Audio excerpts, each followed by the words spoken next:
Welcome everybody from Cyprus, from Lithuania, from Switzerland, from Greece, from Belgium, from Scandinavia. Thank you very much for coming, and also a warm welcome to all our guests from Germany. My name is Daria Alusi and I'm the Program Director at United Europe. I hope everyone had a restful night and a good cup of coffee today, so you guys are ready to dive into what's happening with AI this morning. Let me pose a question to you all as a starter. How many of you know someone who works in customer-facing roles? Okay, that's quite a lot. In the US, a staggering 80% of those roles will be gone by next year, replaced by AI. So it's a reality check, isn't it? But it's not all bad, because many of us spend our days with tasks that don't require you to be much of a human. It's tasks that could be easily delegated to an AI, and the AI is capable of turning out data with precision and efficiency. It's great. It's fantastic. Yet, we must not overlook the role or the diminishing role of human creativity in the process. Are we unwittingly reducing our value to mere prompts? It sounds like it's time for a paradigm shift. Maybe we can twist it and turn it and begin to place greater value to social contributions. So imagine a world where instead we spend our time doing mundane customer service tasks. We can maybe channel our energy in addressing climate change or world peace or doing something socially valuable. Of course, I'm simplifying and I'm not an expert at all. So I would like to give the stage to an expert who's in the AI field for a long time and who has international experience. He's been in Washington, D.C., in leading roles in Paris and Geneva, in Berlin, and he's now the Director of Digitalization and Common Good at Bertelsmann Stiftung.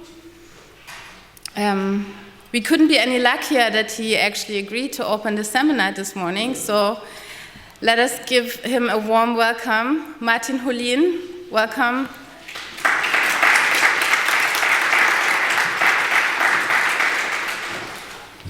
Hello everybody, good morning. Thank you so much. I don't know if I deserve the praise. Actually, I'm very excited to be here with you this morning because we'll have the chance to talk and demystify a little bit AI and responsibility. It is a topic that, as you can imagine, has been going around in the media, left and right. It's being discussed in the boardrooms, but it's also being discussed on the side of civil society and the public servants that are there. And what I will try to do today, and we'll see how this works actually with the coffee that we all took today, to actually start a discussion. But of course, the key role that I have here is to hold a keynote on this topic of this balancing act that is the path to responsible AI in Europe. And we have a little bit more than 45 minutes, if I'm correct. So I'll take the opportunity to take you through a few observations that we see within the ecosystem, nationally, Europe-wide, but also internationally. And then also over the course of the slides, there will be the chance to actually further dig a little bit deeper on three main areas that I think are worth discussing. So we'll talk about AI competencies and capacity building. We'll talk about the normative role of civil society in that context. Also about the AI Act, the implementation pathways that we have there, and also an outlook on Europe's role beyond just mere regulation. And then, as mentioned before, we either combine the questions that you might actually have over the course of the slides for discussion at the end, or we'll do this within some of the blocks that I put in over the course of the presentation. So let me begin first with a few words about our program and perspectives towards the path of responsible AI. So the program, as is also named in my title, is called Digitalization and the Common Good, which in itself could already be perceived as a conundrum. If you read about the hype, about the fears that are also being kind of spread in regards to AI will kill everybody, or the risks are so unbelievably great, we should not actually approach the opportunities that are there. So what we are trying within our program, based on evidence and the decade-long work also that the foundation has been doing in Germany and Europe-wide, is to try to strengthen this notion of self-determination and solidarity in the world that is and will be shaped by AI, and as we've done it and framed it back in 2016 when we started this work, algorithms. Because at the end of the day, it already starts with these terms. What is an algorithm? What is AI? How do we demystify this? And the challenge that we are facing is, of course, that this influence of this decision-making through algorithms, AI, on our society is increasing at a rapid pace. Folks feel as if they don't have it under control any longer. And it's not just the people that you talk to on the street or at your family table, it is also the policymakers and the shapers and decision makers within the European Commission, within the Chancellery that is here. There's a reactive mode that is there. And the vision that we are working alongside is that digitization has to create tangible, real benefits, hence not just techno-solutionism. Social and societal aspects need attention, and this attention is not always given, so there's an amplification responsibility of actually showing and also throwing a spotlight on these societal aspects and reflecting and promoting social diversity, which I'm not doing that well as a white dude here on a panel with a lot of other white dudes talking, but still, it is something worth throwing a spotlight on. And we have 3 key areas that we are focusing on. So, of course, ensuring that rules for protection and control actually are being implemented and also utilized. Seizing also the opportunities for the common good, hence not just seeing the risks, but also seeing the chances and also the development paths that could be beneficial. And linking all of this together, actually building knowledge and skills amongst what we call the system designers. And system designers are not the ones that are sitting somewhere just typing in the code and developing it. System designers can be civil society, it can be the public servants, it can be the working level within the corporate context. Those are the system designers, and we are really approaching it from a multi-stakeholder notion of then trying to figure out the best solutions for society that are there and trying to support these. So, this being said, let's jump right in. I've mentioned it before, you probably have seen these pictures also before, this great excitement from stakeholders from across the different vantage points that I've mentioned. There's big excitement that the AI Act came together. There was the Bletchley Park Security Summit. There is the Council of Europe that works on a framework convention on artificial intelligence, human rights, democracy, rule of law. The OECD just brought something out. And nevertheless, there is a proliferation going on, a regulatory proliferation, a reaction to what is now, I think, the 18th month that we are into the hype of generative AI, back when ChatGPT was actually released and we all started to tinker with it. And some of us also recognize, there actually is something bigger here that has huge societal implications. So it feels a little bit like a term that was developed back in 2015, 2016 in more the content moderation world, which is the legal arms race. There's an arms race of different regulatory bodies, of different initiatives also by the corporate sector, but also the technological sector, of trying to build trust and also showcase that, no, we have society in mind. And same goes also for the pressure that political decision makers across the different stakeholder groups actually feel. But it's not as simple as it might seem with the AI Act or with the executive order that President Biden has also signed on artificial intelligence. We are a few weeks away from the elections in Europe. And as you all know, the past 5 years were really minted by regulatory initiatives. I'll dig a little bit deeper in a few slides later on, but all of those famous abbreviations, the DSA, the DMA, the AI Act, the GDPR, there are plenty of regulatory achievements to a certain extent that came out, but one might ask the question of interoperability, harmonization, and the whole tension field between regulation, security, but also what does it mean for innovation? What does it mean for Europe's perspective and also Europe's positioning within the new geopolitical tension field that we have? Not only when we look towards the east to China, not only if we look across the pond to the United States, plenty of unanswered questions, but also plenty of opportunities to actually boldly try to figure out how responsible AI use could actually look like. So long story short, we are looking at the next 5 years of how all of these regulations will be implemented, but also what type of capabilities and competencies will be needed across wide societal areas to actually handle this in an approach that we believe aligns with the values that we also have in Europe. So, in essence, regulation is only one side of the coin. Capacity building, we believe, is the other. And this applies not only to civil society organizations and companies oriented towards the common good, which offer, for example, welfare services. They need AI competencies to be able to harness the potential of AI for their missions. The retirement of the baby boomer generation that we have here in Germany, but also other areas across Europe, creates immense pressure. Simultaneously, the benefits of digitization in general and technology like AI in particular are still far too seldom utilized for securing the future of these welfare services or civil society.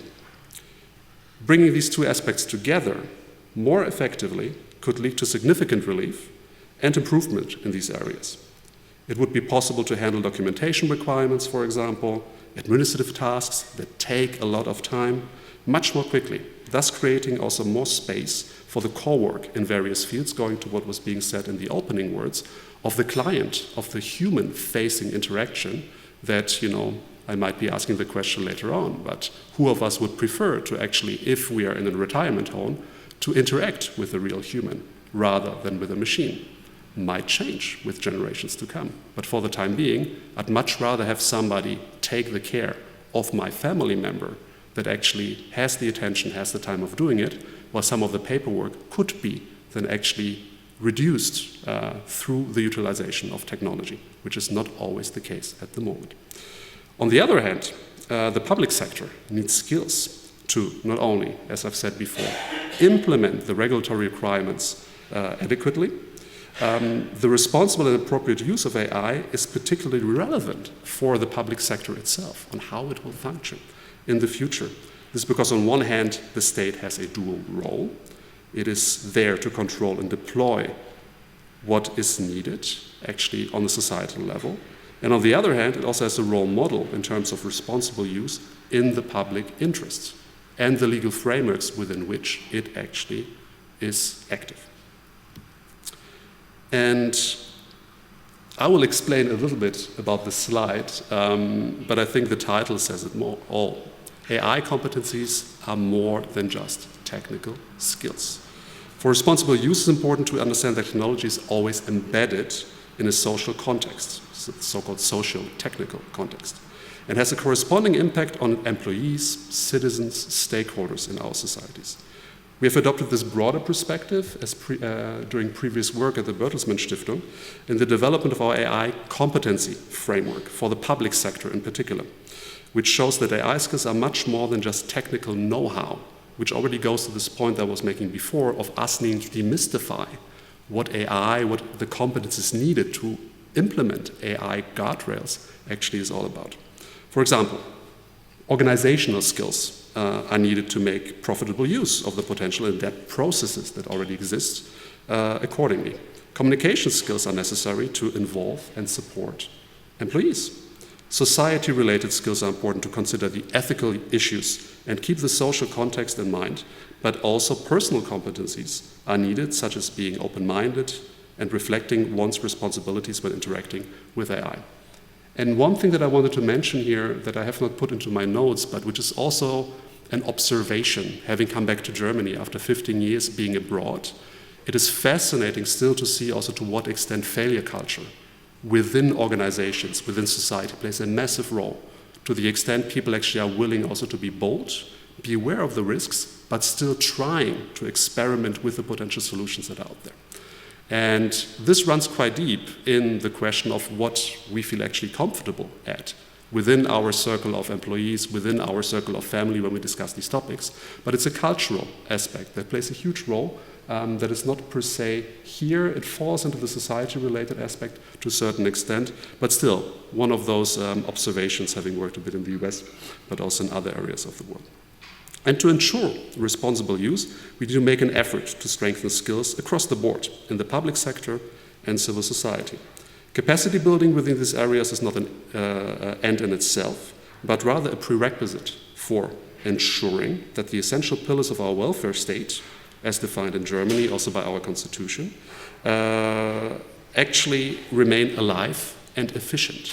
And these things are being questioned at the moment, which, we have to remind ourselves how big the actual paradigm shift currently is when you look at this changing technology. This is the only way that we can equip public servants that are currently in charge for the near future, in which AI applications will be used more extensively to compensate for the shortage of skilled workers and to make processes more efficient and solution-oriented in the interest of citizens, which, again, if we are very honest with ourselves, has a direct link also to the acceptance of our democratic models that we are currently living in. Because people have the feeling that the tools, that the services that they're being provided are not up to the task. And at the same time, disinformation campaigns, offers from more authoritarian perspectives make it suggestive that there might be an alternative model to the inefficiency that democracy, that also, the messiness of finding compromises might actually play. So again, not trying to be doomy and gloomy here, but again underlining that this core pillar of building competency, in this case with an example of AI skills, but in general with digitization and disruptive technology, and there will be plenty others that are coming our way, that this is a core lever that we also need to be aware of when we worry about the results of the next elections, of how people will actually react to some of the suggestions that might be coming from more authoritarian states on how to solve problems for societies. So long story short, it's something we believe needs amplification. We believe that we have a lot of knowledge and expertise and skills, not only within Germany, in Berlin in particular, but also across the fault within Europe. But it goes back to this whole notion of throwing a spotlight on what we believe is still something that we can handle right now and not worry about this long-term danger of it gravely, affecting to, horrible societal risks our societies. So with this, I'm looking into the group actually, if the coffee is already working, if I already triggered a few of these aspects that you might be interested in also discussing throughout the day. And I brought a few questions, and I just put them out here. And I let you just reflect on them for a few seconds, and let me read them out. So based on these few slides and the competency discussion that I just kind of kicked off, do you encounter stakeholders that you believe already have sufficient AI competencies? And how does one define what is sufficient actually? Does it mean tinkering with ChatGPT with an uncle? Or does it mean that you're actually actively utilizing algorithmic decision making within your professional or your personal context? And if you don't encounter stakeholders with enough competencies, what is the reason for that?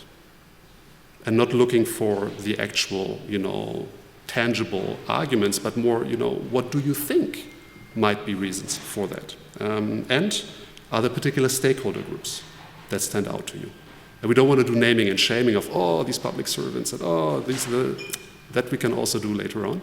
But I'd be very interested if this already, and I see a few reactions, if any of you already would like to share your opinion on some of these things that we've just mentioned, please.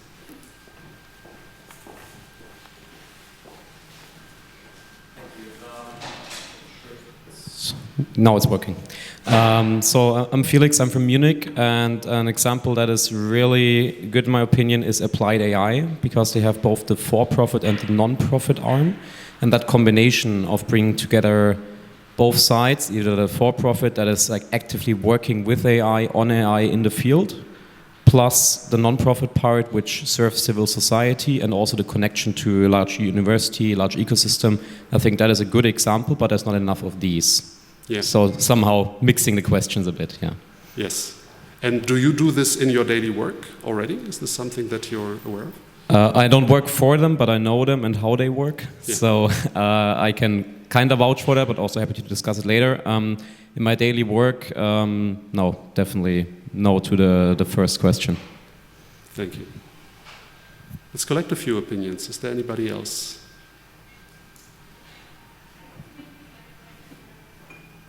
So what do you think on it? There you go. Yeah. Hi, I'm Bendix. I'm from Stockholm and Heidelberg. And I think I've encountered stakeholders with sufficient AI interest, but I think there's a big gap to the sufficient AI competencies, because as you've said, like, what is sufficient competency, right? And I feel like just playing around with ChatGPT, for example, is cool. And this shows an interest, but it's not a competency. And I feel like, if not, what is the reason for that? There has been a lack of education on AI on every level, in every age group, or like for most of them at least, over the past decades during the development of AI. So I guess for the future it would be crucial to have more education in every age group on actually AI competencies. So I think that is what could lead to a more sufficient AI competency. Thank you. Thank you for sharing. See another two hands back there and one in the front.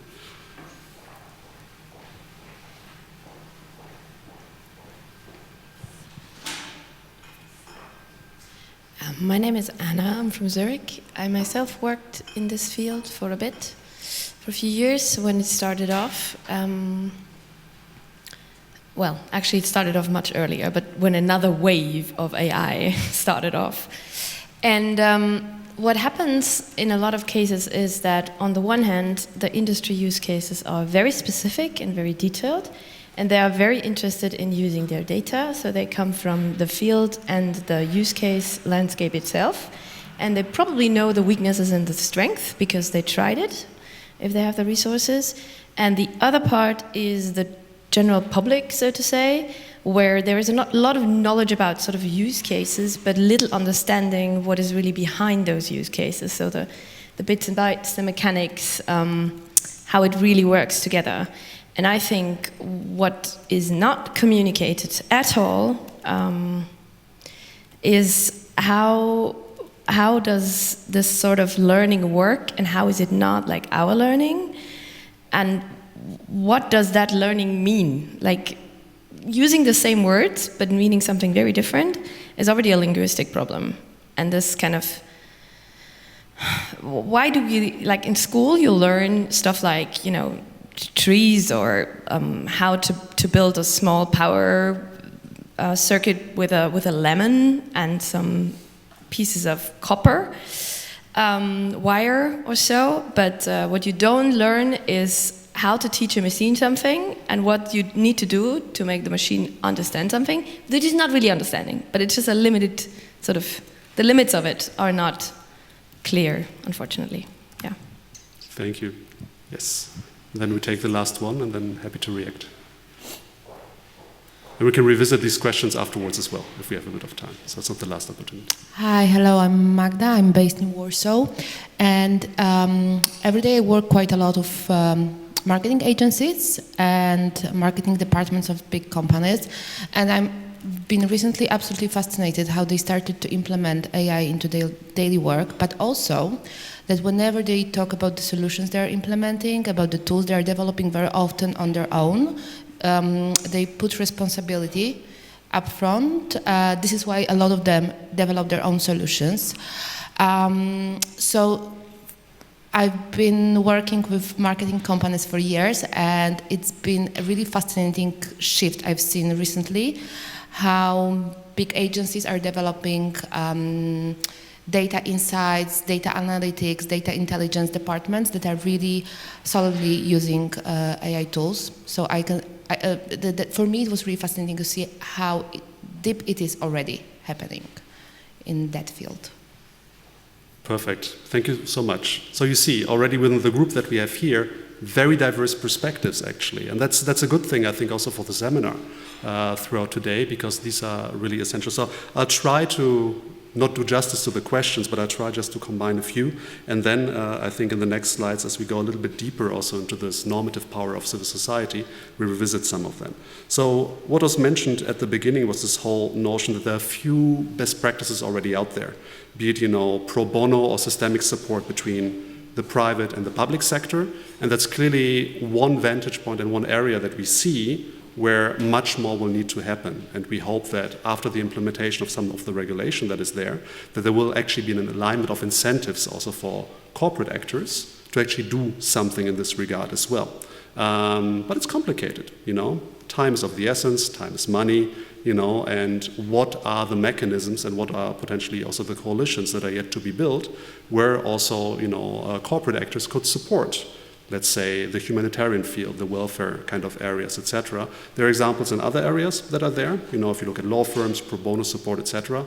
But the challenge that we're facing here is a much bigger one. So that's a question to be asked. Answers are hard to find. The whole notion of not enough education, be it at the school level or even the broader kind of sense within society, that echoed within two questions that were there, and fully agreed. There is also a difference if we look across the level of education on technology within Europe.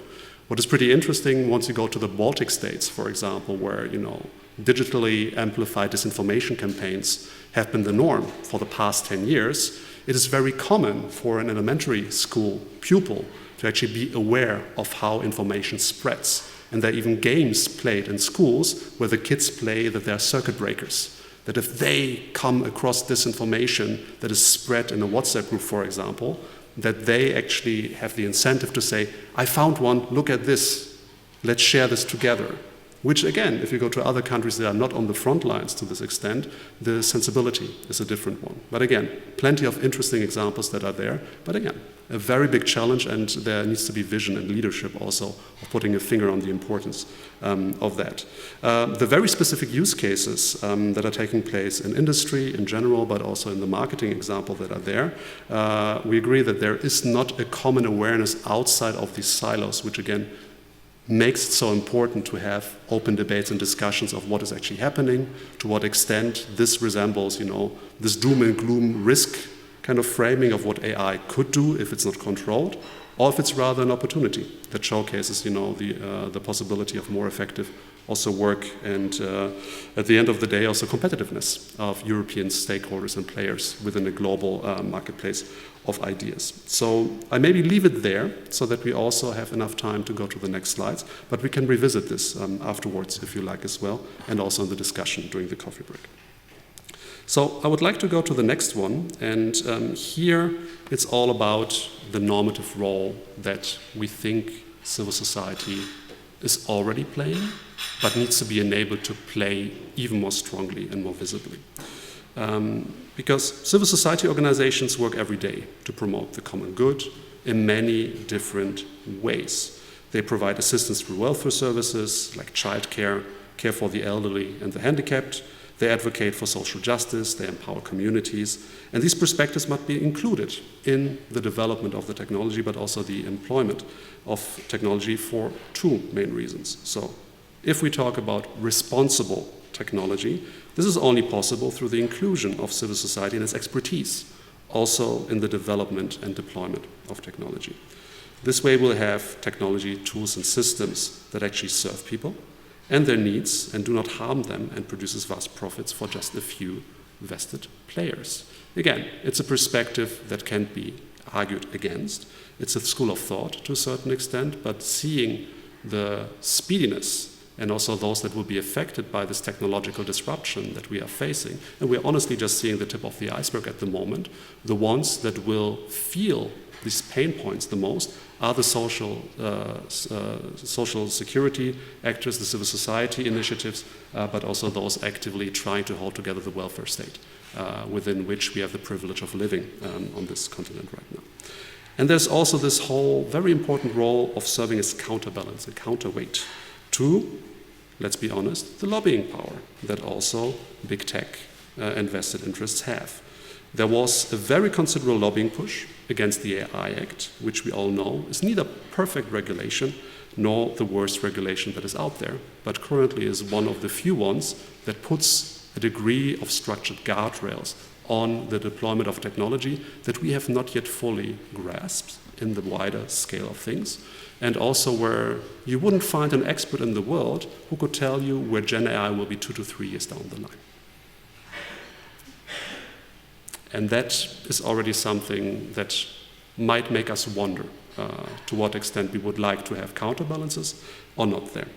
And at the moment, AI applications are primarily driven by the classical profit-driven companies, which makes sense. You know, it's the capitalist system that we live in. And these narratives and also the resources that are behind it, they also dominate the political debates that are taking place at the moment as well. And us as a private independent foundation, we have the opportunity of then throwing spotlights on this as well. So henceforth, there's this push for societal accountability. You know, they can be a strong advocate for more common good-oriented technology. The perspectives are very much needed as counterbalance, and empowering civil society organizations is important, but particularly by providing them seats at the relevant tables of decision-making. And there's no responsible innovation without funding responsibly, neither. For these organizations to be able to use their expertise and perspectives in this realm of technology, they must be financially supported. Last year, we've piloted an initiative that is called Tech Exploration in the welfare sector with the help of Robert Bosch Stiftung. And in collaboration with 4 welfare organizations in Germany, we identified areas where AI could be used to alleviate these pain points, like administrative processes or procurement, for example. It is shown that there are enough bright people and concrete ideas in civil society and how they can implement technology, like AI, to further their missions. But it magnified one big problem, that they are lacking the necessary funds to play a role in the development of this type of technology, rather than using technology that is made generally for wider use cases, and then trying to kind of adapt them and implement them in their own use cases. So they can only play this meaningful role in development of responsible tech if there's a shift towards more sustainable funding models, also for them enabled by the technology and long-term support for AI initiatives within civil societies. And this is also, again, a kind of call towards those relevant decision makers from the public, but also from the private sector.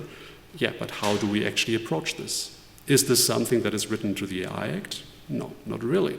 But it's the other side of this coin that also very much deserves further discussion in order to ensure this truly people-centric technological also deployment that is there. So with this being said, again, looking into the group, what is your opinion? Are you aware of any use cases that are needed for responsible AI in a very diverse Europe? And going back to the point that I just raised, what can public and corporate stakeholders do to prevent something that is already something that we can see, which is ethics washing and avoiding fostering further dependencies that are there? And I can demystify a little bit what these terms also mean, but I'd like to see if there are any reactions in this regard also in the group already. Yeah, there's somebody in the back.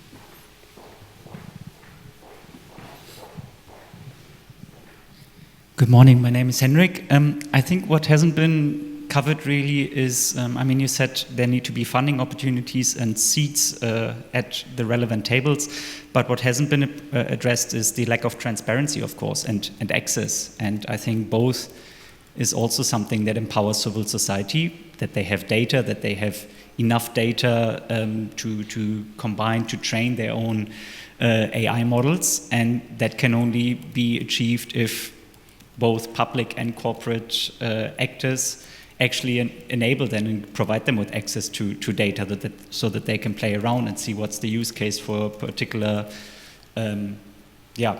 civil society AI model that they could use. So I think something like open access, open data is something that can be a crucial factor also to empowering civil society in AI. Thank you. Any other thoughts, remarks in this regard? Because we can delve deep into the data discussion. So let me do that then, because I fully agree. I mean, the transparency topic is a big one, and it actually goes back also to the notion of trust to a certain extent, and also accountability that is needed if we talk about truly responsible AI or responsible technology at the end of the day. There is at the moment a kind of paradigm when we talk about data availability and how to train these systems that is out there. And this data paradigm hasn't really changed in the past 2 decades. And it's the whole notion between completely open data, linked open data, something that we now see also evolving, generating momentum within the public sector, and proprietary and private data to a certain extent. And if you look at the GDPR, if you look at all of the data privacy discussions that also were coined in Germany, and then also spread, of course, within Europe and the world through the Brussels effect that I'll talk about later on, it is a very binary notion of something that we also haven't fully understood of what is data. There are wrong analogies being put back and forth. Data is the new oil, but if you put an S in front of it, it's the new soil within other things could grow or could be trained on. So again, this whole binary notion of these two extremes don't reflect the nuance and the complexity of what the data realm or the data sphere, which is one of the previous organizations I co-founded, actually describes. And once you go in there and you start having the discussion on, how do you align incentives of actors or stakeholders that might not trust each other or might not have, yet the motivation to share data with each other, but you tinker with the regulatory modules and also the technological possibilities of new types of encryption or new governance models of responsible sharing, suddenly there is at least, this little notion of, what if this is actually a competitive advantage when we want to train truly responsible and accountable European models that are there? Because for those of you who are aware, the way that the currently available LLMs were trained, they were trained through massive web scraping of everything that's actually publicly available or that they could get their hands on. That's why this rush for data centers, for computing power, actually is taking place right now, because there's this notion that, as long as we throw enough data and compute power at this, we'll have the most competitive models that are out there. And that was also the prevailing paradigm when there was lobbying against the AI Act, of saying, please, the Europeans, let us do this in liberty, otherwise we can't compete. And what we found extremely striking in these discussions, be it in Berlin, in Paris, but also in Brussels, there wasn't this boldness of saying, sure, we could now try to recreate those hyperscalers that we have in the US and that we have in China and other areas of the world. But what if we go to this whole conundrum of breaking open this data governance challenge and try to see if this enables us to do something that's different, that actually might be an offer to the global marketplace that works much better. And it goes to this question that was asked at the beginning, or this remark, in regards to public-private, the data silos we have in academia within Europe, in the research areas. We are sitting on a treasure that is here, and it's not yet being fully tapped to that extent. There are big pushes of tapping it by actors outside of Europe, also within Europe, but it's rarely linked to the common good to a certain extent, and by no means is it set up in a way that it will benefit civil society without accountability and empowerment. So, as you can tell, I'm slightly biased in this regard, and I admit it openly. But when we talk about responsible technology, responsible AI, and all of the disruptive kind of technology that is coming our way, one thing that we cannot shy away from in the European discussion is this whole notion, is the binary understanding of data between completely open and completely closed enough at this stage? Or do we have to kind of reboot all of these ideas of data spaces that kind of lost political momentum? There were initiatives, Gaia-X, Catena, different industry-led also initiatives. And I mean, you couldn't talk to anybody on the street about this. Folks are not aware of what this actually means. We can talk about climate change. We cannot talk about, the data conundrum outside of the data privacy discussion. So one last point that I also wanted to maybe make in this regard, because it also showcases that it's possible if we put our minds to it. As you're aware, we are facing a climate catastrophe.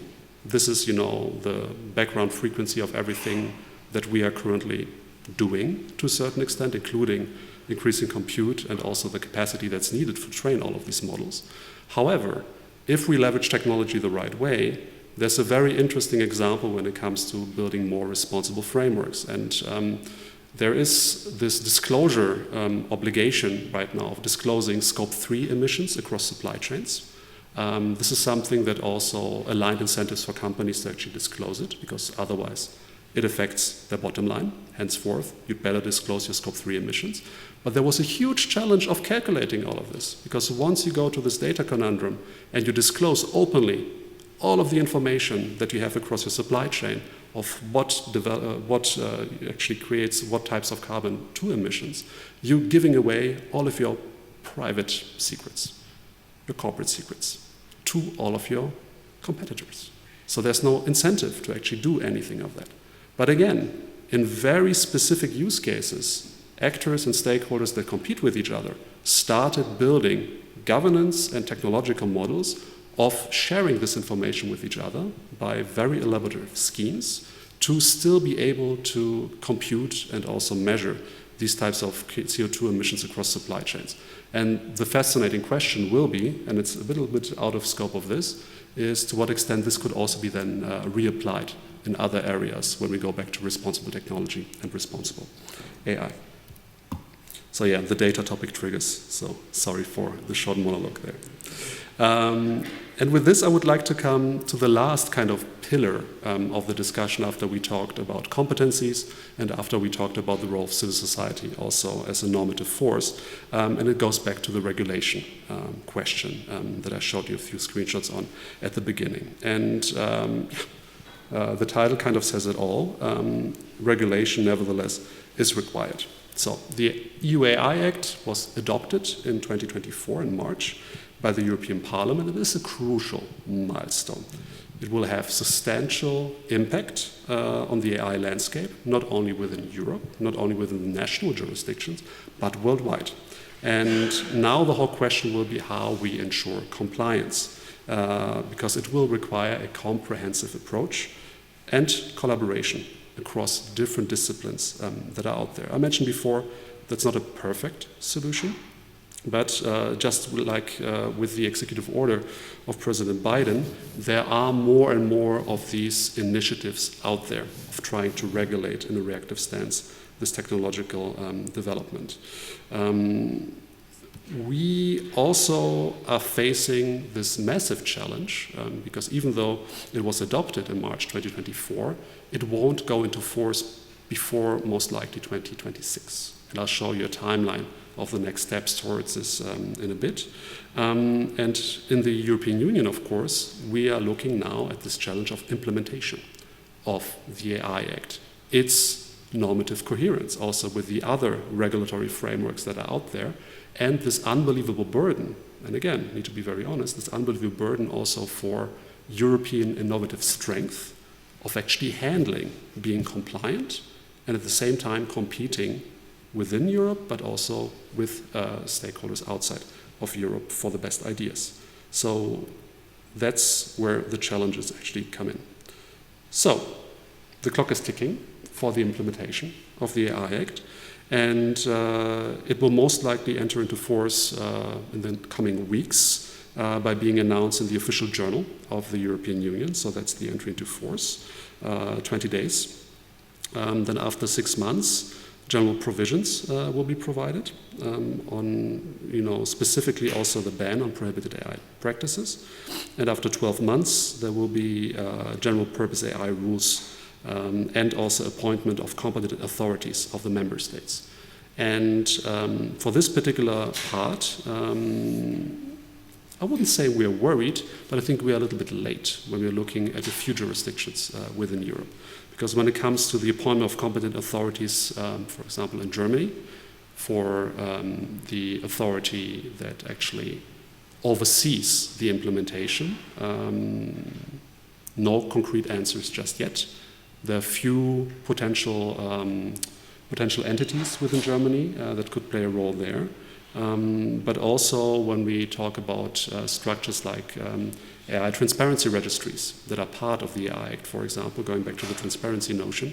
Also there, certain initiatives taking place within ministries, still in the definition phase of how they will also act and also have impact in the general public. And then, after 2 years, we will have the full effect of the AI Act. Henceforth, we are eyeing most likely second quarter of 2026. And I referred to before that it will be tough for any of us, if we even travel globally, to find 2 experts in generative AI that will agree on where generative AI will be 2 years from now. So you can already imagine what might happen technologically within the next 12 to 24 months, while this is not yet even fully implemented. Where we go back to the whole resilience and responsibility question within civil society, the competencies within the required and relevant also silos that we all are part of, and trying to bring this to a bigger narrative of what we actually believe is value-aligned use of this disruptive technology also that is there. After 36 months, there will be a second annex included. I mean, I won't be reading this out. If you have interest in understanding more about the implementation timeline, I'll show a slide deck afterwards, also with the key experts that supported me for my team with this, and I'm happy to then also make the connection so that you can ask additional questions and in depth in case you're a policy wonk like some of us. This being said, I think what is worthwhile also then having a look at, so that we have enough time for discussion afterwards, is a view across the Atlantic. Because most of the technology, and ironically enough, we're also at the wonderful headquarters here in Berlin of Microsoft, and thank you very much for hosting us today. Much of this technology actually comes from the United States. Henceforth, there are implications there.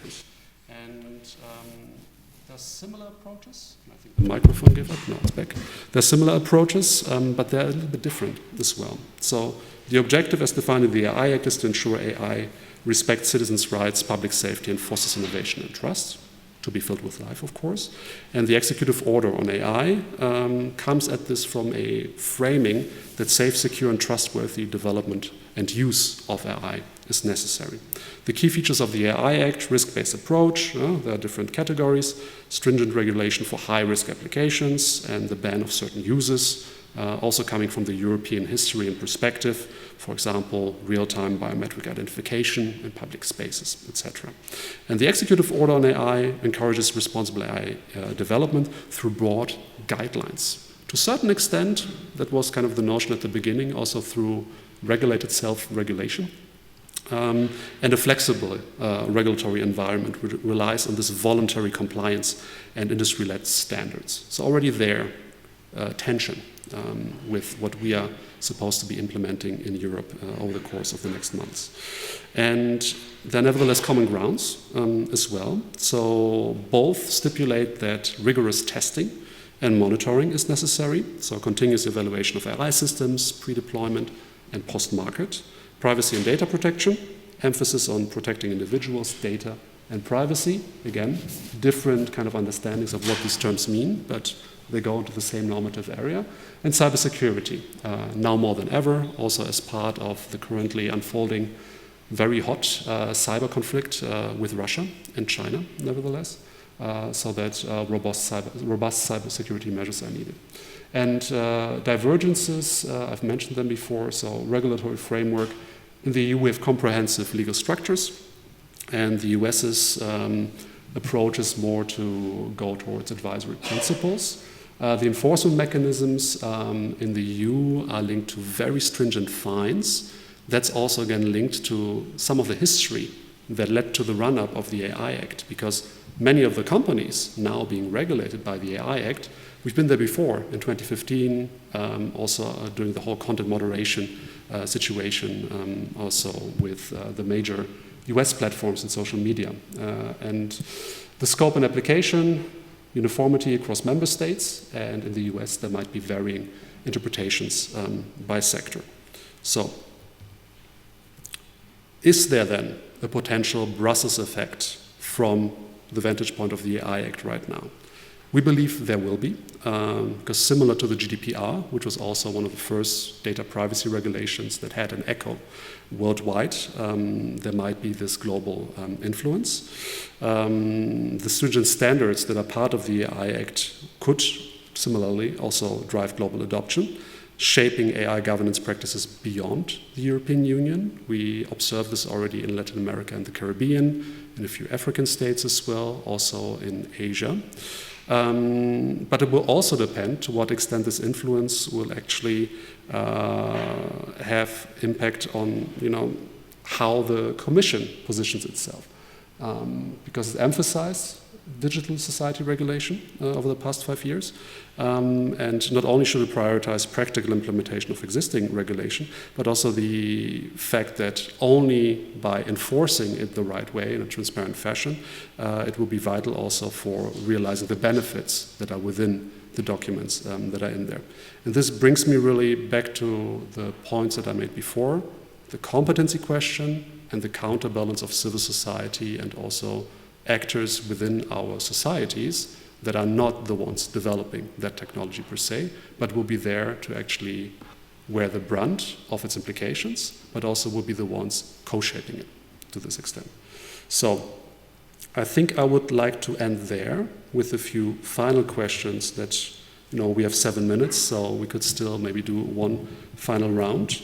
And I'd be very interested to hear from you, now that you so patiently also listened to all of these points, if there's enough being done by corporate actors when it comes to doing not only complying with these regulatory frameworks, but actually what is the responsibility that folks feel.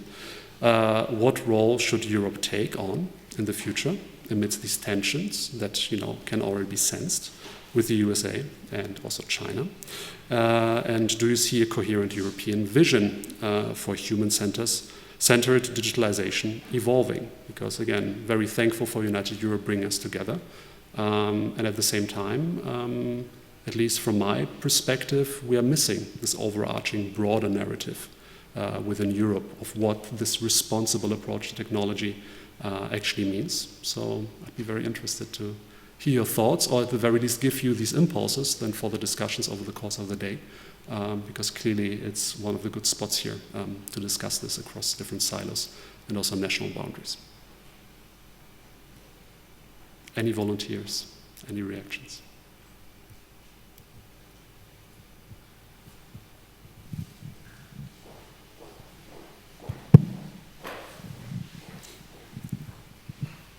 Hello, my name is Baktio from Frankfurt, and I actually liked the very first question very much, so I will maybe combine it with the first one.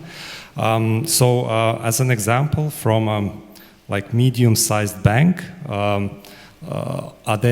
I noticed any stakeholders with AE competences? Unfortunately not. Moreover, I can say that I have noticed some kind of resistance maybe against the AI, and the reason for the resistance is not one which you would imagine, that there would be fear that people might lose their jobs, but actually it's the thing which was already mentioned today. It's very typical for Germany. I think it's the data protection or data privacy, the Datenschutz. And yeah, in the bank I have seen that some initiatives were not so successful because particularly when working with clients in the bank, you have a lot of questions, requests, requirements from the client, and the bank offers a service to solving those questions via email or telephone. And the bank already has like a large history of such requirements, maybe 10 to 15 years. So there were like initiatives, and it takes a lot of time to answer those questions from the clients. And there were some initiatives actually to use some AI tools to actually receive the new question, analyze the history, because the new questions, when they come and requirements from the customers, they're like repeating many of those which were already in the past. So that would actually save a lot of time for the employees when the AI tool would actually suggest a response to the client. And unfortunately, such initiatives, they failed in the bank. And moreover, the initiatives actually to use the help of like the known AI tools like ChatGPT and so on. And it's not prohibited to use that at work, again, because of the data protection issues. So yeah, I think maybe if you take the banking sector as a stakeholder, maybe there will be like too much compliance with the regulatory requirements. So yeah, thank you. That's my opinion on that. Yeah, thank you for the observation, and from the mid-sized banking sector in Frankfurt. Yeah, I had a second question here first, and then the gentleman after.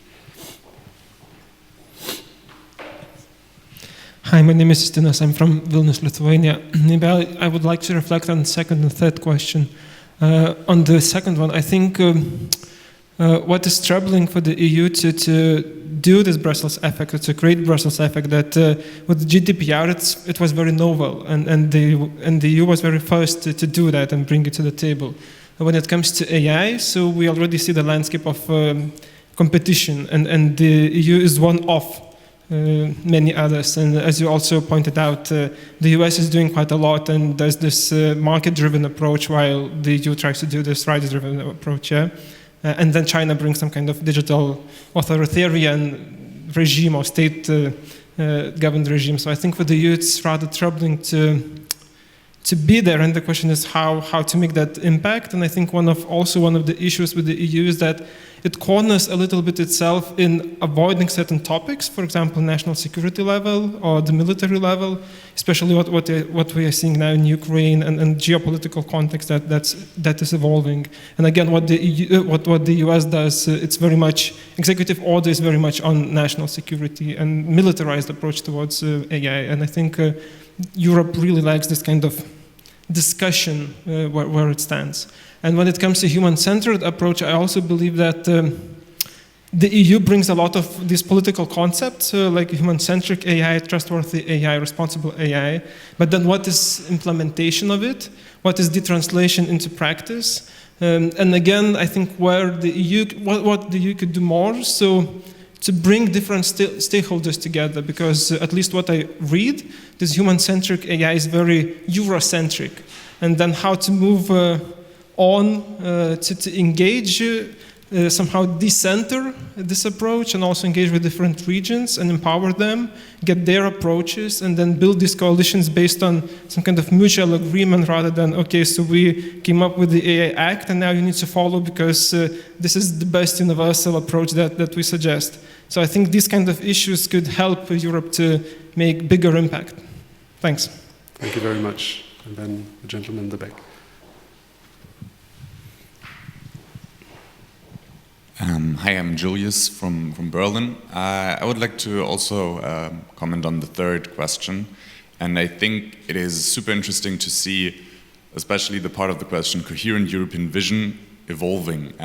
The human-centered digitalization is also super important. I think we're going into this direction, and there are enough stakeholders that are interested in this. But I think what is the power of AI, we see that there is maybe in the future, and that's why evolving is a nice word for this, because it's covering also a lot. I think there is a step into the direction that the whole European Union, but the whole Europe can more be united with AI. And that's also then, I think, the interesting part of AI and the whole context, because what was not really achievable beforehand of the digitalization regarding TikTok and Instagram and YouTube, where we have one medium where all of the people in Europe can come together. There is not a channel network that is just in North Europe or just in Germany.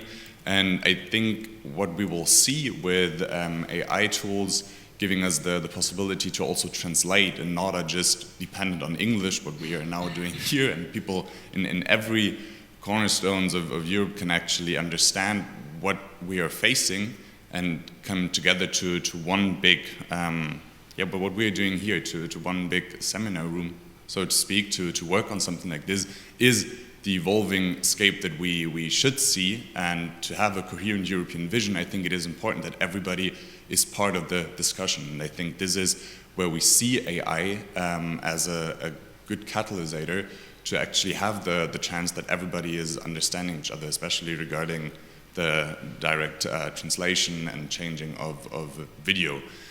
So what is bringing me together is, I think we see an evolvement there, and maybe it's not just in the top levels where maybe more you're located and have all the insights, but I think we see at the base unit of Europe that we want in human-centered digitalization. And I think AI and the connectivity of the internet is making it possible to actually achieve this on the base unit and then bring it to the top level and to actually change law. And I think this is a super powerful change that we are seeing also with the help of AI.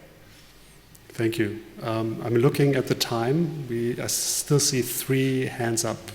We either take 5 minutes extra or we take this during the coffee break. What do you prefer? You can do 5 minutes extra. Super. It's okay. Then I think it was the gentleman but please first. keep it short. So, exactly, just very short remarks. And then, So So it was the gentleman next to you, I think, with the white shirt, and then the 2 ladies. Thanks. My name is Thaddeus. I'm from right down the road, and I'll keep it really short. I'd like to try to take a stab at the first question. And in the case of my employer, of course, complying with the regulatory requirements is a big task at hand, but there are also attempts to look at it from a human-centered perspective, how to deal with AI. So there's been an agreement between the Workers' Council and basically the employer itself, in which clear rules are set, what is actually permitted, what isn't. So no social manipulation of employees. Every system that gets implemented that affects employees in any way has to be approved by the Workers' Council. So these kind of rules are emerging, and I think it might not be for all of Europe, of course, but even at the small scale, there's certainly an awareness of the impact that these systems can have, and kind of a willingness to engage with also the employee side of things to make sure that the AI is used in a way that also takes along employees rather than goes against them. Thank you. Yeah, and I think the lady right next to you. You? Yeah. I just saw one hand. Which one? Yeah. Yes, I raised a hand just before you said that we are out of time. So just one comment from me. As I mentioned, I'm from Warsaw. I work mostly with Central European organizations and companies. And to be honest, when we talk about AI, I see the topic that is really showing the diversification of European Union and the different approaches depending on the member state. And in my region, what is very often raised by the companies is the entrepreneurial part of it. So I can really see that the companies in the region are trying to enhance the topic with a kind of entrepreneurial mindset, with a kind of monetization point of view. And the topic that is raised very often is how to combine this risk awareness approach that was implemented in the AI Act with the growth, the economical growth, and can we as European countries, especially in my Central European region, can afford that? Yeah, and I had a lady there, and I think for the sake of time we can then talk afterwards, if that's okay for you. Yeah. Who else? In the front again. And while you ask your question, I promised that I also put in the slide already of some of the colleagues on the different areas that we worked on. So if you want to reach out to them, feel free to either let me know or grab the QR code. Yes, please. Thanks. The second question was the role of Europe. To make it really brief, I worked with 3 lawyers on the implementation of sort of a Swiss version of the GDPR. And as a matter of fact, to be honest with you, everybody knows that it's necessary to have kind of the counterpart of the GDPR from the European Union, but the European Union appears to be in the role of a regulator and of an inhibitor. And I think what we're really lacking is sort of a specific, maybe also industry cluster focus vision that makes it like down to earth, because everything that's in the AI Act will probably make sense, but the devil is in the detail, and it will only prove to be valuable if you can implement it, and that means you have to break it down to the languages and contexts of industries. Other than that, it could really fail.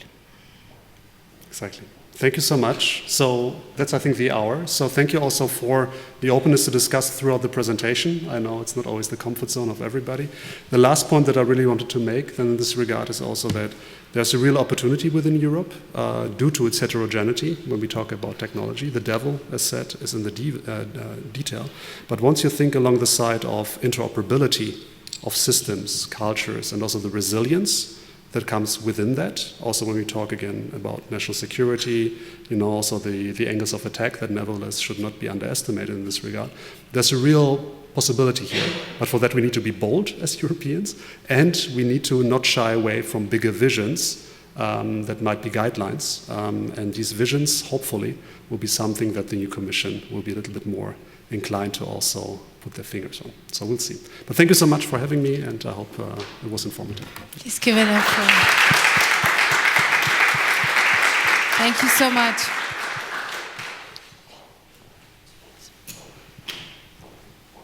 So Markus will just switch his laptop.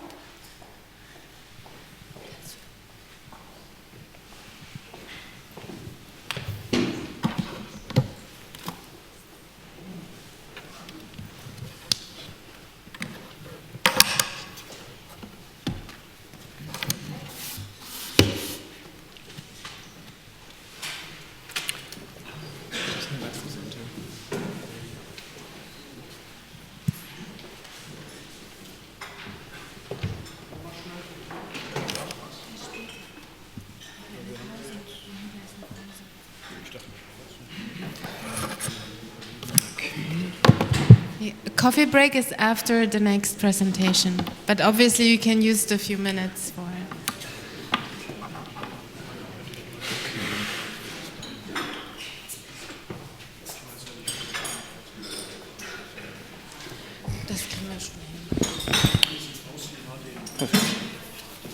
So, Markus Oermann is a professor for digital ethics and media law.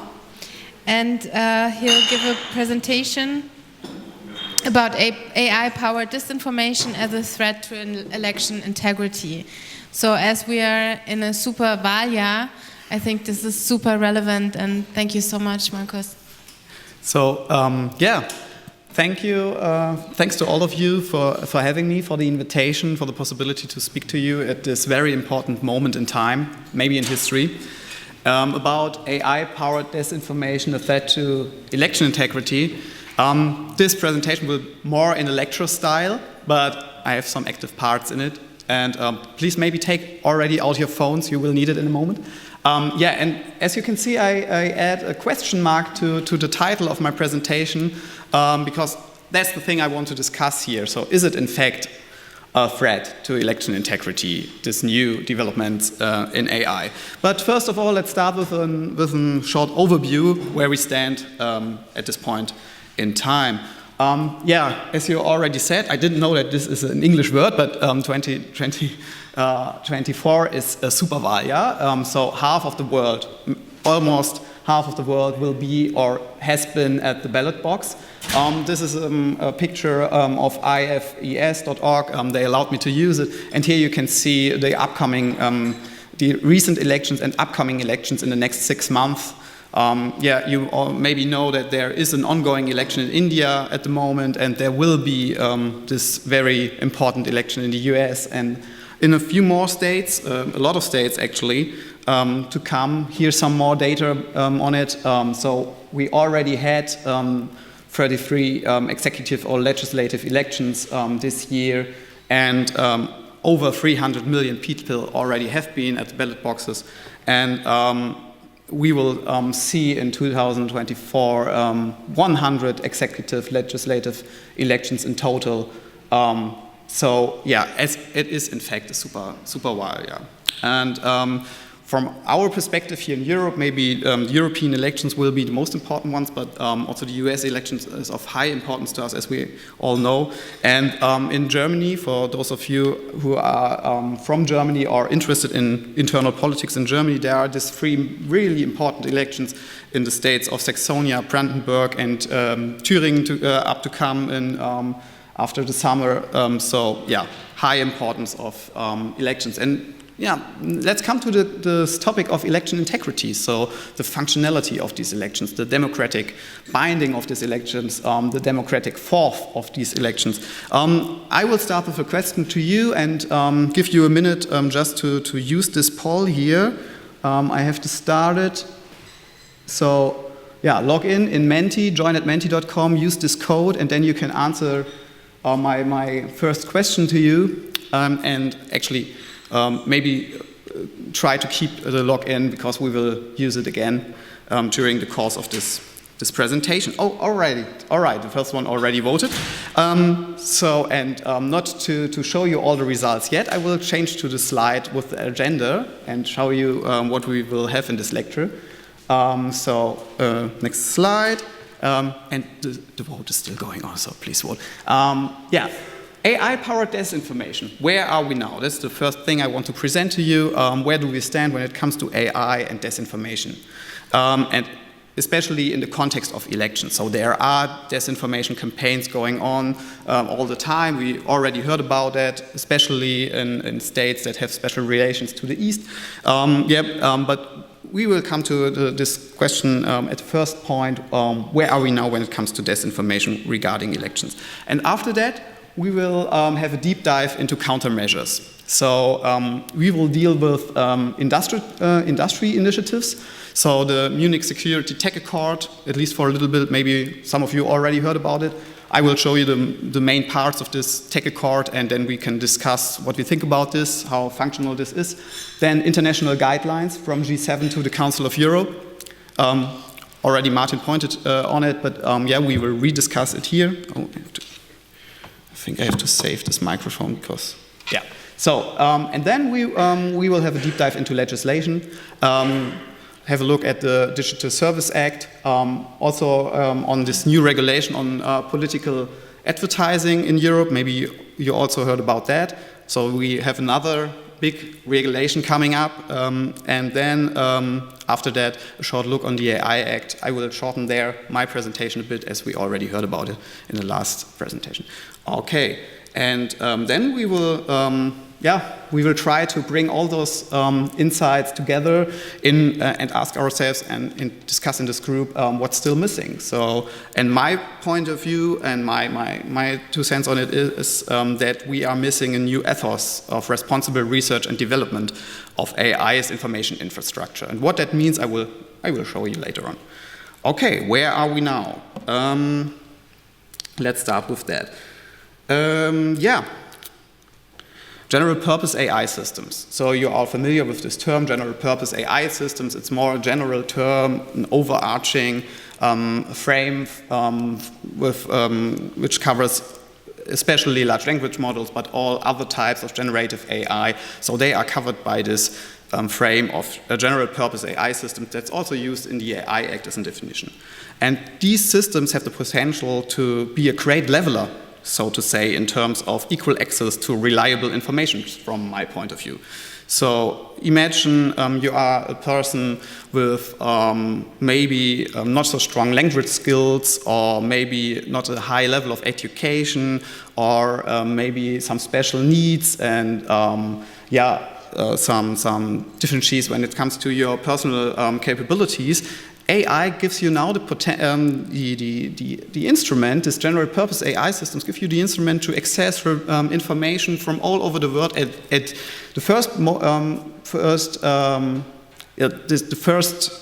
it's the first moment in time where you have the possibility to access this information at your level, right? So you will have the chance to access it in your language, at your level of education, or your capabilities. All you need is internet access. So These systems also give political communicators, so imagine yourself being a campaign manager, a very strong instrument to address each and every one out there in the most appropriate way. So really personalized, on the level you decide that your audience is mostly interested in. So this is a really change in our communicative sphere. So communication is personalized now I think for the first moment in time on a granular level. So we already saw that when it comes to this development of algorithms presenting you personalized information in social media, but now we are in a phase where we will see personalized information services for each and every level, each and every special need, each and every personality. So let me show, the question is from my point of view, if this AI-powered information access, so these new capabilities, these new possibilities to access information on this really personalized level will be a catalyst for a new process of enlightenment, of emancipation, the next phase of this, of our human development and democratization. So maybe this is maybe some of you already know this picture, so equality versus equity. And from my point of view, the question is AI this thing here, over there, that lift up this little guy with, that has a special need and that gives him this access to the information about the baseball game going on, right? But AI is also the box where the second person stands on, right? So it's not exclusive in any way. And is AI this tool that enables this new situation where we are all leveled up regarding our access to information? Let's see. That's the positive side, so to say, from my point of view, when it comes to AI as information infrastructure, as a tool for access to information. Let's have a look also on the risks that we will face, or that we are already facing today. So generative AI is already a very powerful tool for actors seeking to influence elections, for the better and worse. Right, so in the run-up to the Pakistan election 2024, the presidential election, the former Prime Minister Khan used artificial generated speech to campaign while he was imprisoned. So maybe you already heard about that. Then we had these robocalls by Biden in the United States. So a private company used AI-generated imitations of President Biden's voice to discourage people from voting by robocalls in New Hampshire. And in response, the Federal Communications Commission outlawed the use of AI-generated robocalls. And we have furthermore examples, a lot more examples of AI already been used for the better and the worse in election processes. So someone here from Slovakia in the room, we had their fake audio of the progressive candidate, and they were published on Facebook with a fake voice claiming that he tries to steal the election, Trump would say. And so it was a narrative like this in this fake voice on Facebook of the progressive candidate, and actually he didn't win this election. So we don't know, if we can't prove that this has a causal effect on the outcome of the elections, but we saw that there. And another example is a recent deep fake from candidates in India, regional candidates in India. They use deepfakes to point on their relatives, but they already died, that they are encouraging voters to vote for them. So we see a lot of videos in India nowadays of dead people, famous dead people that ask to vote for Modi or some other candidates. And that's not prohibited there. And we can ask ourselves, is this for the better or the worse to have something like a reference to dead people, famous dead people that ask voters to go to vote? I think it's complicated. It's really complicated. So we already see that AI is used in this election realm and the information sphere. And actually, when it comes to the political discourse on that topic, what is everybody discussing nowadays? Structured use of these tools as weapons, right? So to give you some more context, just let me point this out just shortly. Democratic elections serve to bind political power back to the changing will of the people. Yeah, so that's a common. It's a common truth, so to say, that elections are there to enable government of the people, by the people, and for the people. Gettysburg Address phrase of Lincoln, and these free democratic elections, in which these majorities can also change over time, they require a free formation of opinion, right? So we need this process of free information access and free formation of opinion. Since free formation of opinion requires trustworthy information, election integrity is closely linked to reliable public information, right? So this is quite obvious. This slide is quite obvious. But what I want to point out is what's the scenario that's mostly discussed in the political realm nowadays, and when you are asked to give insights and background talks and so on, the most discussed scenario is this of a massive AI-powered disinformation campaign attack in the last days before election, right? Before the European election, in the last days, everybody is fearing that we will see massive disinformation, AI-powered disinformation attacks, and close to these election days, and that the result of this discourse is a very strong focus of countermeasures and the mitigation strategies on this special vector, this special scenario. So what are the attack vectors regarding the reliability of public information and so to election integrity? So the first attack vector that malicious actors can use is this classical one of disinformation, so this deepfake thing we already saw there. And this is a threat to truth as a leading value for public discourse. Yeah, that's quite obvious. The next thing is malinformation, so hate, terror propaganda. We already saw the discussion on that during the last years. And this is a threat to nonviolence as a leading vector of civilized, democratic, political sphere and culture. And then we have this, so to say, new or maybe up-leveled attack vector of deceptive communication. So what is meant by deceptive communication? That are these strategies to influence voters before elections on a very granular and personal level. So these robocalls by Biden, it's a combination of deepfake and deceptive communication. So they were not robocalls by Biden, but they used Biden's voice. So this is an example of deceptive communication, and this is a threat to equality regarding self-determination of voters, right? So we have a strong link of all those vectors to central and core values of our democratic elective systems, right? And that was something like a short overview of systematization you can use now in your heads for the further discussion that I propose to you. And let's come to your opinion on our initial question, or my initial question of is AI actually threatening election integrity? Okay, and where do we stand? Okay, we see there no relevant risk, nobody in the room is voting for that. Low risk, 1 person, medium risk 7, high risk 12, and very high risk. Current countermeasures are by no means sufficient to meet the challenge, 6 persons in the room. Okay, so we all share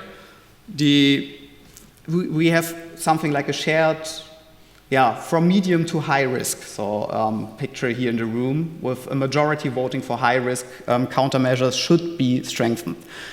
Okay, let me show you the status quo of countermeasures. And after that, we can discuss if that's still the picture that we are all sharing here, or if your opinion on that has changed a little bit. All right, let's come to countermeasures. What do we have there?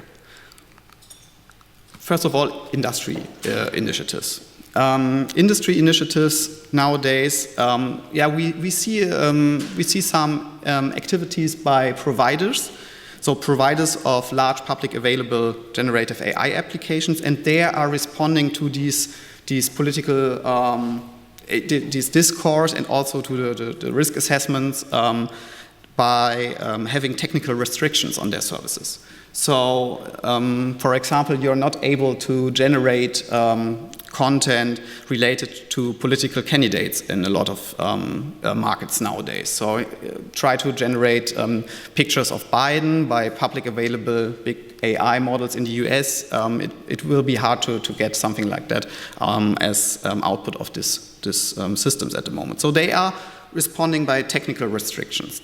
Then we see on another level also reaction by social media and platform providers. So let's say the people in charge of the infrastructures that are used to disseminate and to publish content, and they are reacting by introducing labeling requirements and flagging mechanisms. But so the users are asked to label all generated AI-generated synthetic content on YouTube and Meta services today. So Facebook, Instagram, YouTube, they are all asking you to label your content if you used AI to generate it.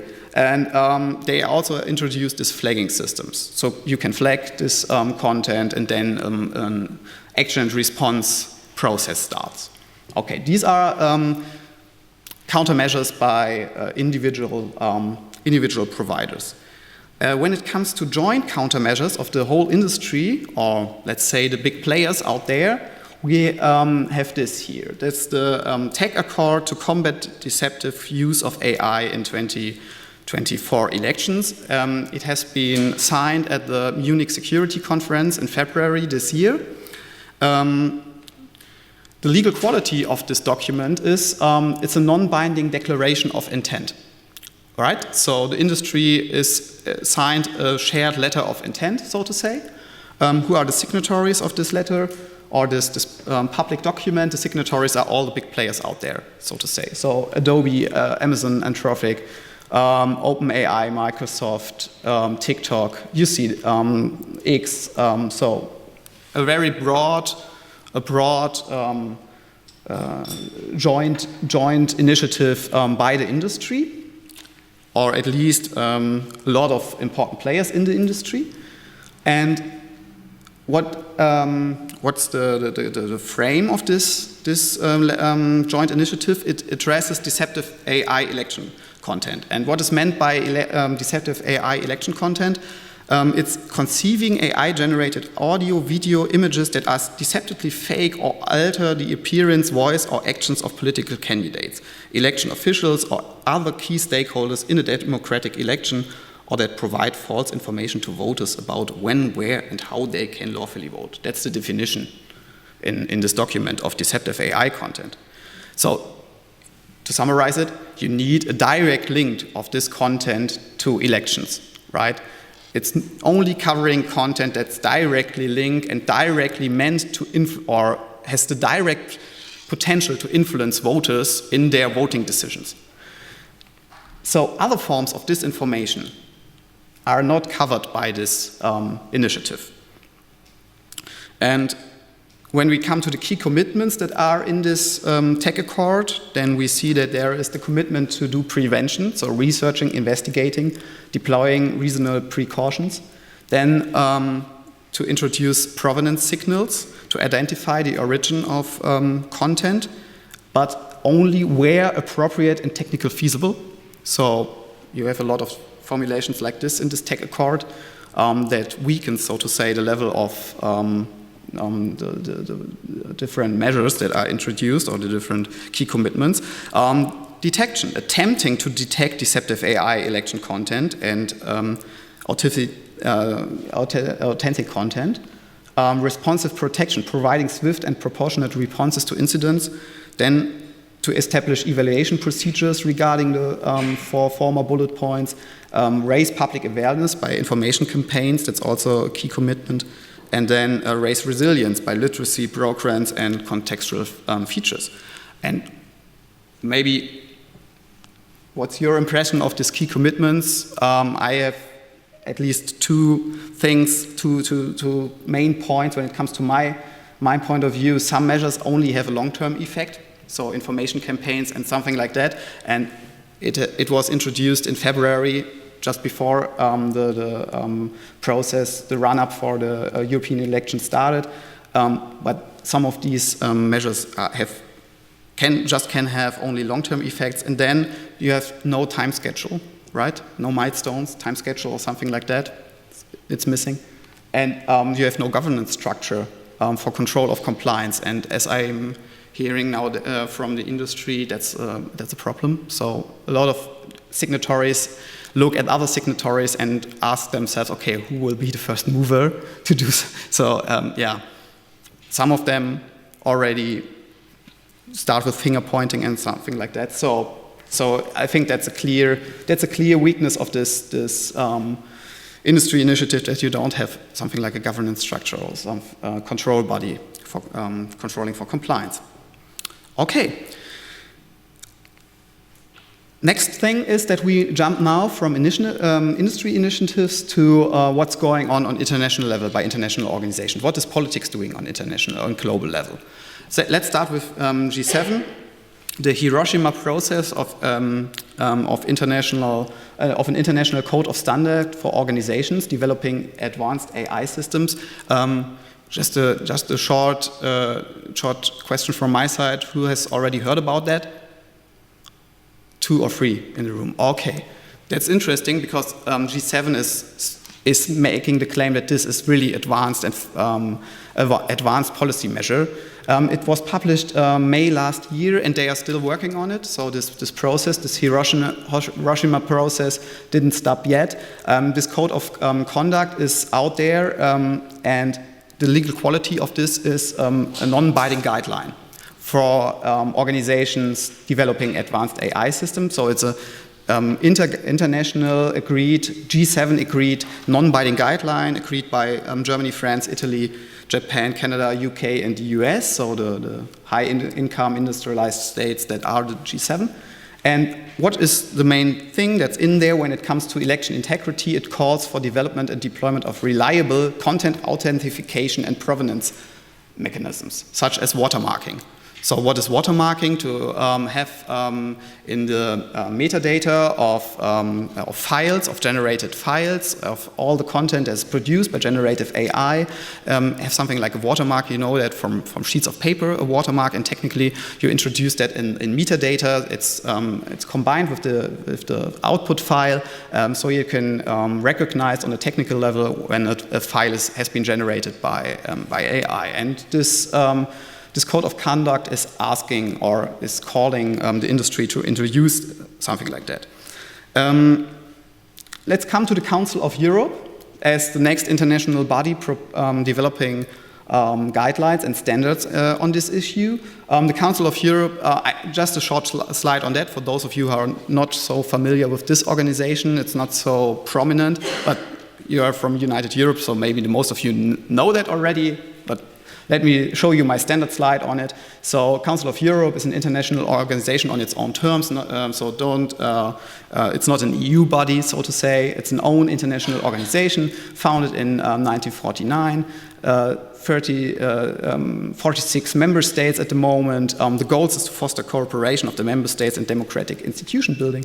The seat, headquarters in Strasbourg, and the most important institutions are the European Convention on Human Rights and the European Court of Human Rights, overseeing and being the court of appeal for all claims on this convention.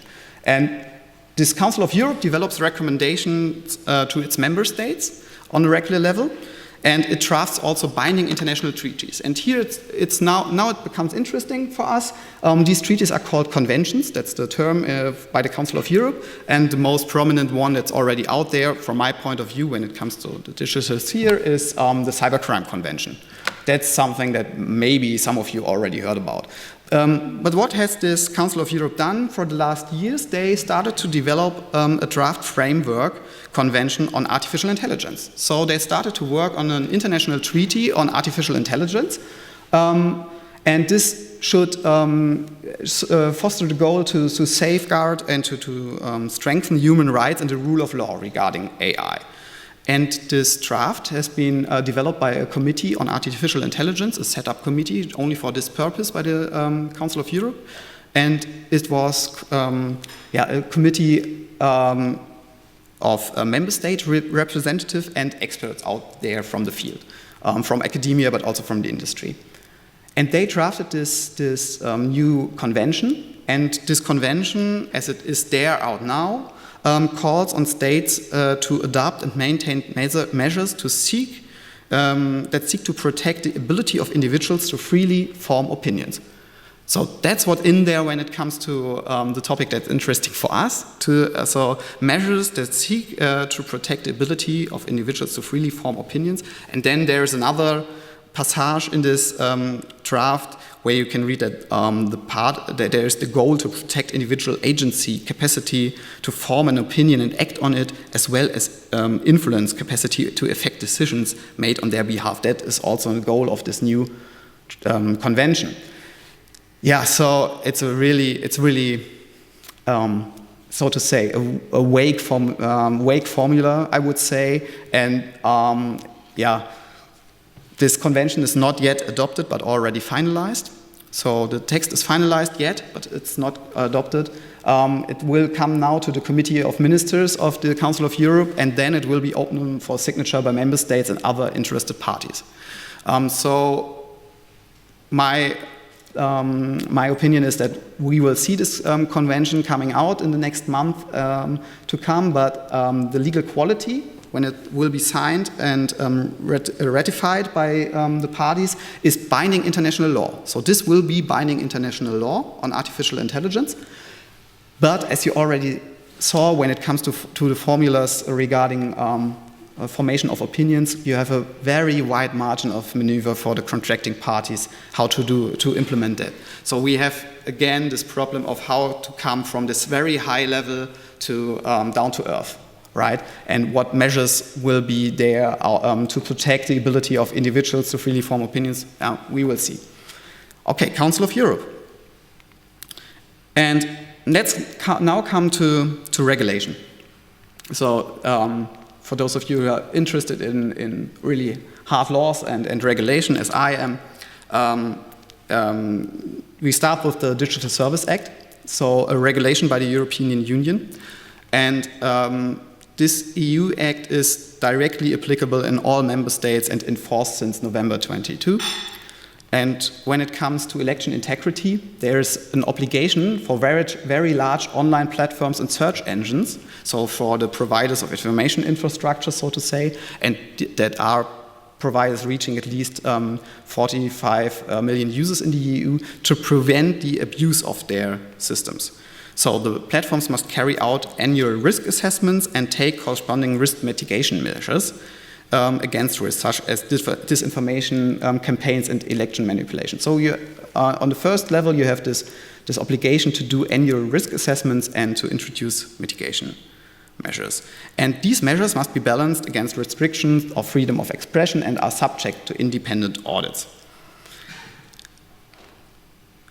And then there is also a ban on targeted advertising on online platforms by providing profile based on special categories of personal data, personalized political ads.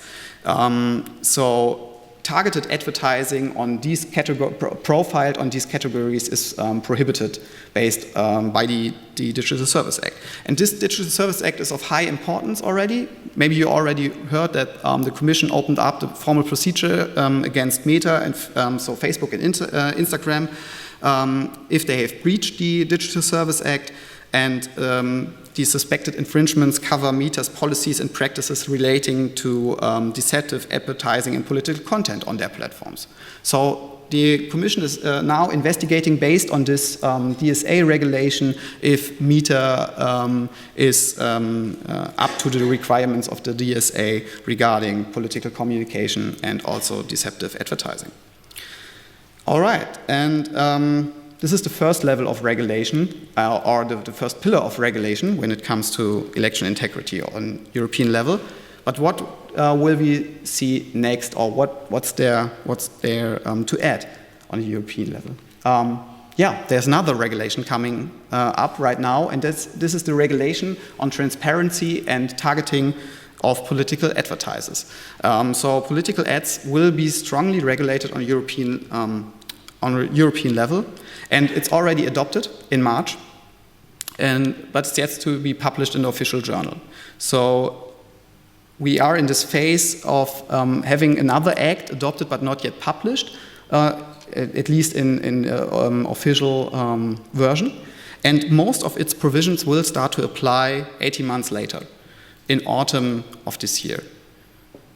That's quite funny, because the goal of this whole procedure here, the goal of all negotiations and all presidencies in the Council, was to have this act out there before the European elections, to have that before the European elections in force and applicable through Europe. Yeah, they didn't met it. Okay, what do we have in this regulation? Political ads must be provided with a transparency label. That's the first and central obligation, and with an easily accessible transparency notice that says to you, okay, this ad is sponsored by this and this party, or this and this sponsor, or a foundation, and so on. And you have a very broad definition of what is a political communication and a political ad, so everything you will see online or out there as political ads will be covered. And yeah, first obligation is to have a transparency label. Then targeted political advertising will be restricted. Explicit and separate consent will be required of all the addressees of the targeted advertising. So the data subjects, you as voters, have to give your explicit consent and separate consent to be addressee of targeted political advertising. Special categories of personal data, such as data on your ethnic origin or your political opinion, cannot be used for profiling anymore. So that's an addition to the ban in the DSA we already saw. This ban is now widened, and special categories are not allowed to be used anymore for targeted advertising when it comes to political campaigns.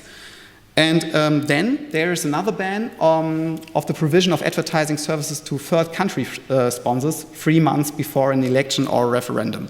So in the 3 months before an election, we will have something like this very strong ban regarding ads of third country sponsors. And the goal is to safeguard and to protect before influence on the elections from outside.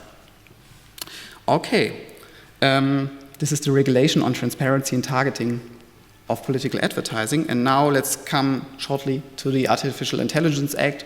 I can jump over this point because we already saw the timeline, and come to the risk-based approach. I think all of you are familiar with that. That's the pyramid of the risks. We start with unacceptable risks, and these services and systems are banned now, or will be banned. So risks to the safety and livelihoods and rights of people, like social scoring systems by governments or real-time surveillance mechanisms, face recognition mechanisms in public spaces, we already saw that, are banned. And then we have strict obligations for high-risk systems before they can be put on the market, and there's a long list of what is meant by a high-risk system. So these are systems used in critical infrastructures. So let's say an AI steering an electricity grid will be an AI of high risk, or AI in mobility sector, self-driving cars are high-risk artificial intelligence systems. And then you have a lot of things you have to do before you can put these AI on the market, and especially you have to do a risk assessment before you put this AI system on the market. Okay, and when it comes to limited risk AI systems, you only have specific transparency obligations, and minimal risk is free to use. But what's very interesting is that we have special provisions regarding this systems that are called general purpose AI models and specific AI systems. And providers of such systems that directly interact with humans must inform all the humans that they are dealing with a machine. So if you are providing a chatbot, you will have to inform all the users at all the time that they are dealing or communicating with a machine. And then we see there that this idea of watermarking is out there in the Act. So AI-generated content must be marked by providers in a machine-readable format. So Machine-readable watermarks must be integrated in all services in Europe when this will come into force. So there's a strong obligation for watermarking, and we also have a strong obligation for deployers of generative AI to disclose deepfakes. Also, so fully automated generated texts also for public media, they must be disclosed, so a labeling obligation. So we have an obligation to do watermarking, and we have an obligation to label generated content. But what about malicious actors? Will they follow this obligation? I think, yeah, it's quite obvious. We will definitely have this arms race on the technical level of labeling techniques and watermarking techniques on the one hand side, and how to circumvent these systems when using the large AI models. So I think all the big industry players will be compliant to that, but then we will see this, this countermeasures by malicious actors to circumvent those systems. Okay, that's the AI Act. And now I will start a second iteration of my initiative question. Maybe you can vote again, please, if you have the same opinion on what risk AI is actually for election integrity. Okay, it already starts. Then let's jump to the next slide. I have to add that there are also non-regulatory measures, a lot of non-regulatory measures out there. So we have this strategies of the European Union and also of NATO and other international players to open up disinformation centers to debunk disinformation and deepfakes. So NATO's Stratcom East, the EU's Disinformation Lab, and it could be named here. So we have also this, let's say, non-regulatory measures by authorities and the public sphere. I just want to mention that, but for the reasons of time, we keep it to regulatory things here. And now let's come to what's still missing from my point of view, and then I hope we have some minutes to discuss that. General purpose AI systems with general functionalities are in the process of establishing themselves as additional gateways for the individual access to information and knowledge. We already saw that at the beginning, but I think that's a transformative change in our public sphere, and that's a reason why I want to pull it out here again and point on that. And these this general public AI systems and models are on the way to become central information and knowledge infrastructures for all of us. So let's see what the search engine sector is going, how it will be developing. But my imagine is that my picture is that we will see a lot more AI-driven information services out there in the next month and years, and by that, these general purpose models are on the way to establish themselves as basic, as central infrastructures of our access to information, such as libraries has been, as cable networks have been in former times, search engines and social media platforms have been for the last 20 years. And what is the result of that, or what's the consequence of this when it comes to ethics? This is a special role. So providers of information structures infrastructures have a special role to play in our information sphere, and they have special responsibilities. And when it comes to responsibilities, then it's linked to core values. And the core value of our public discourse, of democratic public discourse, is equality of opportunity for communication on the one hand side, and access to information on the other hand. And providers of public information and its core infrastructures are strongly ethically bound to this value. And that's the reason why, from my point of view, beside those industry initiatives, also this joint initiatives, also the technical measures and the regulatory measures, key stakeholders should go the way to establish a more value-based research and development from the outset. And what is meant by that? By establishing independent teams doing ethical assessment during the development process from day one, bound to serving the values of democratic discourse, right? These terms must have the goal, their purpose must be to have this to serve this core values. You can't streamline everything to that's my last point. You shouldn't streamline everything to the business logic, but you have to have independent assessments, ethical assessments of your services from day one, and so by that, a value-guided process of research and development of these systems. By establishing internal frameworks and guidelines of values for value-driven research and development, not just as a marketing strategy. So we see some things like this out there. So look at the big players, at the most prominent players. All of them have documents how they set up their internal guidelines, and they some of them also publish their guidelines. But when you read through it, you sometimes get the impression, okay, there's a small marketing gag or something like that. And you ask yourself, okay, how can this function if the deciding body is still the CEO and the oversight board of this company, and you don't have independence of the teams doing the ethical assessments? Right, and then and then there's also a strong call from my point of view on all relevant stakeholders to participate in effective industry self-regulatory and initiatives with clear objectives, with clear time schedules, milestones, and governance structures for oversight and controlling for compliance.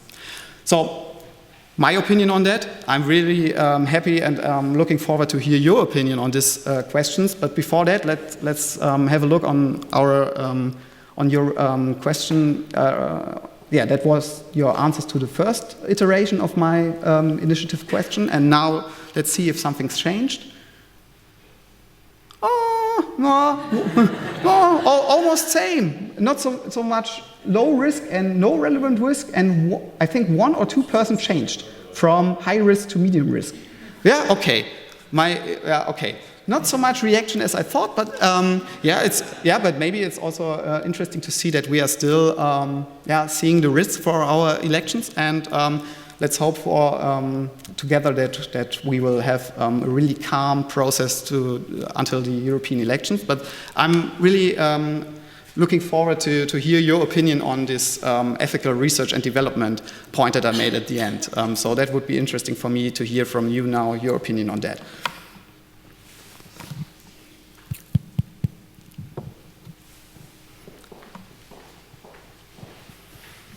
Hi, my name is Andrea. I come from Cyprus, and actually this is the lecture I was waiting for because I'm a campaigner for a long time now. I have a lot of points, but I wanted to stand to the last thing, like the phase you made. You, with all the measures you've shown us and the acts, you hoped for us to switch to low risk or to maintain in high risk. Because to be fair, as somebody that has been strongly involved with the disinformation part of the campaigning since 2016 and Cambridge Analytica and everything, in that aspect, all the measures that, let's say, big tech has taken, and they have taken a lot, the only thing that they actually managed is for me not to be able to work in another European country because I'm not allowed to. All right. So the ban of another country running elections in another country just made my job smaller in the digital single market in Europe. That's one. I just finished last year the presidential election in Cyprus, and the flagging I've done for foreign let's say interference, I've sent it like nobody cared about it, like during the campaign. It was like 15 months. And, the good to have acts that we've seen, like the Transparency Act doesn't really affect the voter. Right. I mean, they can say it's paid by Markus, paid by Andrea, but then again, I can show you in 5 minutes how you can pretend you are me and I'm you. Yeah. So what is the hope actually with all these acts? Because I can guarantee that they cannot really stop disinformation. Yeah. But then again, for the past 8 years almost, we're trying to educate people not to fall in the trap, and we still haven't managed also. So that's my thinking right now. Thank you. Over there, a second.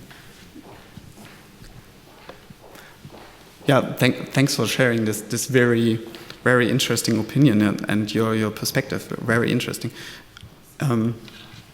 Hi, I'm Belen from Spain, and I actually, after you gave your presentation about all the countermeasures, I changed my answer from medium risk to high risk. Yeah. So I think I made opposite effect. Yeah. Mm-hmm.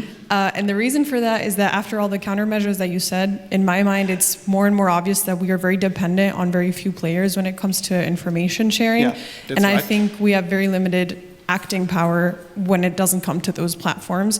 And even though there's regulation for Meta, Instagram, etc., we depend on them highly, and I don't think labeling is enough because it still can trigger, like even though if you see a video of Biden that is fake, for example, a hate speech, it still triggers a lot of communication between users, and it can still, even though it's labeled, it can still have a very negative effect. So I believe that, yeah, I mean, of course, they're good countermeasures, but I think it's not enough, and it showcases even more that we are very dependent on some players. Yeah. Yeah, maybe I answer this underlying question. If I had something in mind asking you this question twice, and if I had a direction in mind where I wanted to push you, no, actually not. I was just interested if some of you will change their opinion based on these slides. And actually, from my point of view, as I already pointed out the weaknesses of all the regulatory frameworks, I share this opinion that we are not yet in a phase where we can say, okay, our countermeasures that we have there on a regulatory level, also as well as on the practical level or on the strategic level, and as well when it comes to the level of capacity building and informing and building up more resilience and literacy out there at the standard where we should be. No, we are not yet there. And we are not as adaptive, so to say, as we should be with our public sector reacting on this development. So, as I pointed out, that we will have act on regulation of transparency of political ads in autumn of this year. It's just a mess that it will be applicable from autumn, and we will have elections in June. So, yeah. Does that make sense? No, that doesn't make sense. Beside the fact that the transparency measures are not enough, but you have this problem of not intervening into the content, freedom of expression, not to influence what political players are saying actually in their campaigns, what they are trying to bring over when it comes to argumentation and to political discourse. So yeah, it's really, so you have to interventions in this field, regulatory interventions, is a really tricky business, right? And you have to be very careful not to destroy a system by trying to protect it, right? Not to destroy public discourse by trying to protect it, not overprotect public discourse, because public discourse in a democratic sense has to be open as it could be. So yeah, it's a really tricky task to balance protection against safety in this field. Okay, another opinion or another hand there, yeah?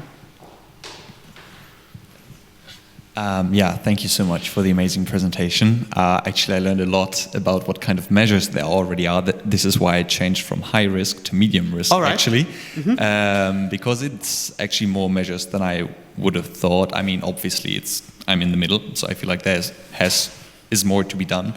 But my question actually is connected to the first talk that we had today. And the first speaker talked about the Brussels effect. And my question here is, you've told us about what the big players have talked about and like their consensus, what they want to do, but the regulations that you've spoken about are close to the finish were European regulations, yes, right? My question is, will there be a Facebook A, for example, for India and a Facebook B for Europe? So that we would have a Facebook in India where it's not so strictly regulated with election campaigns, with flagging and so on? Or do you think they will do what they will have to do for Europe, they will spread it across the whole world? When it comes to data protection, we clearly saw this Brussels effect that Martin already told us about. There we saw the market power of the European Union. So it was so important to keep the services on the European market that all the big players decided, okay, then we will roll out something like a similar framework regarding data protection through the whole world, not to lose the European market. So they decided to follow, so most of the players at least. And when it comes to content moderation, And public communication, we are in a different field because we have very different cultures regarding public communication. What is allowed to say? So if you have been to UK and read a public newspaper there, a boulevard newspaper, something like Die Sun or so, you sometimes think about, okay, would that be allowed in Germany? Would it be possibly in Germany? No.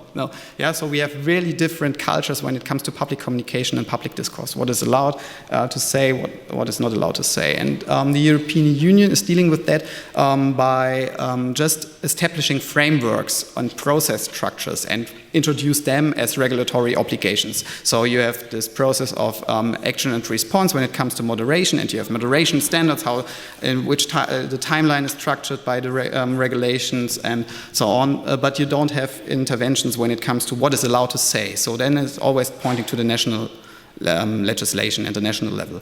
And that's also the reason why we don't have something like a development of nationally bound types of services. So these services are regulated on a meta level, so to say, when it comes to content. And that's also and now the question is if we will see this transparency and labeling obligations on all the services globally, or will we just see it in the European Union? And I think at least some of the players will decide for also rolling out these things globally. So I think we will see a process effect of the meta and process structures and process obligations we have there, governance obligations. And then we will have something like a more diverse set of services, and when it comes to what content is allowed, what are our internal guidelines regarding political communication, and what are the practices that the service providers and the AI providers will establish. We already see that when it comes to India. So look at the practices of big players and providers in India. They are doing it in a different way than they do it in the US or in Europe there. Right? And also in other Asian countries. And I think this is the way to go. So on the meta level, we will have this global effect when it comes to practices and the structural, this content-related regulations and internal regulations, self-regulation, regulatory measures. Then we will see a more diverse set out there. That's my picture.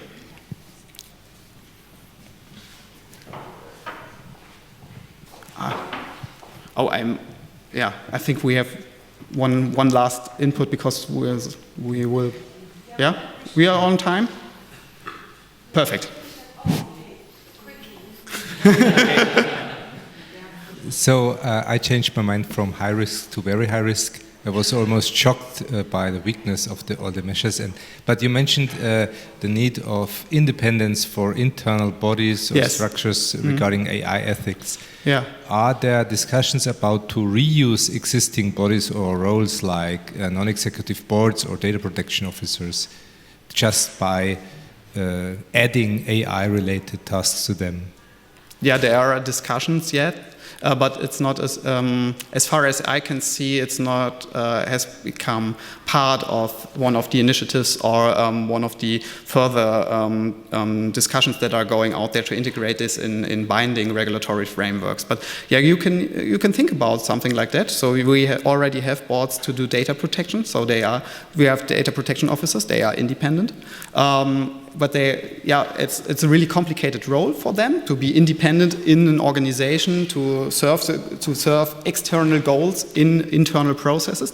It's a really hard role to play in a business organization. But maybe that's the way to go when it comes to the question how to establish value-based and ethically-bound research and development from day one, and how to bring diverse sets of values together. So the business logic, and it's totally okay to follow the business logic when you try to be competitive in a very competitive environment for a provider. Yeah, but when you want to do it value-based, you have to establish governance structures that are able to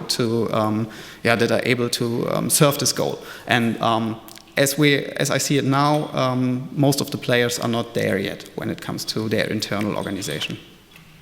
Let me finish with one last slide. I asked Dolly to present you a picture of responsible research and innovation of trustworthy AI as information infrastructure, and that is what Dolly is thinking, how this could be presented to you in a picture. Yeah, maybe that's... I found it quite funny. Okay, and thank you for this time, and reach out to me if you have any further questions. I will be happy to answer them. And yeah, let's go to the coffee break now. Yes. And join the coffee with me. That would be great. Thank you very much, Markus. Thanks.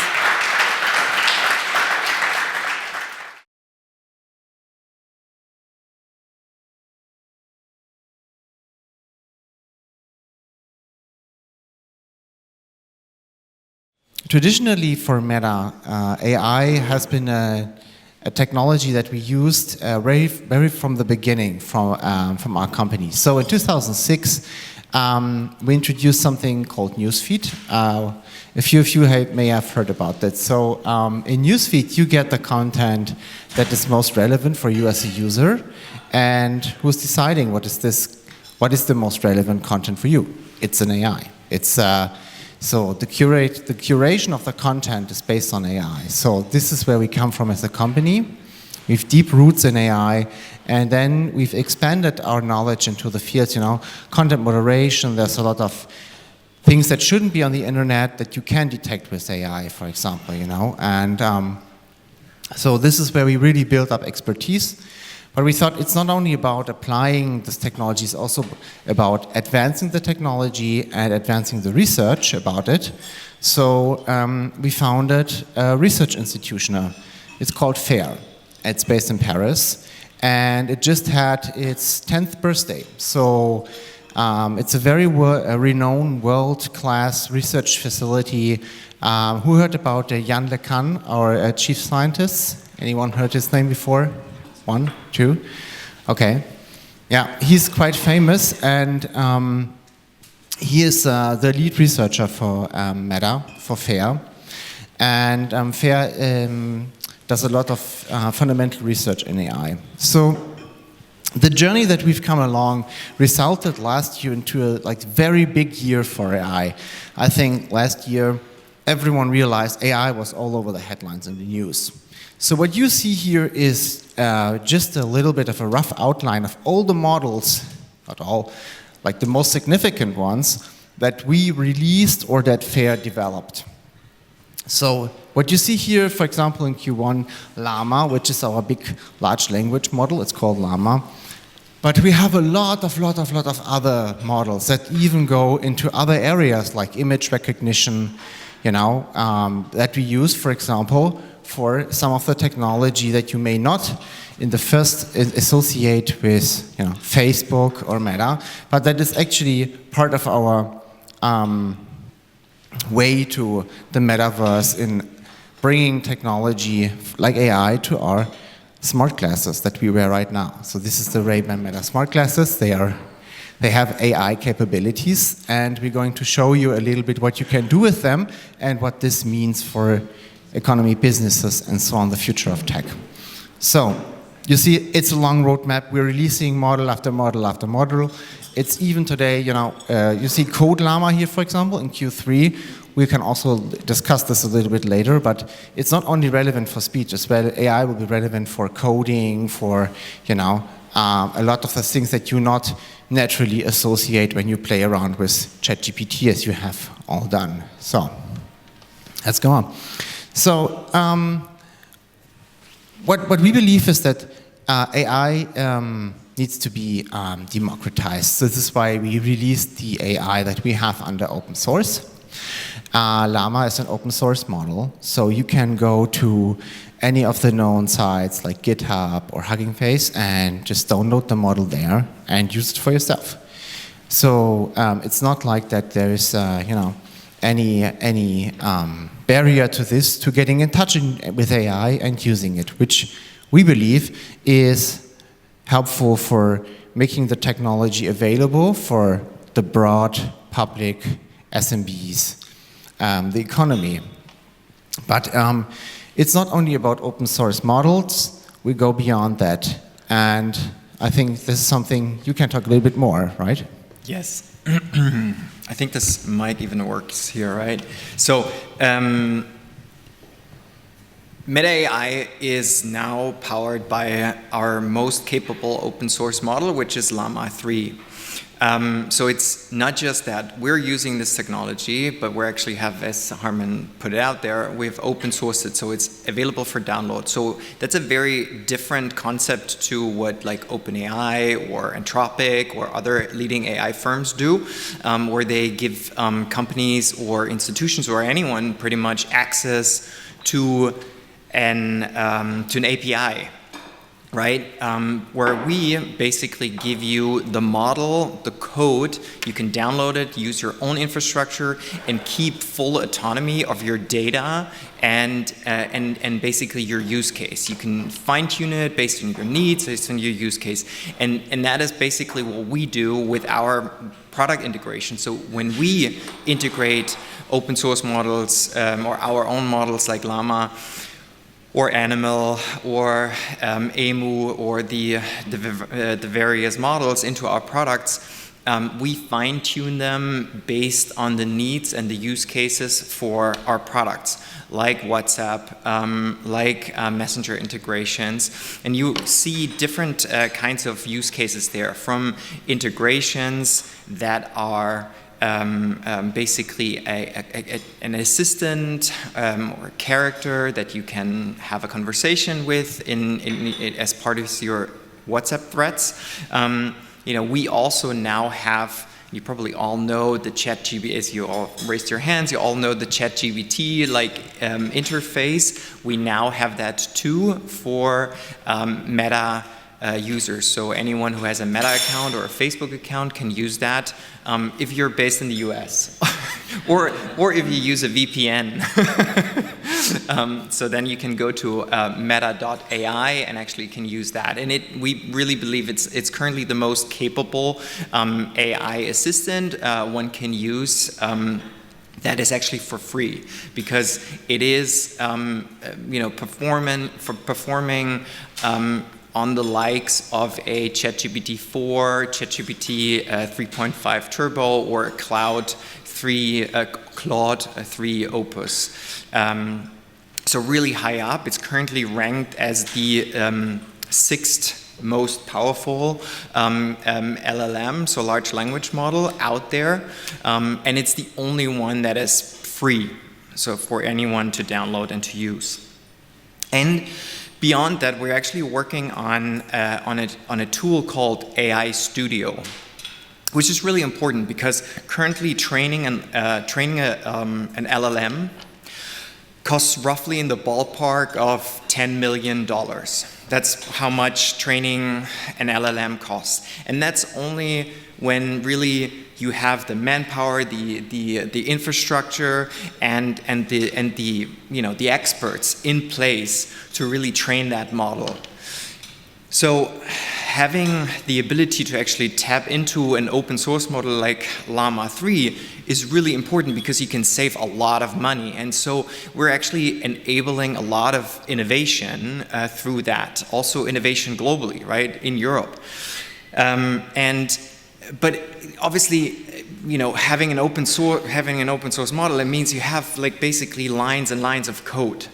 And maybe you don't have the infrastructure, maybe you don't have the experts in-house that can actually take that open source model, fine-tune it based on your use case.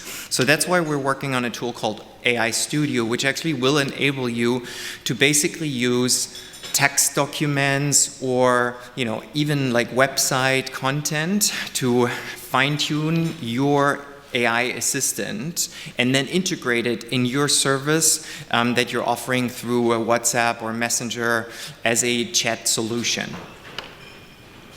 But then I've also brought an AI assistant that we basically built last week, which we called Marie, which we basically trained. We used an external infrastructure, so it's not based on any meta infrastructure. We took the Llama 3 instruct model, and then we fine-tuned it based on 80 externally available blog posts. So basically, anything that's on Meta AI blog, anything that's in the Meta newsroom about Meta AI, anything that is related to recent developments in Meta's AI tools. Stefan, before we proceed here, so you basically trained your own AI chatbot, right? Yes. So how long did it take you to build that specific refined chatbot? About a week. About a week. And with AI Studio, it would take about a day, max. So maybe an hour, if you're sloppy. So you see, we're going through a few product fundamentals, but I want to already stipulate your thoughts with this. This was just Stefan building this for a week. So it's really, really becoming easy to build these technologies, things that previously took a long time to build for companies, for organizations. Now we can really quickly have a fine-tuned AI chatbot, and we're going to demonstrate you that it works. Or how it works. I hope it works. Hi, I am Marie from PX. I can answer any question about AI at Meta and its policies. You can ask me about specific products, policies, or even general questions about AI at Meta. How can I help you today? What's Meta's position on open sourcing AI models? Meta has a strong commitment to open sourcing AI models and making them accessible to the broader research community. This is reflected in their approach to developing and sharing AI technologies, such as the Llama models, which are open sourced to facilitate collaboration and accelerate progress in the field. How do you keep AI safe?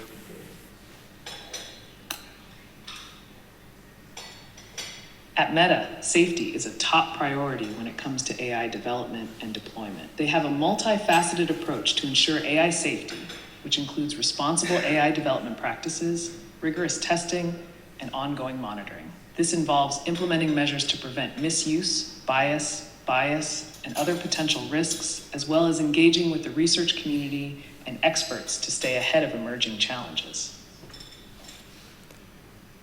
So I'm going to pause here. Obviously, you could go on, and to have conversations. You could also ask it more candid ones, but for the purpose of this demo, I'm going to stop here.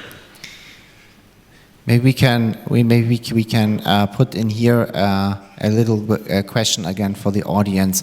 Maybe some of you, as I don't know who is from which organization, has anyone already kind of a use case in mind for this technology where you come from, reflecting on this, this fast development chatbot that you can build on your own, fine-tune with the documentation you have with your company or organization?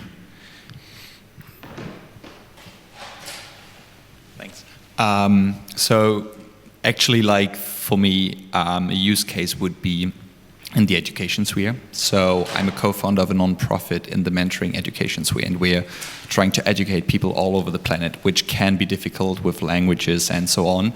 And I feel like this shows that you could, for example, teach soft skills, hard skills that are crucial for their professional development, academic development, and that would make it incredibly scalable. And make education more accessible. Very, very good. I'm glad that you brought this up. It's not scripted. We haven't spoken before, but we will come back to the multi-language thing. And one thing that I can tell you is that one of the chatbots that we've launched on our own products that are integrated within our messenger service, for example, one of them is a chatbot that is tailored towards career advice, or education advice. So you can ask them, you know, I'm a CNC machinist in a, you know, industrial facility. How can I advance my career? And it may suggest that you learn programming to not only drill the CNC pieces with your machine, but actually program with CAD software, and could recommend where you can get a certificate, things like that.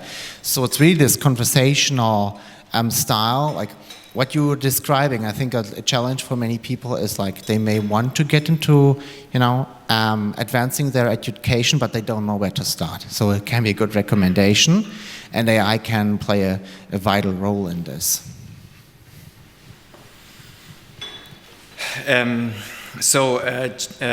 Generative AI goes obviously beyond LLMs, and I think that's why like everyone is sort of super excited about ChatGPT and like these chatbots and everything. Chatbots are not really new. Actually, in fact, the first chatbot ever created was created in 1966. So it's not really a new concept. And then also the, but really, obviously, AI being capable of predicting the next token, so the next word or line of words, in order to and that actually making sense and being grammarly correct, etc., is really strong. But beyond beyond the text or chat use, an LLM can be used for coding. Which is great because obviously code is also a line of text, but you can really use these LLMs for large-scale data analysis. And I think that also, when you would talk about, for example, public administration, or even policy use, or even if you consider parliament, right, work, you often get like 600-page proposals, or you get arguments and counter arguments and submissions on different proposals, right? Who's going to read that? I mean, so how can you make sure that all of the opinions are captured and then equally, and there's no bias in that. So that is actually what an LLM is also capable of.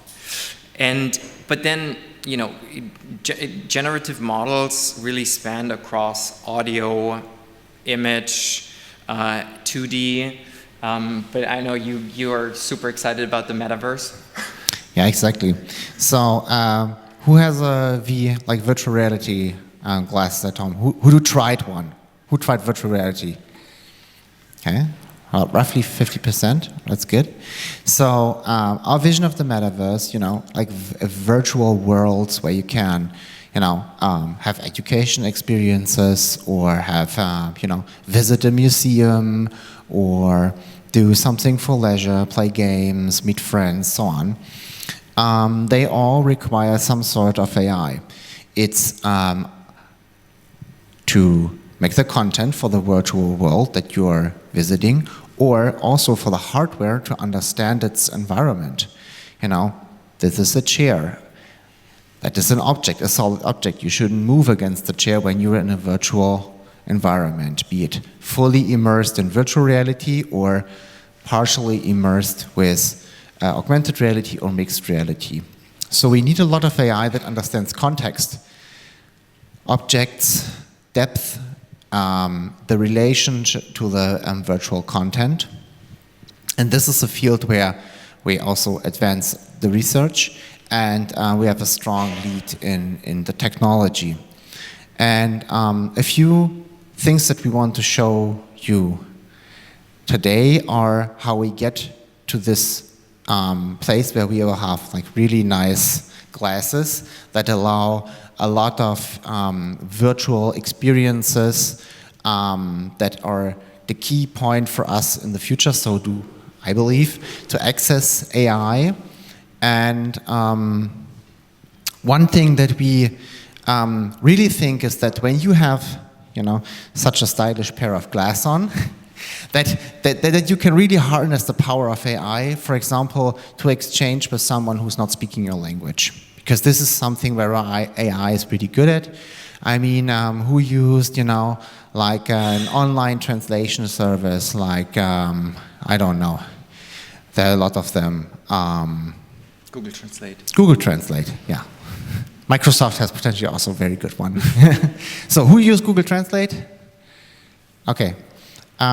What's the success rate, would you say? Are you happy with Google Translate? Like, still a little bit of progress to go. But I think, you know, it's not only based on text. So in Google Translate, you put in text, but you can also use the Google Lens, you know, to get a translation. But actually, wouldn't it be cool if you could not only translate text, but also something you hear into your language? And I think, Stefan, there's something you can show us about this, right? Yeah, so I think there's also something about expressiveness, right? So we have a line of models which are called seamless communication, and then we have different models that actually have like different capabilities. So seamless streaming, for example, is for live translation. Seamless expressive is a live translation, plus it can actually replicate your voice or the input voice. So we can, so really, because what we want to get to, and we are certain that we can actually get there in a realistic time frame, is for these glasses that we currently have on to be really capable of live translation. So anyone who is right in front of me in a 30-degree angle would be translated. But then, you know, especially when you hear someone talking, like, do you want that person to be, to be mirrored by an artificial voice, or should that actually be like representative of that person? So obviously, personalization is really key there. So a prototype demo that we currently have is seamless expressive, which, let me just quickly go there, which you can actually also try out. And we can give it an, let's do input German and then go to French.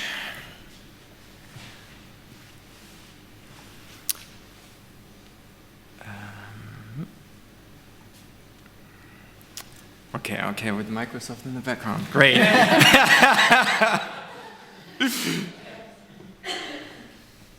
Hallo, ich freue mich heute hier zu sein. Danke, dass Sie mich eingeladen haben.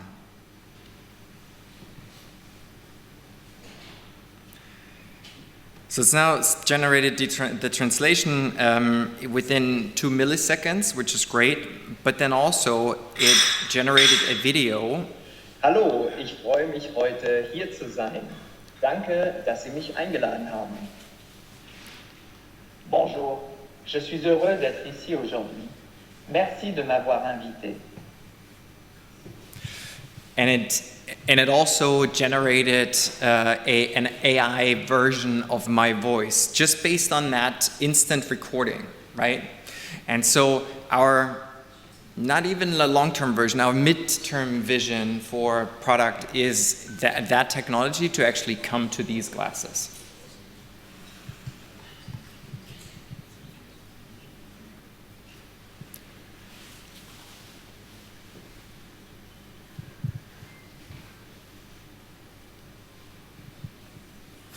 Okay, so sorry, I got distracted by a call on my glasses. So I was speaking already about, you know, image recognition. That's where we come from, you know, harmful content, and we've expanded this to virtual world, extended reality. Something that I want to dive a little bit deeper with you is now this exact topic. The evolution of image recognition, to show you where we've come from, where we are at the moment, and what we hope to achieve in the future, and what this actually means in practice for your day-to-day life, how you can use the technology, how it will play a role for consumers, will play a role for companies, and then we can maybe also discuss how you see the application here.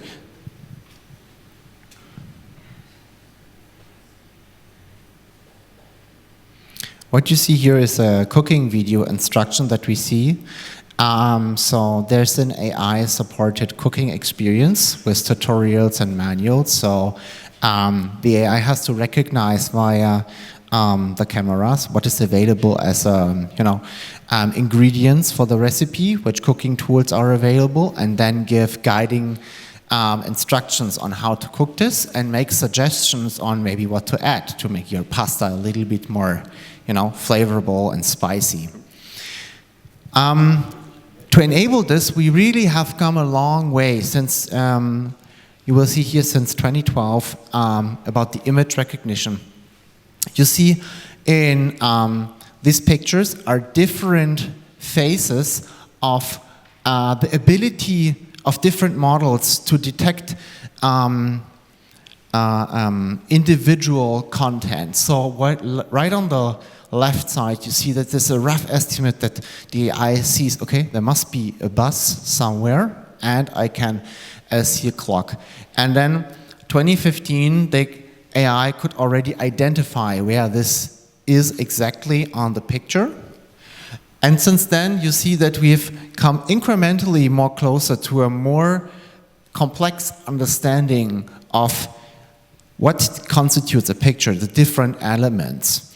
Until we, last year, released the model segment anything, and it really means this. You can use this model to upload any image, and it will segment it in the different elements that are on the image, and thereby making it so that you can interact then with these different elements, which is important for building virtual worlds and enabling AI to really understand what you see and how to make sense of it. And Stefan is going to demonstrate this now. Right. So this is a royalty-free image of the Brandenburg Gate.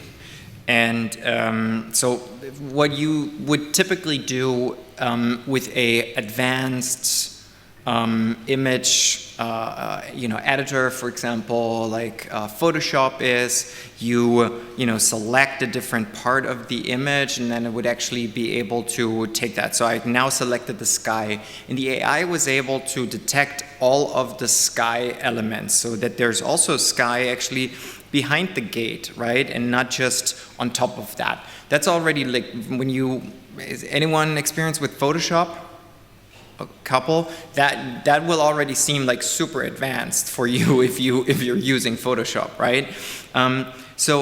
But what's the beauty about our segment anything model is you can basically run it, and it will auto segment all of the components in the image, right? And give you that ability of identifying the individual objects.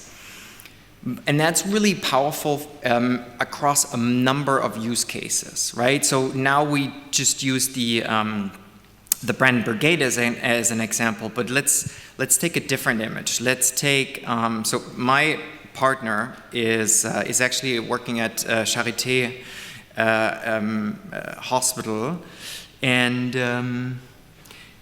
so she's in the radio oncology department. So basically, they use radiotherapy to zap tumor. So let's take this scan of a brain tumor. So now, obviously, what's really helpful in radiotherapy is when the machine, the Siemens or the whatever the manufacturer is, radio-oncology robot is actually able to very precisely target the tumor. In order to do that, it needs to auto-segment, so automatically segment the tumor at any time during the procedure. And so that's why they use AI in the process. And so you can see here, you run the model, and in practice, it would run like constantly, not just once, but constantly, and it would always identify, because in the body, obviously, when there's blood vessels and whatever, and the patient is breathing, hopefully,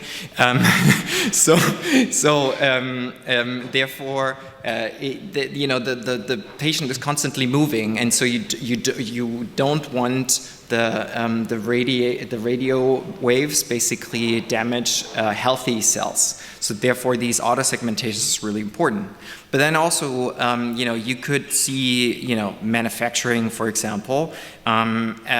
What's really important, Germany is one of the most advanced countries in the world when it comes to manufacturing automation. That's basically what keeps our economy running, and therefore making that even more compatible in the future. AI and generative AI is going to play a big part in that, in making basically Industry 4.0, bringing that to 5.0. Yeah. And while you demonstrated with this picture, you could imagine like a lot of use cases if you combine the different technologies. Let's say you're a remote maintenance worker, so you go outside to remote locations to fix like an electrical system, something like that. So you can use something like a smart glasses that has certain AI capabilities to to analyze what you see, the switchboard, for example, with the different interconnections, like what to do. And then you could imagine receiving also support from an AI of what to do, which system to check, which protocol to run according to the system, identifying certain components of the system. So as you see, all these different things come together. Now think about it further. So we have also the live translation ability. So maybe you're, the company that manufactured the electrical switchboard is not in Germany or wherever you're from. So then you receive the guidance maybe from an operator, but he can or she can speak in her native language, and then you get the live translation and receive the support from the AI how to execute the maintenance routine. So this is really how AI on multiple levels will play a crucial role in advancing our economy, advancing our social life, and I hope we were able to give you a little bit of a glimpse and insight into this, because I think it's really sometimes hard to understand how it all comes together, and I'm happy to discuss this with you and to reflect a little bit on what this means. I think that's... Do you want to do that now, or do you want to go to the smart glasses? Yeah, let's go to the smart glasses first. So obviously who has heard about the humane AI pin? Some people? 1, 2, 3 people. So basically a clip-on from a company called Humane. So it went through the news at the end of last year. Everyone was like super excited about basically AI becoming a wearable. Unfortunately, reviews haven't been great. Who has heard about the Rabbit R1? 4. Right. Okay. 2 people, 3 people again. It's also an AI companion device. Like a phone, but not a phone, which has an AI basically as an operating system.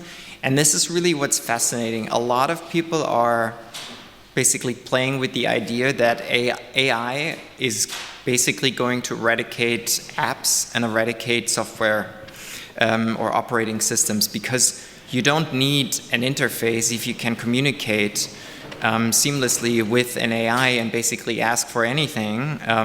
What do you need, and why do you need to look for why do you need 5,000 apps if you can have one companion that basically gives you access to anything? And so the role of app developers is going to change over time to more API basically developers. Instead of having the need to build apps, they build APIs of specialized services. And so we think that the best form factor actually for an AI embodiment is the smart glasses, which is why we have started actually selling these already for 320. They start at 329 euros.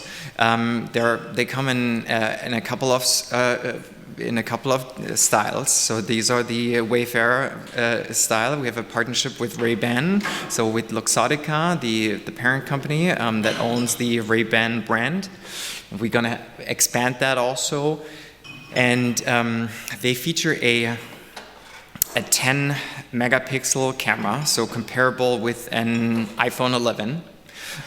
So really state-of-the-art phone. They have 5 microphones built in, so you have one right here and then 5 in your temple arms.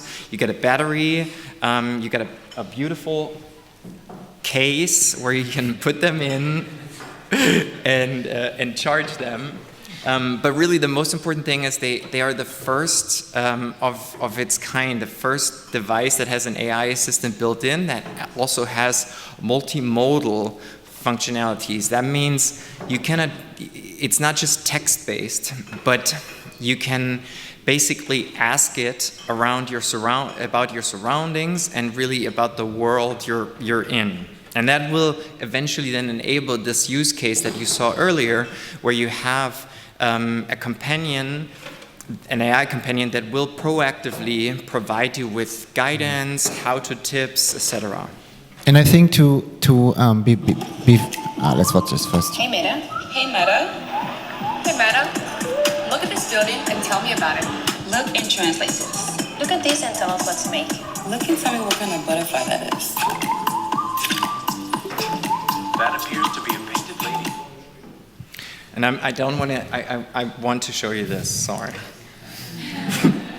Hey Meta, look and tell me what building this is.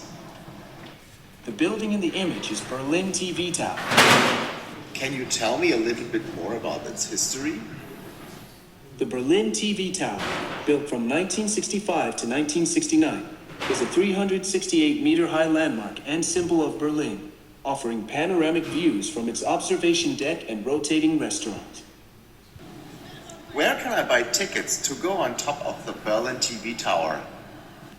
You can buy tickets to the top of the Berlin TV Tower at the TV Tower itself or online through visitberlin.de. Discounted tickets are available with the Berlin Welcome Card. Online booking is recommended, especially for the revolving restaurant, Sphere. Please note that there may be limited availability and time slots for entry. Enjoy the view. Hey Meta. Hey Meta. Look at the ingredients and propose a pasta recipe for me.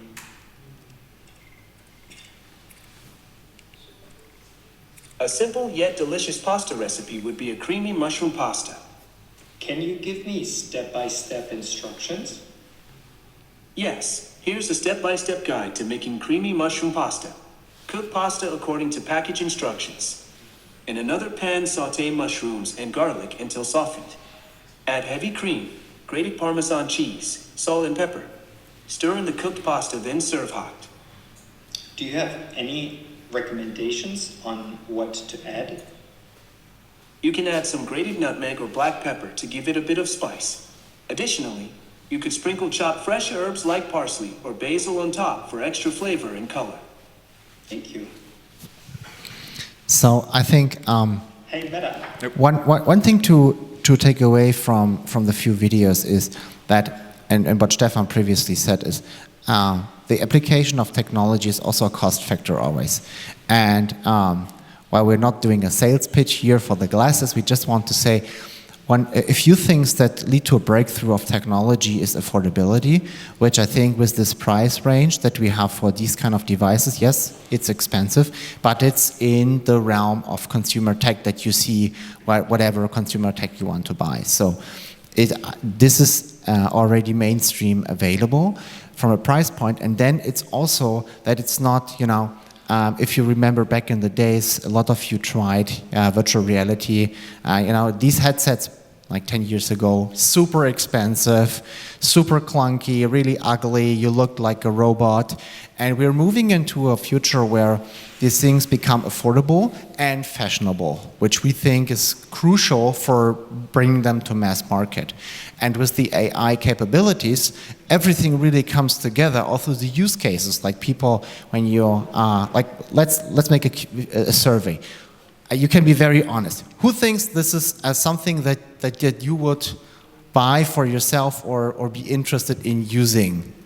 You know, a smart glass with a, you know, assistant and functionalities like that. Raise your hand if you think it's okay. That's roughly 70%. I think that's okay for now. Especially those who already wear glasses. Yeah.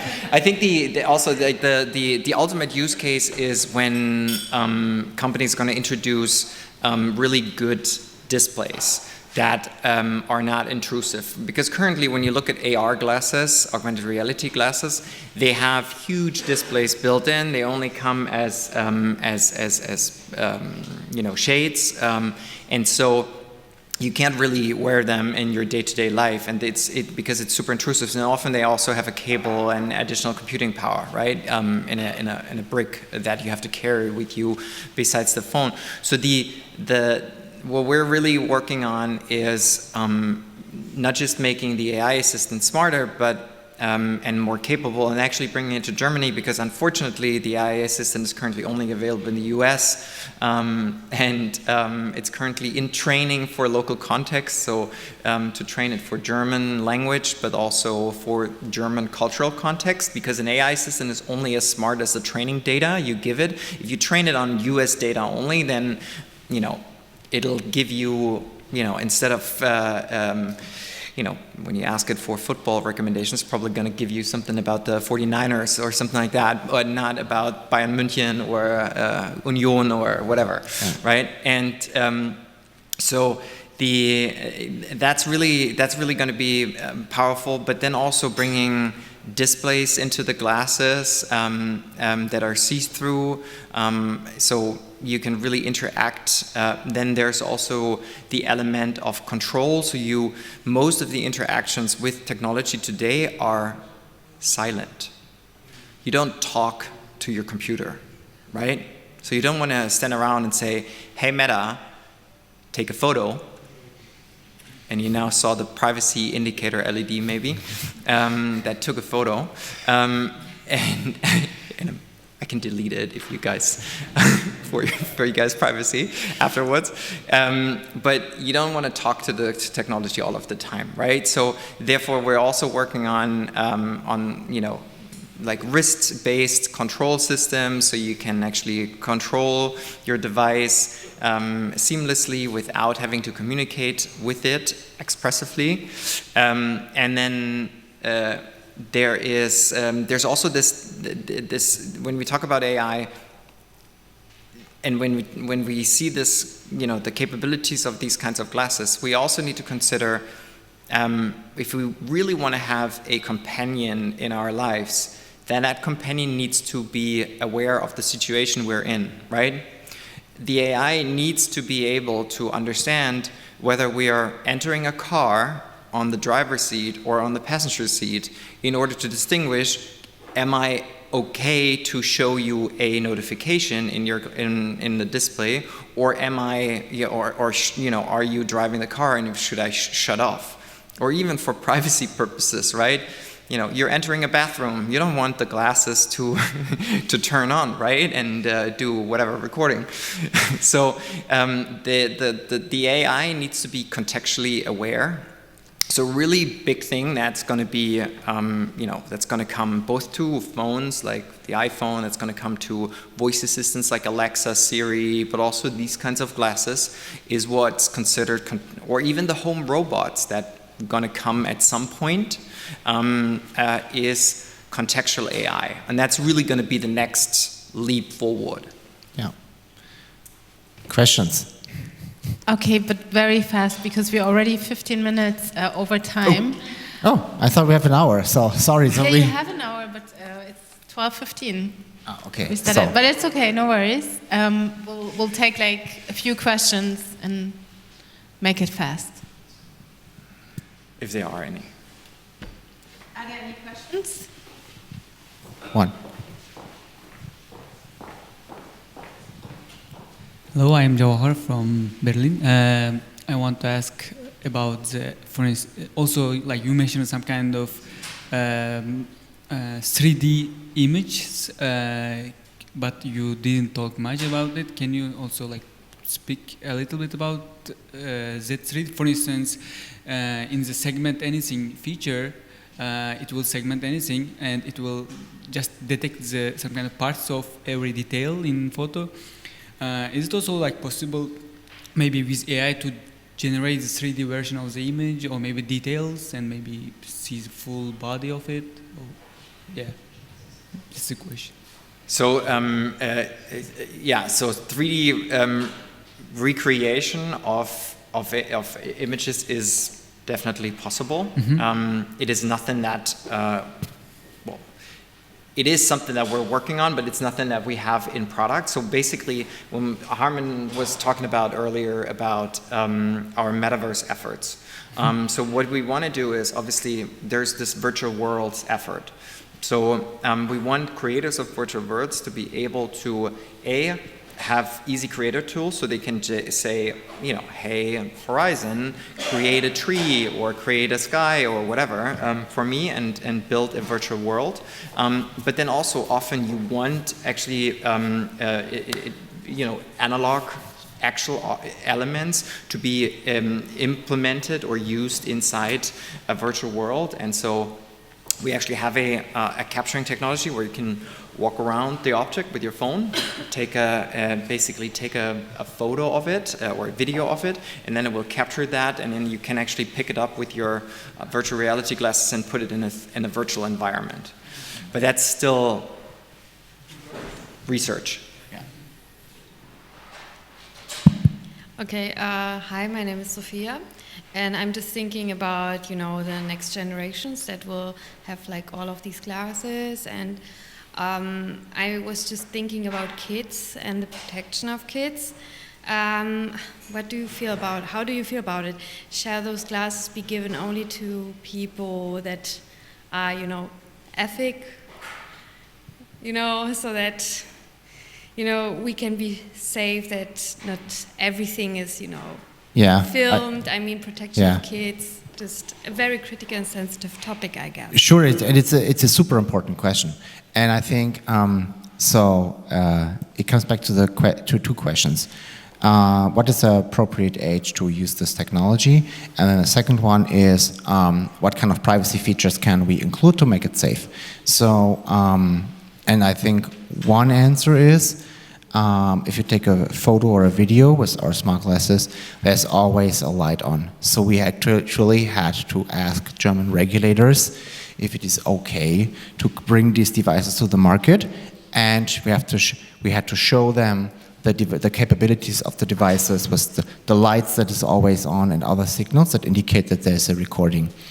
If you pull up your handy, for example, you know, your mobile phone, there's no flashing light. There are some countries in the world where it is required when you take a picture that the light goes on, but in Germany it's not. So I could hold my phone like this and secretly record you. So you see, it's actually a step upwards in privacy. It's not downwards. So, and then for the age appropriateness, that's a very important question. It's already regulated. You know, like there are laws that are not allowing minors to have certain technology, and that's basically, you know, you have to have a certain level of, you know, sensefulness and age to actually be able to use this.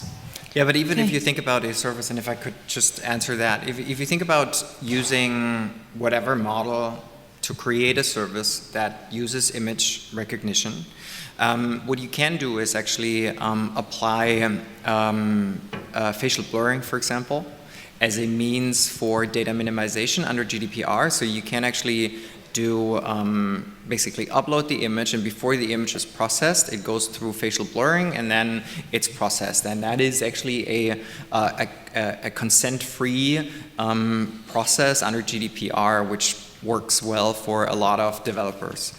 And then, yeah, I think but obviously being aware of use and laws and the especially around privacy and GDPR is there at the forefront for us.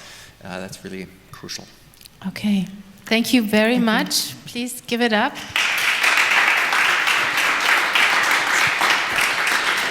You guys are a real good presentation team, really. Thank you so much. Everyone I heard just enjoyed this presentation very much. That was great. Thank you. You are a great audience and great input also from your side. Thank you.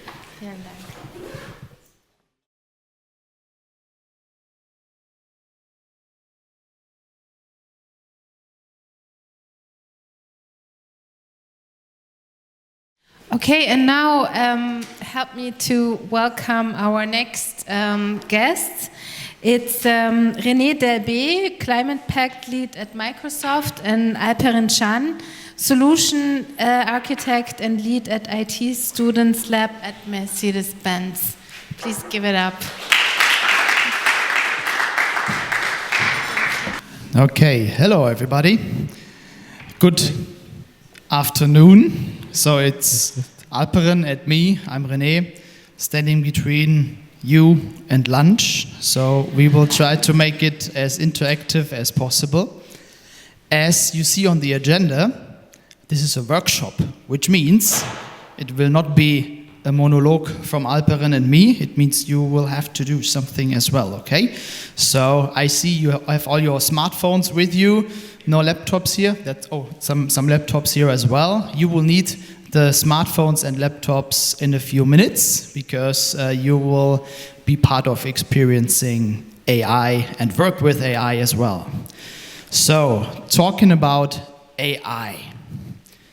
What I experienced a few weeks ago is my 10-year-old son. He introduced that he wants to be a sustainability manager as well. And I said, well, that's a great, great idea. So what are you going to do next? And he said, well, I want to explain to my friends and to some teachers as well who didn't get it, what is the current biggest problem that the world is facing globally? Lack of education. Of course it is. Something else, some other points. What is really harming the planet by far the most in our decade? Say again? Climate change. Climate change. What is causing the climate change? We're getting closer. I would not say like the industrial pollution is, I think, the main driver. Yeah, industrial pollution, yeah.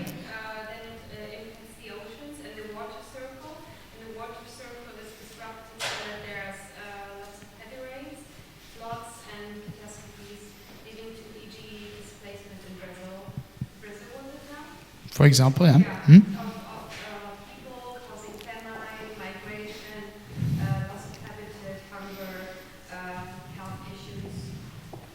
Yeah. And all of this, thank you, is caused by dead dinosaurs. Kind of. What we actually do since some decades, and as it looks, continue to do for some, hopefully not so many decades anymore, is we are burning dinosaurs again in the form of fossil fuels and fossil energy. This is the thing that really is the biggest problem at the moment. So, coming back to my 10-year-old son, he said, I want to explain this to my friends and teachers. How can you help me, Dad? So we started to think about sentences that makes it easy for them to understand and so. And then I said, well, you know what? Why are we not using Copilot, so Microsoft's AI, to explain this? So we asked Copilot if he can just draw us a picture to explain the problem, the combination of climate change and what dead dinosaurs have to do with that. So Copilot created this picture for us, and you will create a kind of this picture in the workshop as well. It's, of course, free. You do not have to pay or log in, or up to you. So he said, well, so actually the dinosaurs died out and we are killing them again. Strange, huh? Okay, so let's talk about what does this have to do with AI and sustainability. So in Microsoft, many years ago, we already said that neutral is not enough. We have to do something. We want to contribute with what we can to make this world a better place again. So we announced that we want to be carbon negative already by 2030 and reduce all our emitted emissions since we were founded in Bill Gates' mom's garage by the end of 2050. How did we get there, and how do we want to get to, the final goals in the future? So in 2009, we already committed to the first carbon emission reduction goals. And then something very important happened. We have an internal carbon fee initiated, which means every product, every business group, every facility, they get climate goals. If they don't reach the climate goals, and maybe the climate goals are set that they can't be reached, they have to pay an internal fee. And we are using this internal fee since many, many years to invest into sustainability projects. Startups to develop technologies, for example, to reach these goals.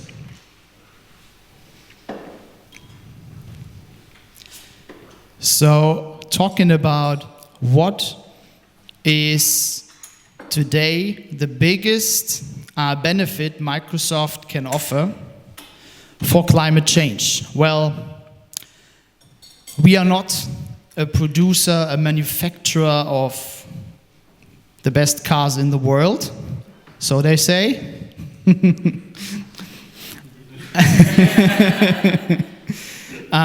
So we do not produce as much CO2 as you do, because we are not such a heavy manufacturer that works with steel and so. Even though the new AI data center that we are building in west of Germany will consume a lot of energy, but that's on another piece of paper. What we can really do in Microsoft, and it doesn't matter if it's we are talking about carbon or water or waste or ecosystem topics. To be able to measure your success, you need data. And actually, this is something we are able to do very well. We can deal with data. So now I have Alperen from Mercedes-Benz here with me today to introduce you to his use case and give you an example what is possible with the right data. Thank you. Alperen? Thank you, René. Let me give you a best practice of what we did, or... Let me help you. Thank you. What I did with my team the last 4.5 years.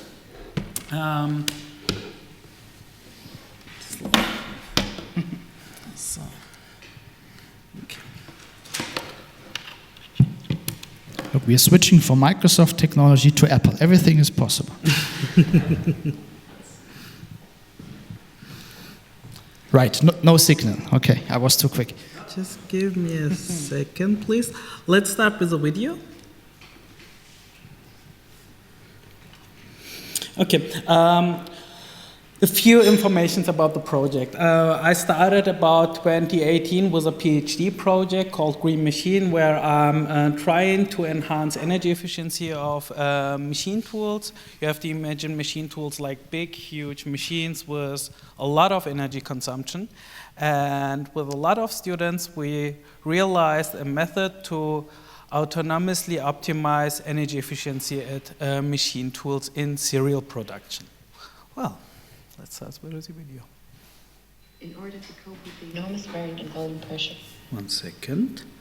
I think we got some problems. There should be sound over the speakers, right?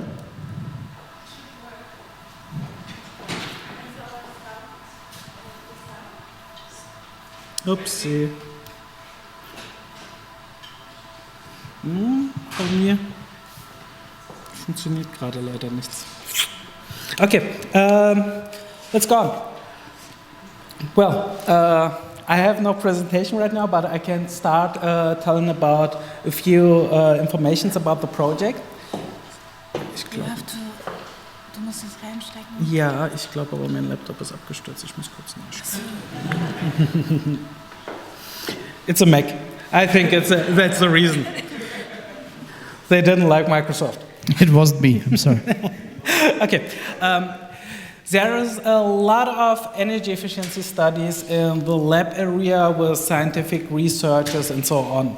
But the manufacturers itself have now not the chance to adapt the solutions, since there are the methods which are created are just used in the lab environment and not the serial production.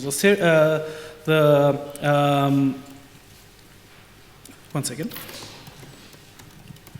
Let's take a minute to fix that. We need your presentation. It's very useful.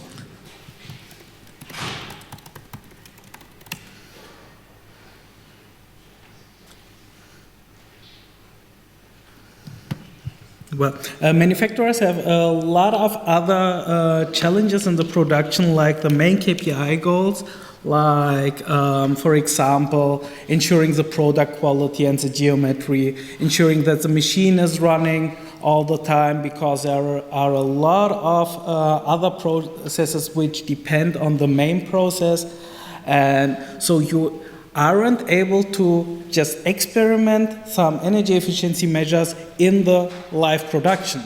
Since this was my main job, to create a method which we are able to use in the serial production with a running machine, how to change a value in the running machine without harming the production, for example. And that was one of the main aims which my PhD project was looking for. Well, we are. Is it doing updates, or what is? That's just a login screen, I think. But I think he don't like the USB-C adapter. Let's try it with HDMI. There are so many numbers on that deck. He can't just talk. We need something visible. Möchtest du es mir senden? Dann hau ich mir doch. Ich glaube, jetzt sollte es gehen. Ja, jetzt sollte es gehen. Gib mir eine Sekunde. So, downloads. Okay, now we can start with the video, I think.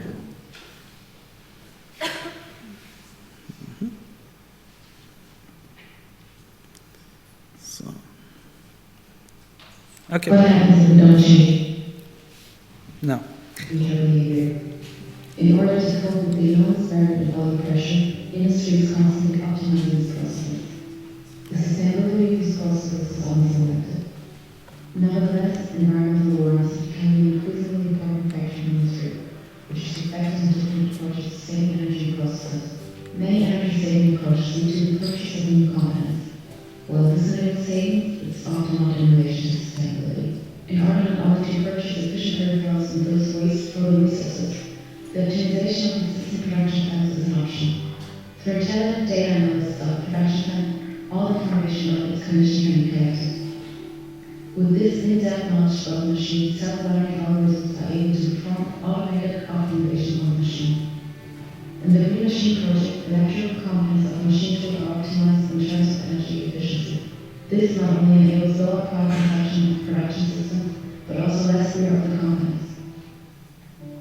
During the manufacturing process, production systems generate data that provides information about the condition of the machine, its quality, and the cycle time.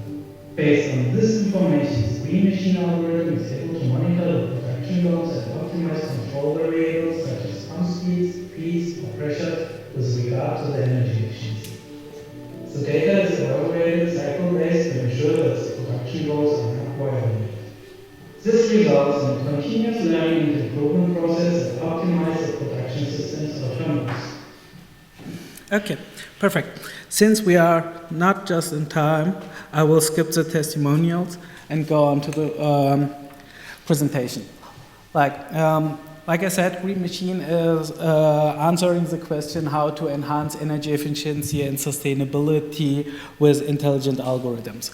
Within this project, I led a lot of students, which lead me to create a so-called student lab, where I'm now leading 2 PhD students and 6 working students.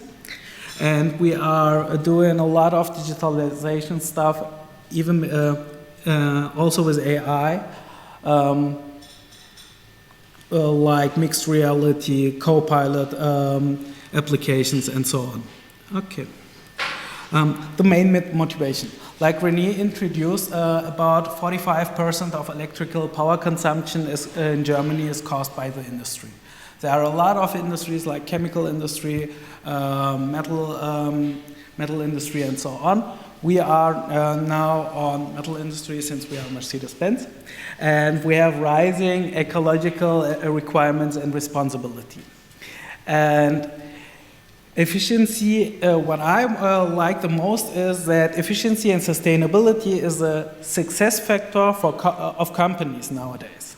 And one of the main energy consumptions is caused by the machine tools in manufacturing industry.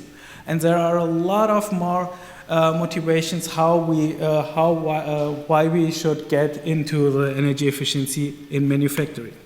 Let me give you a little technical context. Like I said, machine tools are really big machines with a lot of pumps, like to transport fluids and so on. And the machine tools are mostly not adapted to the application by the machine manufacturer itself. Like machine manufacturer X creates a machine tool for a lot of companies like Mercedes, BMW, and so on. And there are a lot of hidden potentials to enhance the operating efficiency. And this leads us to finding new potentials so we can avoid of buying new machines to get faster or more efficient, for example. And this enhances the sustainability by using existing hardware. And optimizing existing machines with a data-driven approach is the perfect solution for exploring new areas with new rule sets or new parameters of the machine. And we have implemented optimization during serial production with ensuring the process reliability and the process goals. The main process goal, which is every producer is looking for, is the overall equipment efficiency. It gives us information about the product quality, about the production time, and about the operating time of the machine. And like I showed you in the video, the main architecture looks like this. We have a machine tool which generates machine and process data during the production. This gives us information about the state, about the quality, and about the energy. And we are now processing this data to give it all a common context, which means which part is produced at what time, which data is generated about the state, and which energy did consume. And now we put it in a so-called data warehouse, which is hosted by Azure, in that way. And we analyze the data, whether there are changes because of the changes we made at the machine, like the, hey, pump, just move a little bit slower, and tell us if there are any changes in the process. And our AI agent is able to generate new steps and findings if we are able to get energy efficient, more energy efficient or not. And through an edge device, you have to imagine an edge device as a Linux computer, for example, which is connected to the control station of the machine. We are putting it in the machine. Well, that's the whole architecture, how the data would be flowed. As I said, producers are very focused on the main KPIs to ensure the process reliability, to secure the process. So I needed to develop a strategy how can I tell them to ensure the process and save energy? So I broke it down to 5 steps and go to the producer and told him, hey, I'm able to enhancing the energy efficiency in 5 steps. First of all, we analyze the process and the process data, look at how much energy the machine consumption has, and so on. We plan afterwards the optimization measures. Which objects are to optimize, for example. How to do the experiments, like statistical methods and so on. After it, we go into the testing, check if everything is okay, and roll out to similar machines. And the scientific part of the whole thing, like you have to imagine the algorithm stays in a dark room, for example, and is not able to see what is the next step.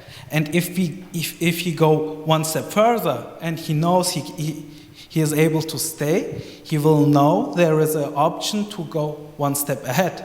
If not, he will just go down. We have created a mathematical or statistical solution for it, for so-called exploration and exploitation. Like the little boxes you can see there, that's the first measure where we can change the values and look if it's okay. After we after we did the exploration, we do the exploitation, like the third step, at the peak where we have the least energy consumption for this state room. We know, okay, everything will be fine. We can enhance the state room further. Okay. And what we did with the state room expansion was with the AI. But the AI needs rules to define when to go further and when to stop. So we have just simplified here, a rule set created where you can go on or go back. What we achieved is about 15% of energy consumption for one type of machine. Rolled out on all 37 machines, it would be about 115 households equivalent of energy consumption. And that's just one type of machine, which I am able to communicate here. But we have a lot of more potential in there. And the main statement which we can make here is there is a lot of hidden potential for energy efficiency with data-driven approaches, for robots or for two machines. And we are able to ensure maximum process reliability through data analyzers or AI during optimization. Thank you. Feel free to ask questions.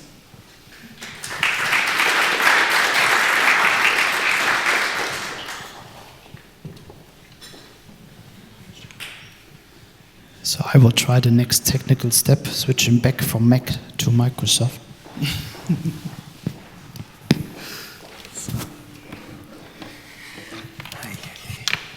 Hi, my name is Denis. I'm from Georgsmarienhütte, and we are also from the industry. So I would like to ask you, you showed us that you had the possibility to make your energy consumption better, but did you have the conditions? Because I know we also have the problem that we have technical equipment, we have machines that are so old, like a hammer, maybe 50 years.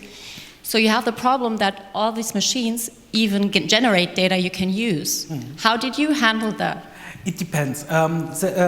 What I have shown with the autonomous approach is a utopia which we have created with technical upgrades. But there are also possibilities to get the data from the PLC, like from edge device. You just connect via Profinet, for example, at the PLC and can write the data within the process. That's one option. Another option is you can upgrade your machine with more sensors, for example. And what we have at least is the quality measurements. Since we have not every time inline measurements, like Outline measurements means we have a machine which measures the quality or the geometry of the part within a different machine for measurement, for example. And that's enough to make a so-called PD, plan, do, check, act cycle.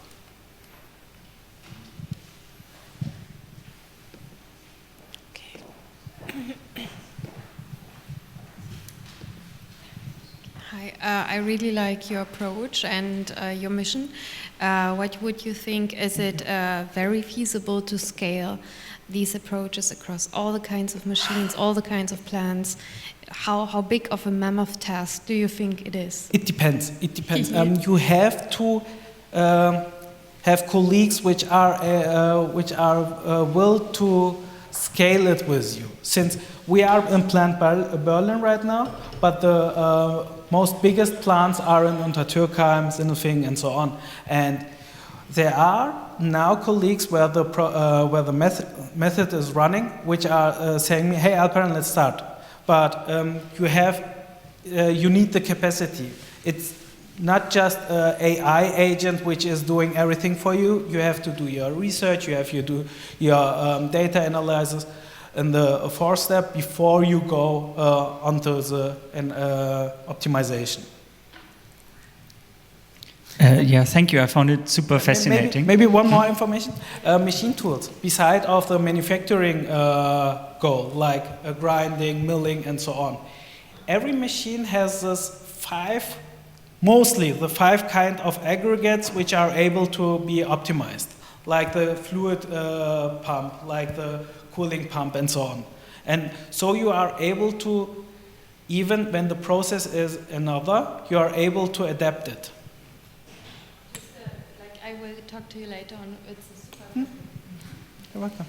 Sorry. Yeah, I was just wondering whether like your approach also includes the human factor, that it basically, like if a person or staff is handling the machine, that it also generates instructions for them, or because they also obviously are a big factor in the whole optimization of a new routine, for example. Well, that's a great question, which asked my professor or my doctor father, which we are calling in Germany, the same question: how to deal with the human factor, or like the Ishikawa diagram with human, machine, and milieu, and so on. You have the safety of statistics. That means if your process is capable, every problem which occurs are random. And if you are statistically ensuring your optimization within the state room exploration, which I have shown you, you can be very sure that that the problems which are occurring during the optimization is human-made or machine-made or made by the optimization. Another question?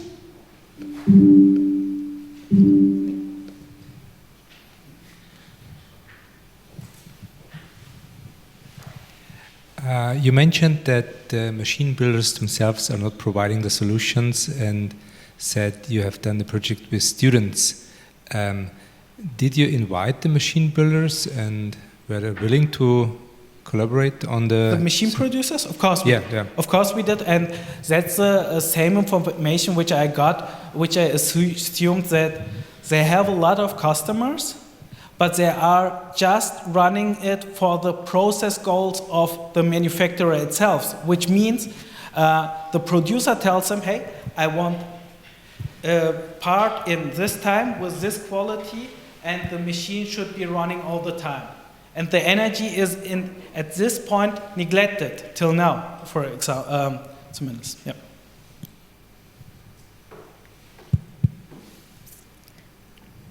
Don't be shy. Another question? No? We will be around for some additional minutes during lunch. So if you want to place additional questions to Alperen or me, just reach out. And now we are coming to the more active part from your side. And we are starting with a video as well.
Okay, no additional videos, please. What is this?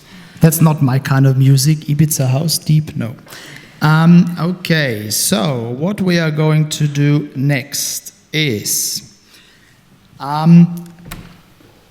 who of you has already heard about Copilot? Okay, most of you. Who has the Copilot app already on the phone? 1, 2, 2.5. Okay, good. So that's great. Thank you. You have the choice now to download and install the Copilot app as well. You do not have to. You can also use your browser and go to copilot.microsoft.com. Or you can just watch. But it's a workshop. So I will give you a minute to download and install the app. No costs, no login required. Just start the app or use the browser-based app, copilot.microsoft.com.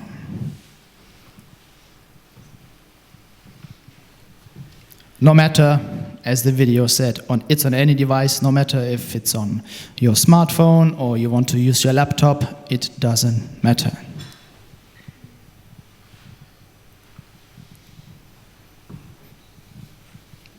Okay, I still see many people typing. Give it another few seconds.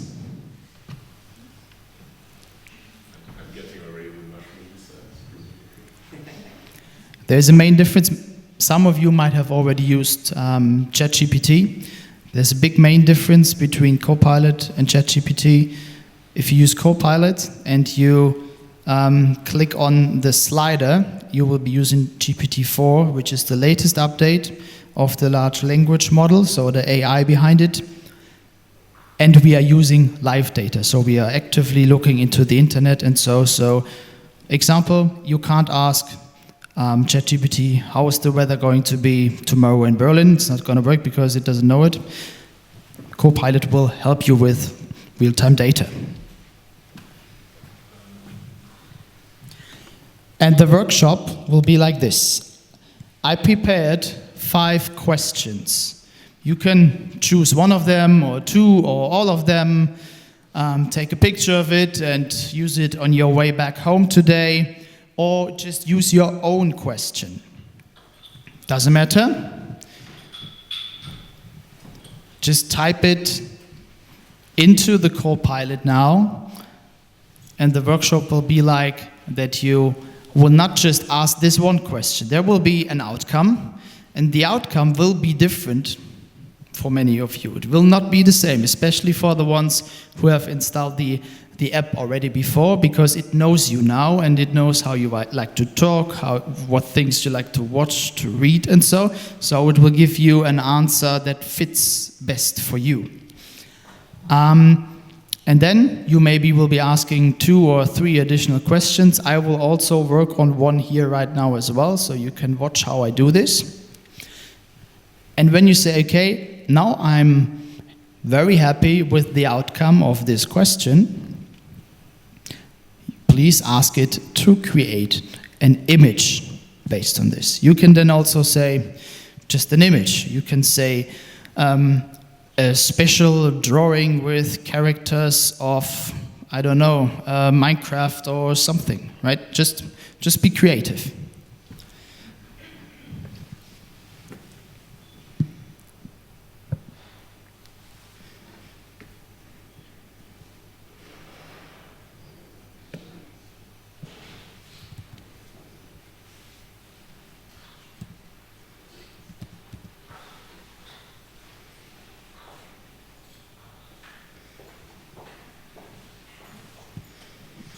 So I will go with, in what ways could AI improve efficiency in the supply chain to reduce CO2 emissions? Think across various industries.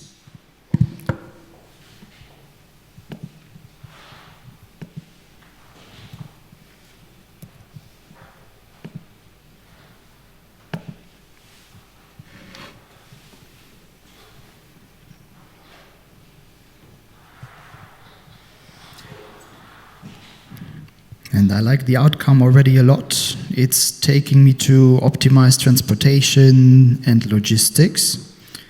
Resource allocation, very important. Energy efficiency in production, here we go. If you are questioning further with energy efficiency in production, the main answer would be optimizing existing machine tools. Yeah, linked to Alperen. Let's try That would be great. Let's try it. So what we can do is, please give me more details on point 3.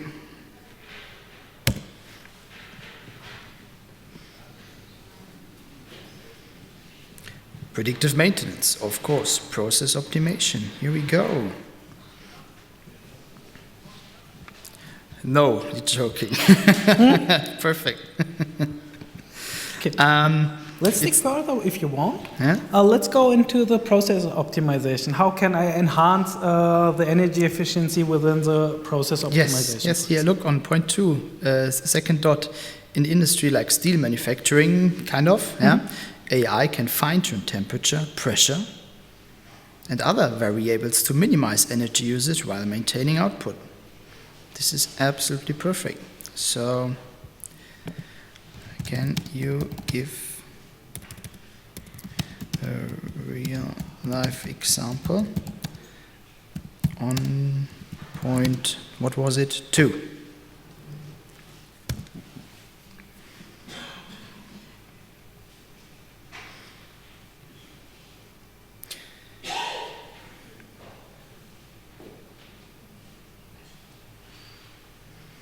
Wow, I like it a lot. Solution, leveraging data-driven generated AI technologies. The impact. Perfect. Mm-hmm. So I am already satisfied with this. So now I would say, please generate a picture that shows how AI can improve the energy and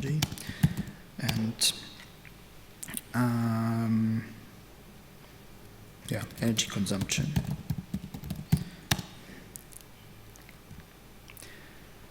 of the machines of Mercedes-Benz.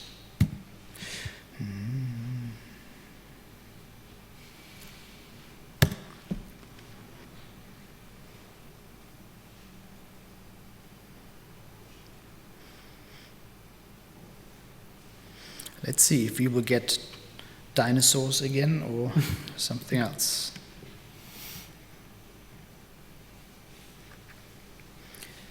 Okay. Yeah, you got my buy-in. I see green energy. We see AI, Mercedes. We see an intelligent robot, maybe something like this, right? So it always gives you 4 options, and then you can say, no, I don't like it like this. I want more insights on something else on the picture. But yes, this is the same way how I created the first picture of the first slide of my presentation. And I can just highlight to use Copilot more and more in your daily life, just to figure out how can it improve your daily business, something in private. One important one use case, for example, for me last weekend was that I had to change the tires on my car again, because if you run too long on the winter tires in the summer, your fuel consumption and the distance to brake is not so good. So go back to the summer tires to save some fuel. And of course, I forgot again what's the Newton meters of torque that I have to use to fix Was heißt denn? The rims? Schrauben, the bolts. The bolts, Ah, yeah. the bolts. Of the rims, thank you. Exactly. And I said, I have no idea. What was it again? So I started to go, as everybody's used to do it, on Google and check in any comments what is the right torque for this type of car and these rims. You get many numbers. So which one is the right one? I don't know. So I just asked Copilot, and he said it's 205 Newton meters of torque. And I said, well, that's very high. Where do you have this information from? Because this is something very important, how to use the current versions of AI as well. Verify where it's got the information from. Bless you. This is something Copilot gives you as well, because in any reply, in any answer, it always tells you here on the bottom, where did it get the information from that it shows you. And then you can click on it, and you'll be forwarded to where it's got all of this information from. Very important, verify always where the information comes from. Exactly. In my opinion, Copilot is some kind of expert, some kind of consultant who's able to do your research and how to get you to the aim. I've tried a lot with my project, for example, how to enhance energy efficiency in manufacturing, how to create XR or mixed reality programs for HoloLens, for example, and so on. And it always gives you the right ignite to go the path which you are, which leads you to your aim. And if I can try something like, sure, I have a tool machine in serial production and want to enhance my energy efficiency. How do I do it?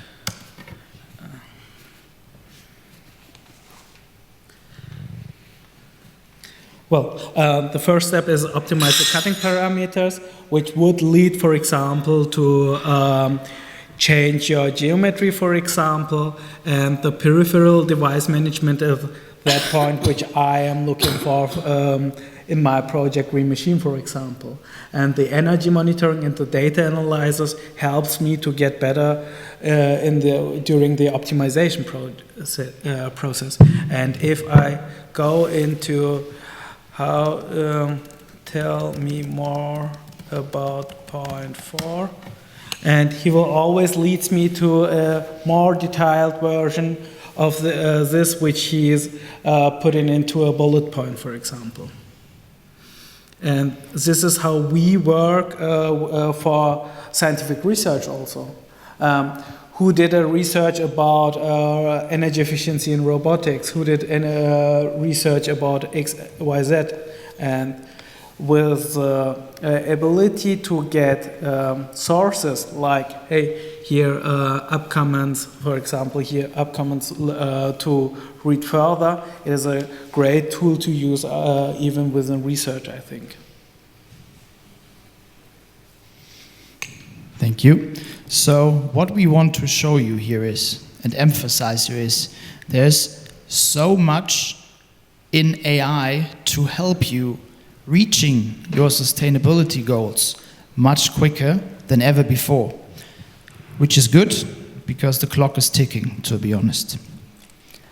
So, who already received a picture of his questions?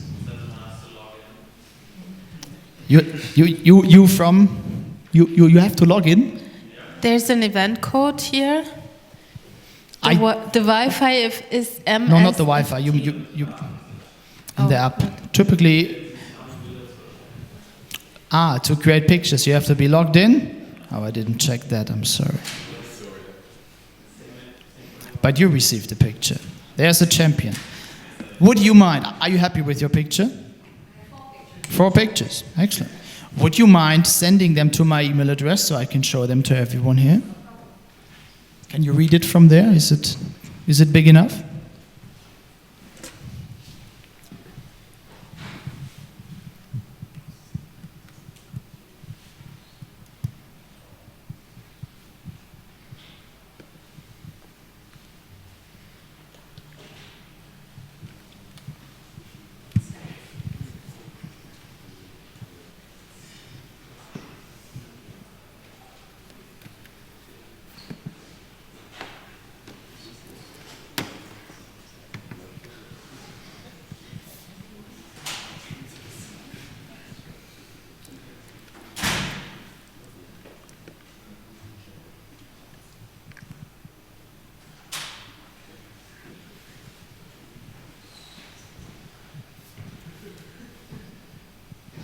Who of you is using any AI? It doesn't matter if it has to be Copilot or ChatGPT or something on a daily basis.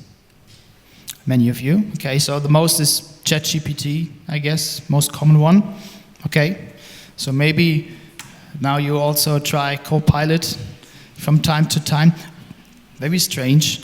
No offense against ChatGPT, because 50% of ChatGPT also belongs to Microsoft now, and everything runs on Azure, which is very nice.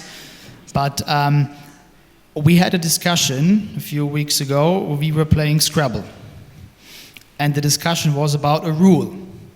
And I asked ChatGPT for the correct rule if you can do this or that.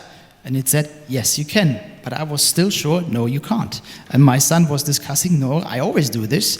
Then I asked Copilot, and he confirmed that I am right, and he also gave me where it's got the information from so I could prove. That was perfect. So let's check if I already have received it. I'm sorry. Of course, here you go.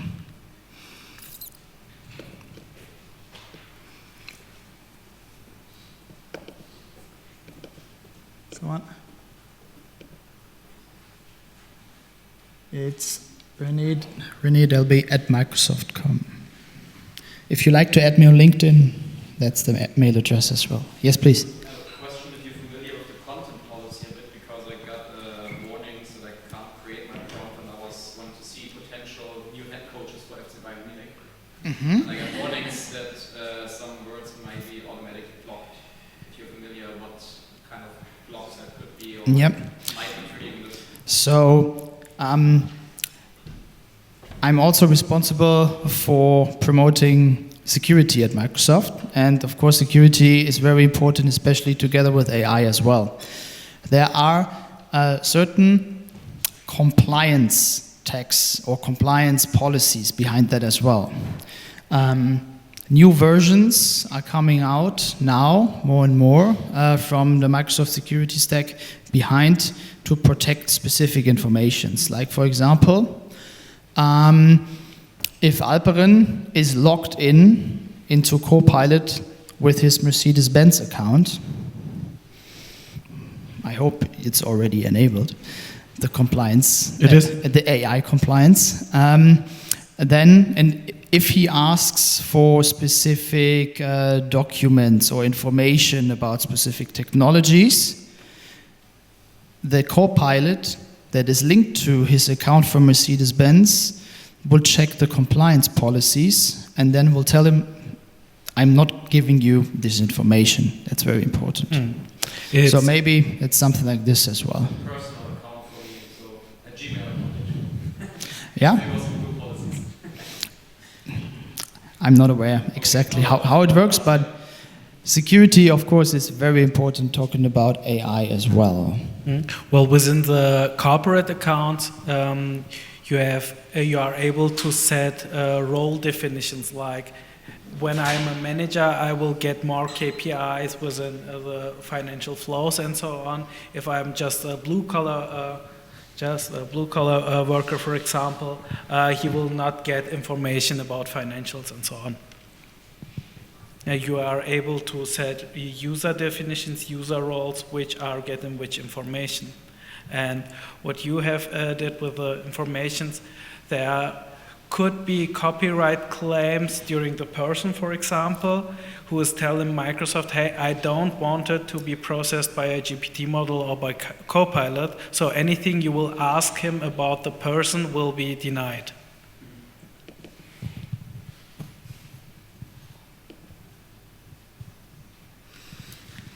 Thanks for sending the picture. Would you like to explain what you see from your point of view in the picture? Is it mapped to your enterprise, your steel production enterprise, for example? I also choose the second question, and my question was especially for my industry, steel production, and after I had a lot of response to several ways how to. Oh, sorry. Several ways how to reduce CO2 emissions. And afterwards, I just asked to generate a picture, but most of the pictures have been much more like a robot in it.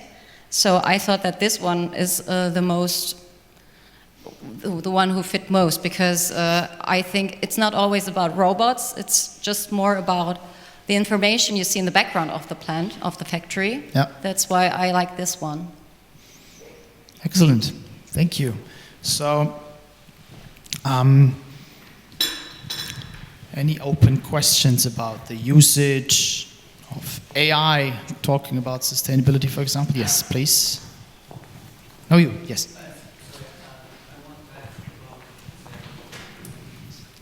Thank you. Not only sustainability, just general AI. For instance, if I want to generate some kind of photo in ChatGPT with some kind of like custom brand name or logo, I think ChatGPT generate a photo with some kind of like error or something like blurry of the custom name. So is there any like possibility to bypass this, maybe with Copilot or, yeah? Okay, so actually I was surprised that the picture we created with the Mercedes had the proper Mercedes star on it, to be honest, because normally logos and specific names in pictures should not be the original one because of copyright. It looks like that we didn't do any copyright claims till now. Task. Yeah, so it's simply a copyright topic. So if you ask to put a specific symbol or wording into a picture that you want to have created or want to have assistance to create it, it has to some kind of adjust it to not make it look like exactly Microsoft. Even if you say, create me a Microsoft logo including this or that, it will not write Microsoft, it will write Microdoft or something. Yeah.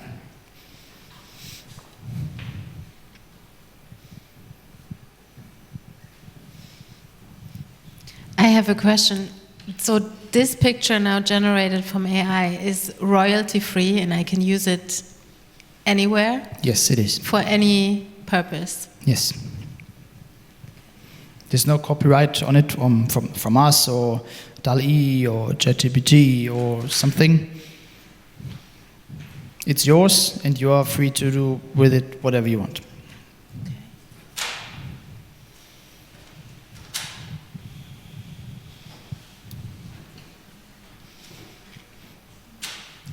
Okay. Do you think that this will be in the future a bigger topic maybe to, especially if it features certain elements of existing, because also this design takes from existing designs, like in the music industry with sampling, for example. Yeah. So the development is also accelerated by AI, is moving much quicker than anything we've ever seen before. Actually, it's very hard to predict how it's going to look in 12 months, not even in like 3 months, something like this, right? So we are still in a situation that anything a co-pilot or any large language model knows is based on the information that it's trained on. I think the Meta colleagues talked about this as well before. So it's like education, what you said to one of my first questions. It's educating also like a child. You have to tell him what is right and what is wrong, and what green looks like, right? You always have to teach it everything from scratch. And based on the information you give it, the outcome will improve or it will not be so good. So it will continue to get better and better. Will we be at the stage that it will be able to be creative on his own, have an own grown mindset? I don't know. What do you think? I hope we will have the right measures in place to tell him where to go and what not to do. Before if it will ever be able to have his own grown mindset, I hope he will be able to control it. We should have the controls in place first. But it can help us. I recently had a conversation with a colleague of mine who worked a lot in Asia, but also in the US, and now he's working for the first time in Germany. And he said the first thing he learned from Germany was risk assessment. And he said, okay, let's do risk assessment. So what about the opportunity assessment? No, we don't have an opportunity assessment. Maybe we will think about an opportunity assessment once we've done the risk assessment. Okay, so that was the first topic he learned about Germany, so he says. What I want to say with this is, yes, there will be risks, but what's the weight against the opportunity we have? The accelerated help to reach our climate goals maybe and develop new technologies that are both effective and attractive to the people is, from my perspective, much higher than the risk. Thank you. Thank you very much. Thank you, Alperin. Thank you. You're welcome.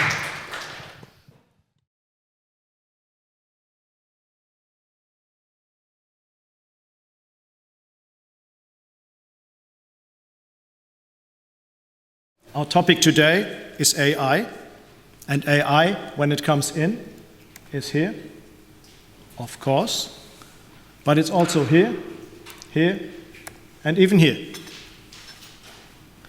And as we have only 30 minutes, I want to draw your attention to three major points which are often omitted. The first one of this is this tiny problem. I was happy that you didn't see this one, but only the parrot.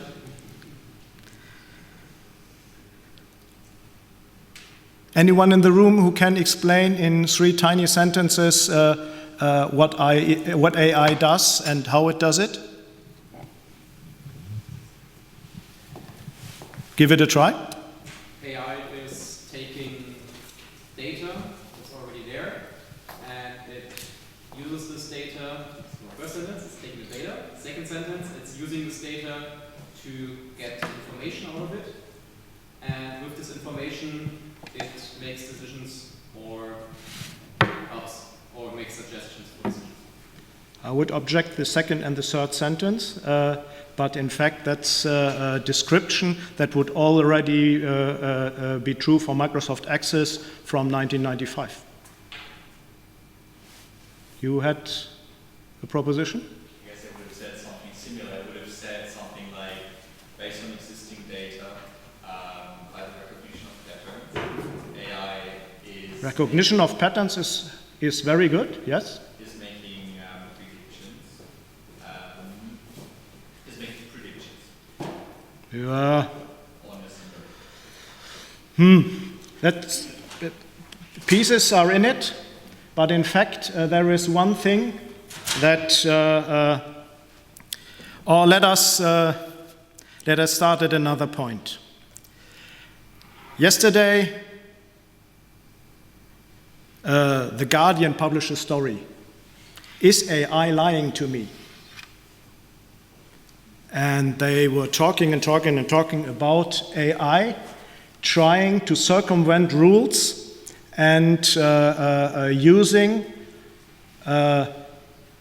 telling not the truth to get a task done or to convince somebody. What is the answer to the question? Is AI lying to you? Mm-hmm. Actually, it just depends on other people. For instance, AI does not tell us as correct answer or incorrect answer. It just tells us the most common, which is, for instance, if everyone just assumes that the triangle has a circle, for instance, AI is just trained on the most common thing. So as a result of this, if we ask the people the shape, will just tell the most common answer. So yeah, and because of, but it also depends on the training data. So for instance, we can consider that the ChatGPT or other large models are trained on the public data. For instance, if you ask to write some kind of code, it doesn't give you some kind of correct code. It just gives you the most common used code. Not completely right, because we don't identify already existing patterns, and we don't use the most common answer. It's a little bit more difficult, but that's probably one of the best answers you could give. Let me bring it to the point. AI has no idea what the truth is. A truth, what is it? AI doesn't care. I think that was in your answer. But the other point is we can't only reproduce existing patterns, but we can already find new ones that rely to existing patterns. You see, I'm omitting a certain word which I need later for my point. People that do ChatGPT for math calculations and wonder why results aren't always right. What is the answer?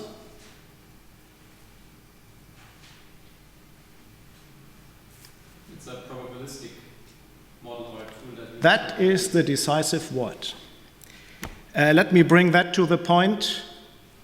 2, ChatGPT can't calculate. It has no idea what calculation is. So it's like you're trying to put a screw in a wall with a hammer. It works most of the time. It wouldn't bring you the result you would love to. Sometimes you can even hang your picture on that screw. With this wall, it might not work. With that one, should be easier to have the screw in.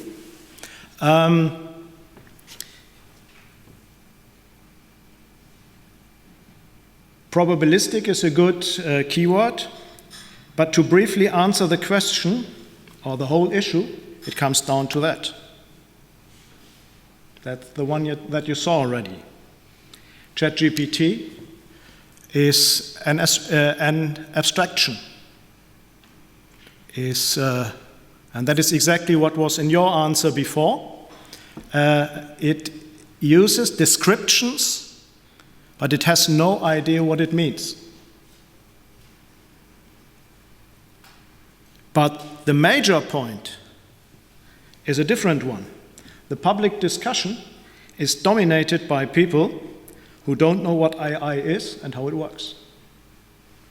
And I would wonder if I would get these good answers if I had an auditory of politicians or mainstream journalists. Tech journalists, yes, but the ones writing 80% of the articles that you read every day, no.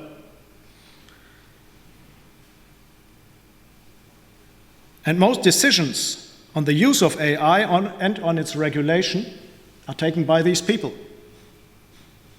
In other words, our digital and AI policies are made by amateurs, not by professionals. Because digitalization, I said it before, looks easy, but is indeed complicated and complex. If you look at the ministers in the states of Germany for digitalization and the federal minister for digitalization, they studied law. None of them has a computer science background or even a mathematician's background. Do I have to study computer science or read the 1,000-page book of Stuart Russell, Artificial Intelligence, A Modern Approach, which is, by my judgment, the best AI textbook existing? Stuart Russell from Berkeley, you might know him from this drone video, Slaughterbots. Do you have to study this 1,000-page book or study computer science? No. But you have to understand the mathematical background. Probabilistic was the key word. You have to understand how inductive statistics work, not descriptive statistics, as most of you had in school, but inductive statistics. And that is why it's not only existing patterns, we are in an n-dimensional space. That is what we do. We do nothing else. That is not how it's programmed, because that would take too much computing power. So you are searching abbreviations to have the same, but if you want to know what it can do and what the results are worth, then it's exactly that. You are doing inductive statistics with automated generation of models and automated use of models, and you are doing it in the n-dimensional space. It's like people who like this book like the following other books with n dimensions. It's not complicated as it sounds, but you have to get into it to understand. And you have to understand also how a computer works. If somebody here in the room knows how to build a half adder, then you know what I mean. That is the hardware component that you need to make an addition between two numbers. That is what tells you why computers can treat information and get results. And that is what every pupil in school should learn, and it's a scandal that we don't do it for the last 30 years. Fun fact, my A-levels is 35 years back, and I had it in school. I stopped it in the 1990s because they had other aims for school. Pupils should be on eye level with teachers and blah, blah, blah, blah. And everything we did in the mid-1990s, where we lowered the levels and everything. Before, in the 80s, you find a couple of people. It's not only me. There are a lot of people who had good computer science in school. And they learned why a computer can calculate and why a computer can store data. And if you understand that, there is no discussion about two computers will discuss how they take power in the world and how they throw the humans out. That is simply idiot, this discussion. Computer don't feel, as I personally heard Mr. Habeck say a couple of years ago in the Hasso-Plattner Institute.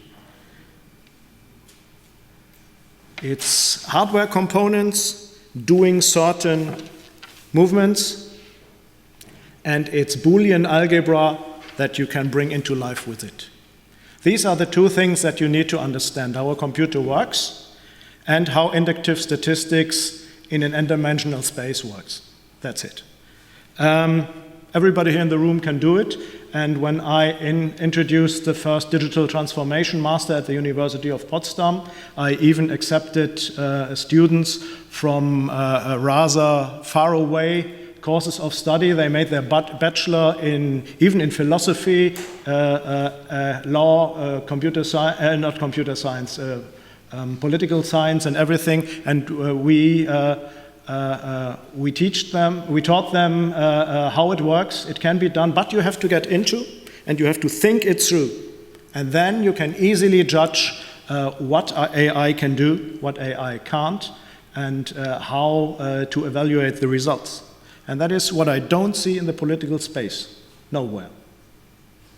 And I don't see anybody in the political space being interested in doing it. And that is a problem that I have with it.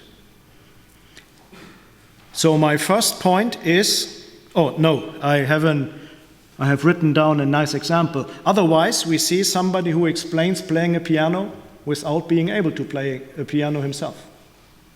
So my first point is, we have to get the real knowledge on the table.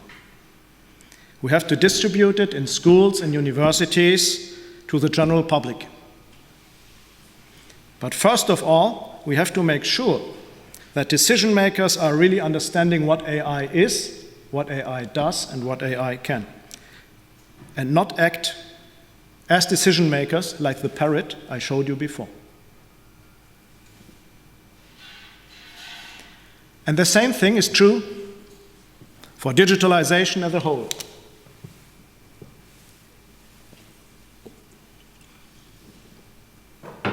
Sorry, no glasses available. Looks a bit weird. Hope nobody makes a video.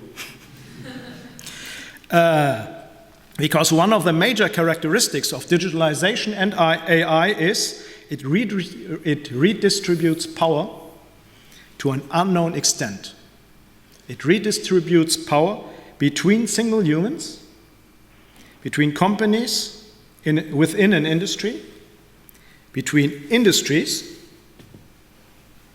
and between countries and even parts of the world, whole parts of the world. If you remember the picture of the fence, my colleague, the professor who gave the keynote, who had the policy talk this morning, if you remember the picture, then that's nice. That's what I would communicate if I wanted to advertise AI. But you know well that the truth is far from that. The truth is that the longer guy will get leveraged more by AI, and the shortest guy probably will get the shortest empowerment by AI. And that is what we have to reflect, and that is maybe what we want to change. I say maybe because also you have to think it through. And what we see in the public is only that everybody is trying to get shortcuts, to get fast answers, to make placative statements. And people say, yeah, we want this. We want the Dönerpreisbremse, as they said in Germany the last couple of days. Funny thing with the Dönerpreisbremse, what Döner is can't be translated. Preisbremse is price break. So cutting the price. The funny thing is, I don't know whether you're aware of it. That was a joke of Martin Sonneborn, a comedian who's sitting in the European Parliament for 5 years, no, for 10 years even. He made this joke a couple of weeks ago, and SPD, Green Party, and Left Party discovered it, took it for serious, and now formulate it into serious claims. That is, and that is exactly the level we are discussing about artificial intelligence too. And digitalization. So, as for this redistribution of power, I want to like to show you an example, and I want to show you with that a modeling method from business informatics, or information systems as it's called in the US. Germans call it business informatic to make clear the difference, because information systems in the US is behavioral science, and German business informatics is an engineering discipline who constructs things for the real world. So we are learning from behavioral science, but our main task is to build better systems.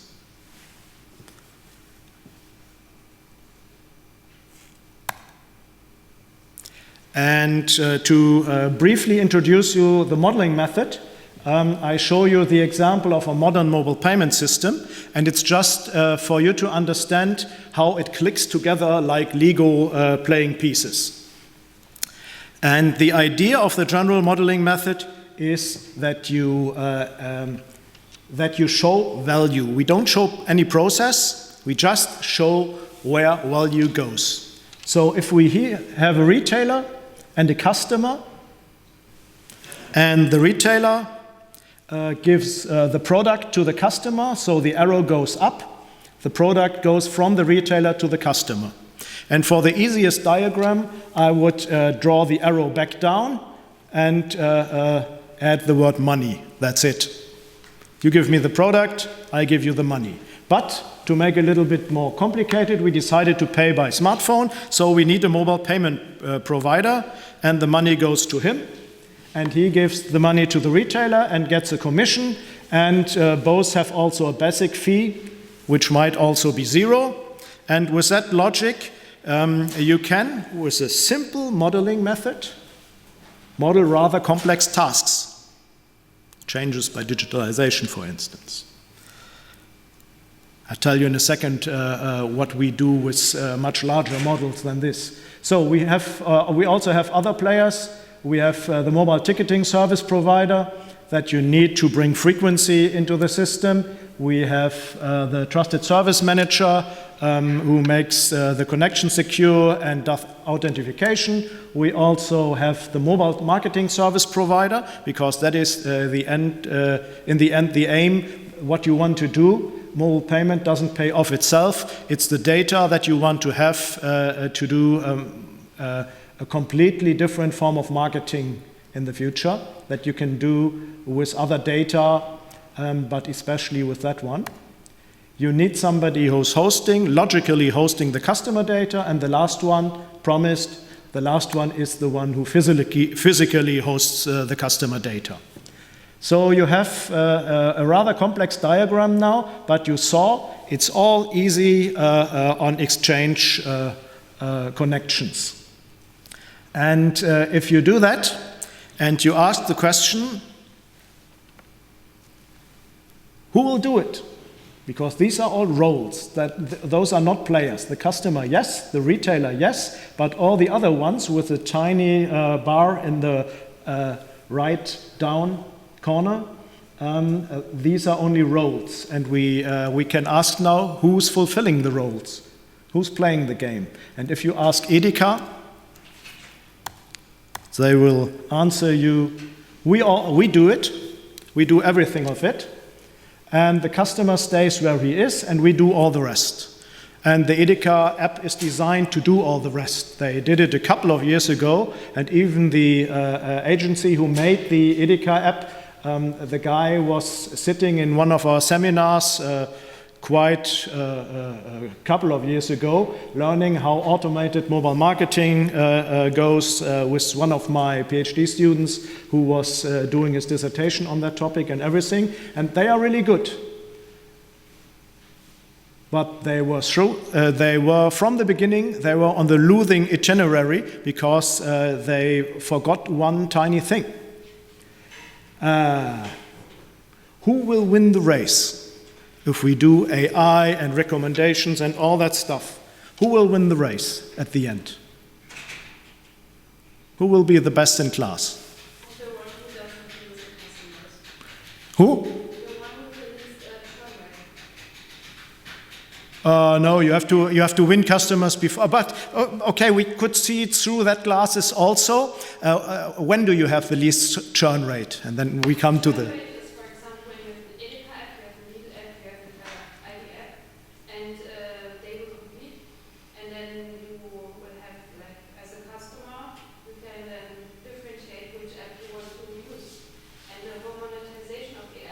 Yeah, that's clear. But the question is, who has the least churn? It's exactly my question the other way around. I asked who will be the best, and now we ask who will lose the least customers.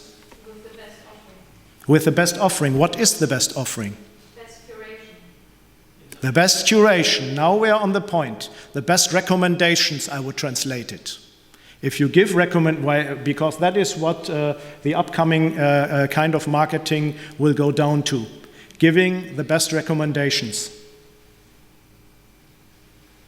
Because your smartphone or your AI glasses or whatever it will be in the future is closer to the customer than anything else. So you have the chance to really come close to the customer, but that can be hell if you fail, if you give bad recommendations, if you go on the nerves of the customers, they will hate you immediately.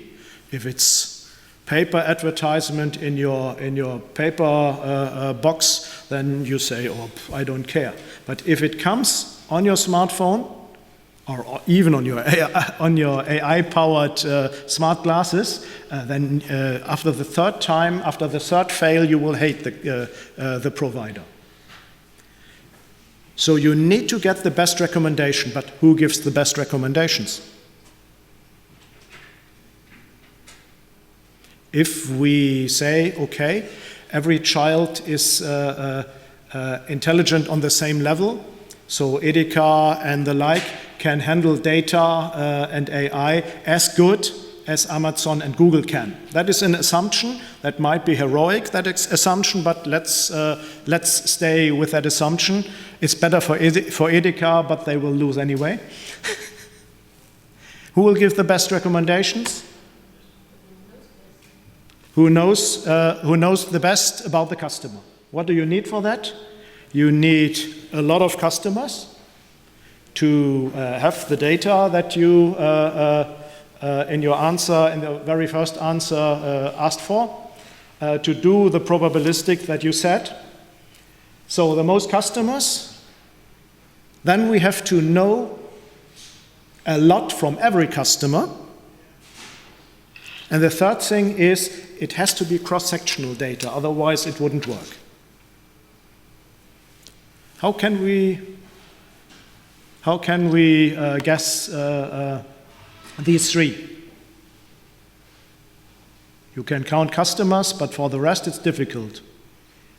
How can we get an estimate of these three with a very easy guess?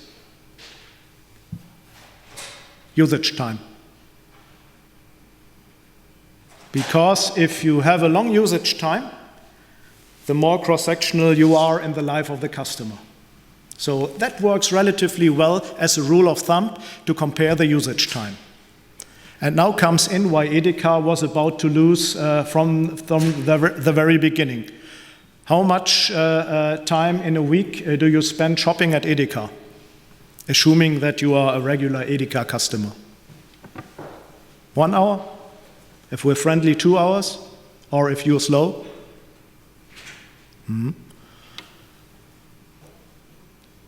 How much in a week do you use the services of Apple or Google if you have their mobile phone operating system? 24 hours a day. Even if you don't have it in your hands, it's collecting data about you. And if you have a smartwatch, it's really collecting data while you're sleeping.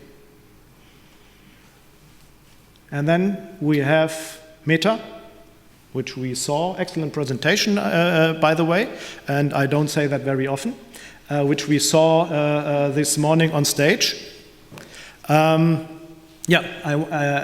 If somebody from a company comes presenting, I want to see content, and they brought content, and then I'm fine.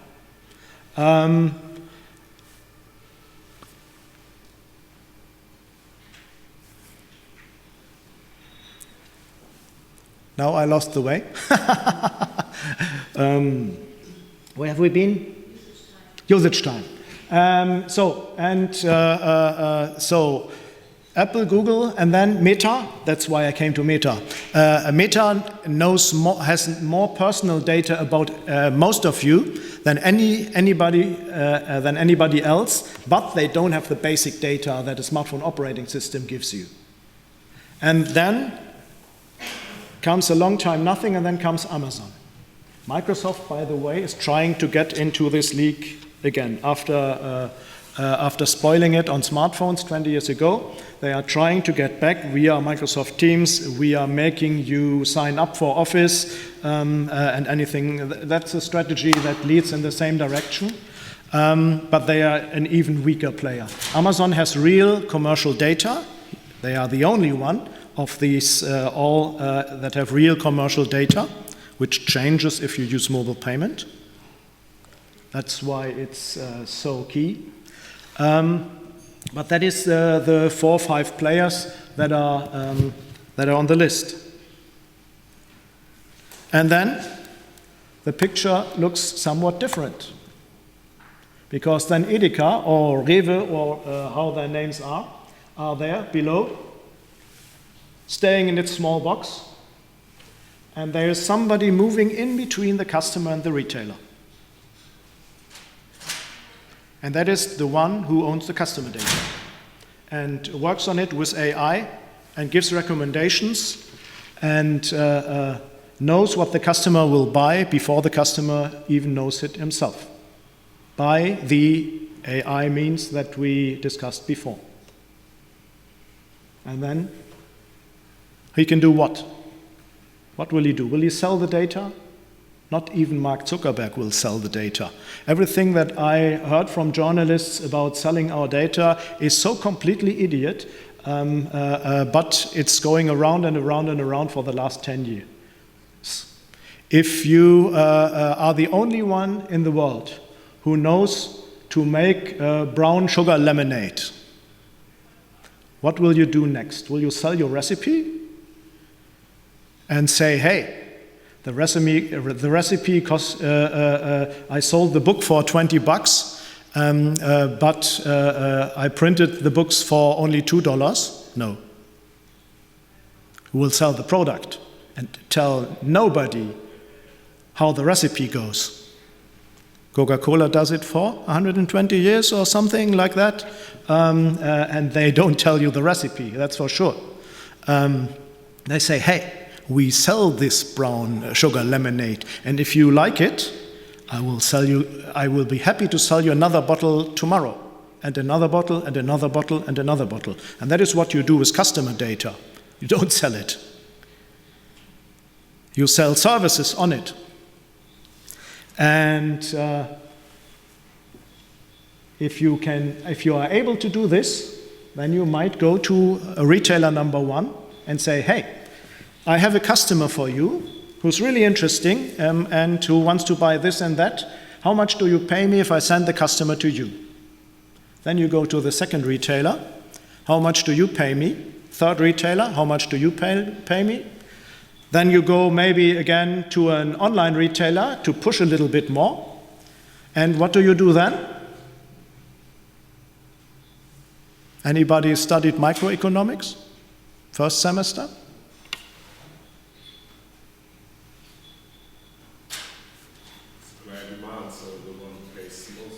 No. You restart.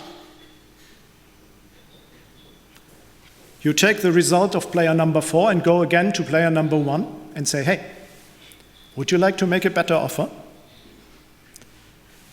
And this game is played until, that's a fixed rule in microeconomics, until the margin of the retailers is 0. And then it goes even below. Because if you have a price competition like this, they will forget the fixed cost. And then it goes down to the, what means absolute Preisuntergrenze in English? But you get the point, I think. And if you have somebody like Zalando in the game, who says, hey, we have so much venture capital, we are pushing again with the price until the others are out, and then we are the monopolist, then it goes down again. And that is what the power in this example with retailers is. You can do this with virtually any industry that is B2C, except you have niche players where the customer is so attached to the supplier that he won't change. Apple themselves might be an example for that. But to make that, I said that Amazon is, of the classic 4 players, the weakest one. But let's see the market power of Amazon with these techniques. Do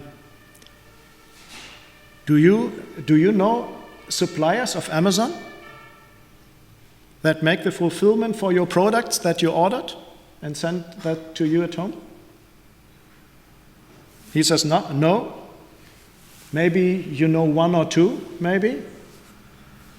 But if you ordered 100 products, in how many cases you will really remember the supplier? And that is exactly this effect. And that is the redistribution of power between industries. And I just showed you how the margin goes off and goes to the one who owns the customer. The whole concept of applying AI to personal data in this example is a very, very, very strong form of customer ownership. Which means you can drive anyone else out of business, you can exchange the players, you can dictate the prices, and you can get the whole margin. The redistribution of power by data and AI.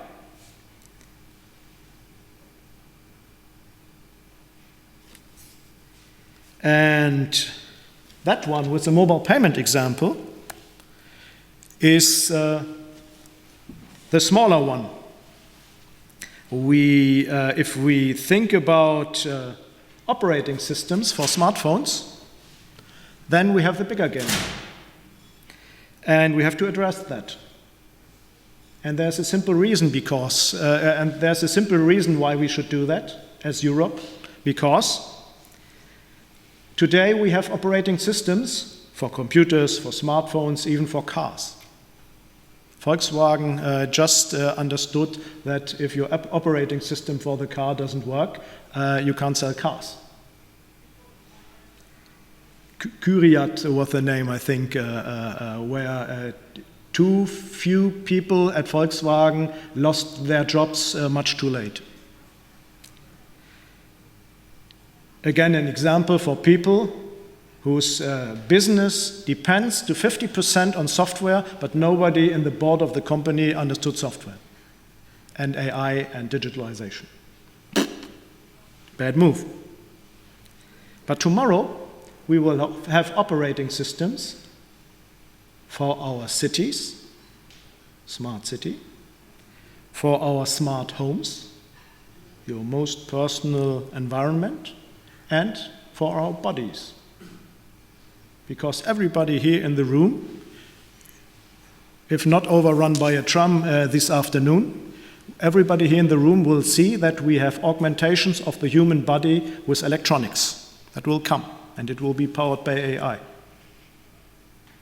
And of course we can say in Europe we don't have an operating system and we don't care. But the result can be that the way we daily live our lives is based on design decisions from China or from the Silicon Valley.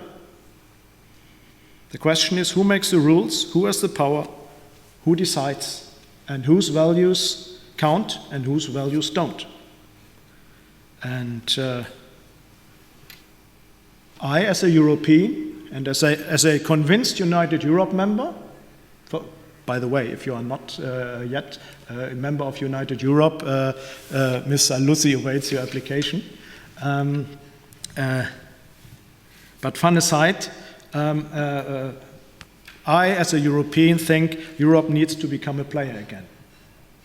We shouldn't stop at being the playing field, as it is currently. We are only the playing field. We are no longer a player. We used to. 20 years ago, we were even a strong player. We lost the game in the last 2 decades. We will not be successful if we try to be the referee, as I tried to prove with my example at the beginning. And if you bring something to the party, then the others will talk to you. If you're on eye level, then your values count.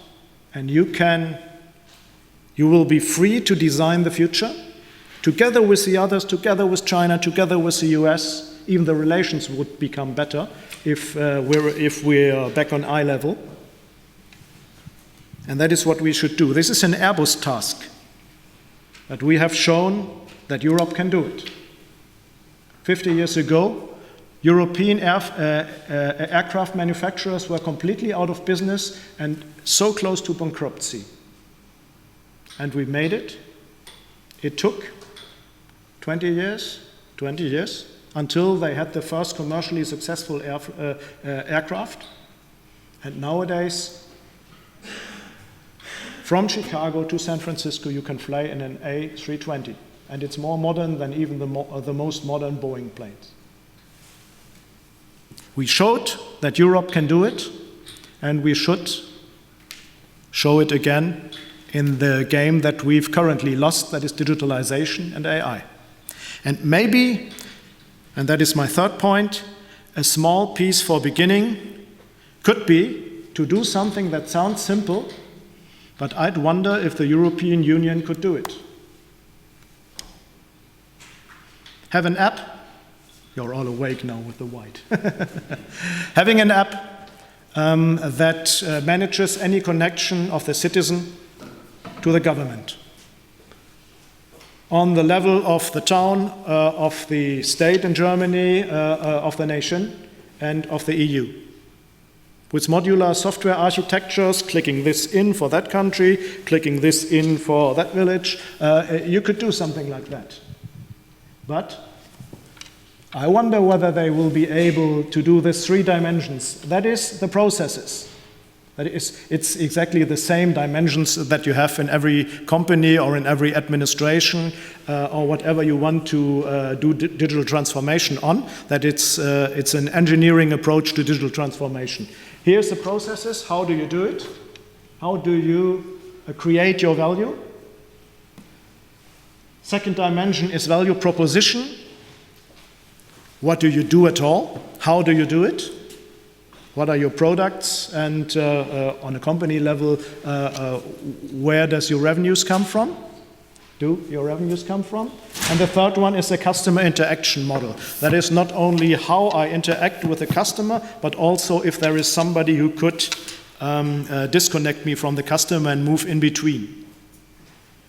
If you have the state ID card app, with Apple and Google, then, oops, there's somebody who knows more about your citizen than the government does. And can cut you off immediately. For the Corona certificates, we saw that. And France experienced it. They wanted to release something on a smartphone app, and Google said no. And then they negotiated, and at the end, we ended up with having Bluetooth surveillance all the time because governments opened up that door in exchange for having the chance to make the Corona applications. Yeah, that would be a small step. but it would be an honest first step. And to be honest, if we don't manage to do this, we should be very quiet about the rest. But we have to attack, and we have to do it. And we have to have processes that are up to the digital age. If you don't change the process, then digitalization fails. Happy birthday to the Online-Zugangsgesetz, which was dead on arrival. That was my point, and I think that is the way Europe could go into the future, because that is a way of inventing the future. Thank you for your attention.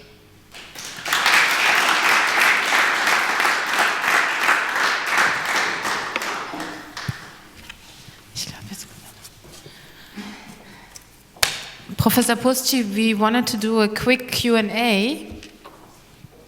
Do you want to continue a little bit more and maybe we ask some questions? Whatever you like. We still have 15 minutes. Anyone who has a thought he would like to share about this very critical topic? Yes. Hey, it was constructive at the end.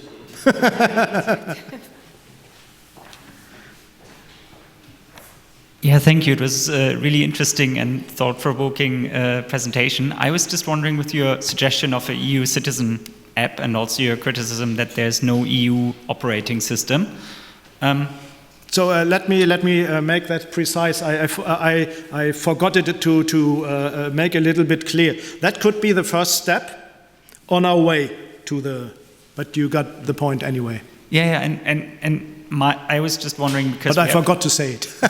we have this discussion with like digitalization of the public sector that a lot of stuff. I mean, we're sitting at the headquarters of Microsoft, but a lot of discussion is going towards like. And you realize that even villages and Bundesländer couldn't do it. So how could the EU? No. My question is more like a lot of the discussion at the moment is that everything that the public sector is procuring should be open source. And that there's an open source community, there's a very vibrant open source community, especially here in Berlin. Fully support from my side. And now the question is, like an EU citizen app or operating system, like how does open source play into that system? Is it then something that could like be a model against the US and China because it's open, or would it be something that is just another playing field for big actors from those two parts of the world to come in and flood the market? Would it be is a bad question because I don't have the glass ball to see the future.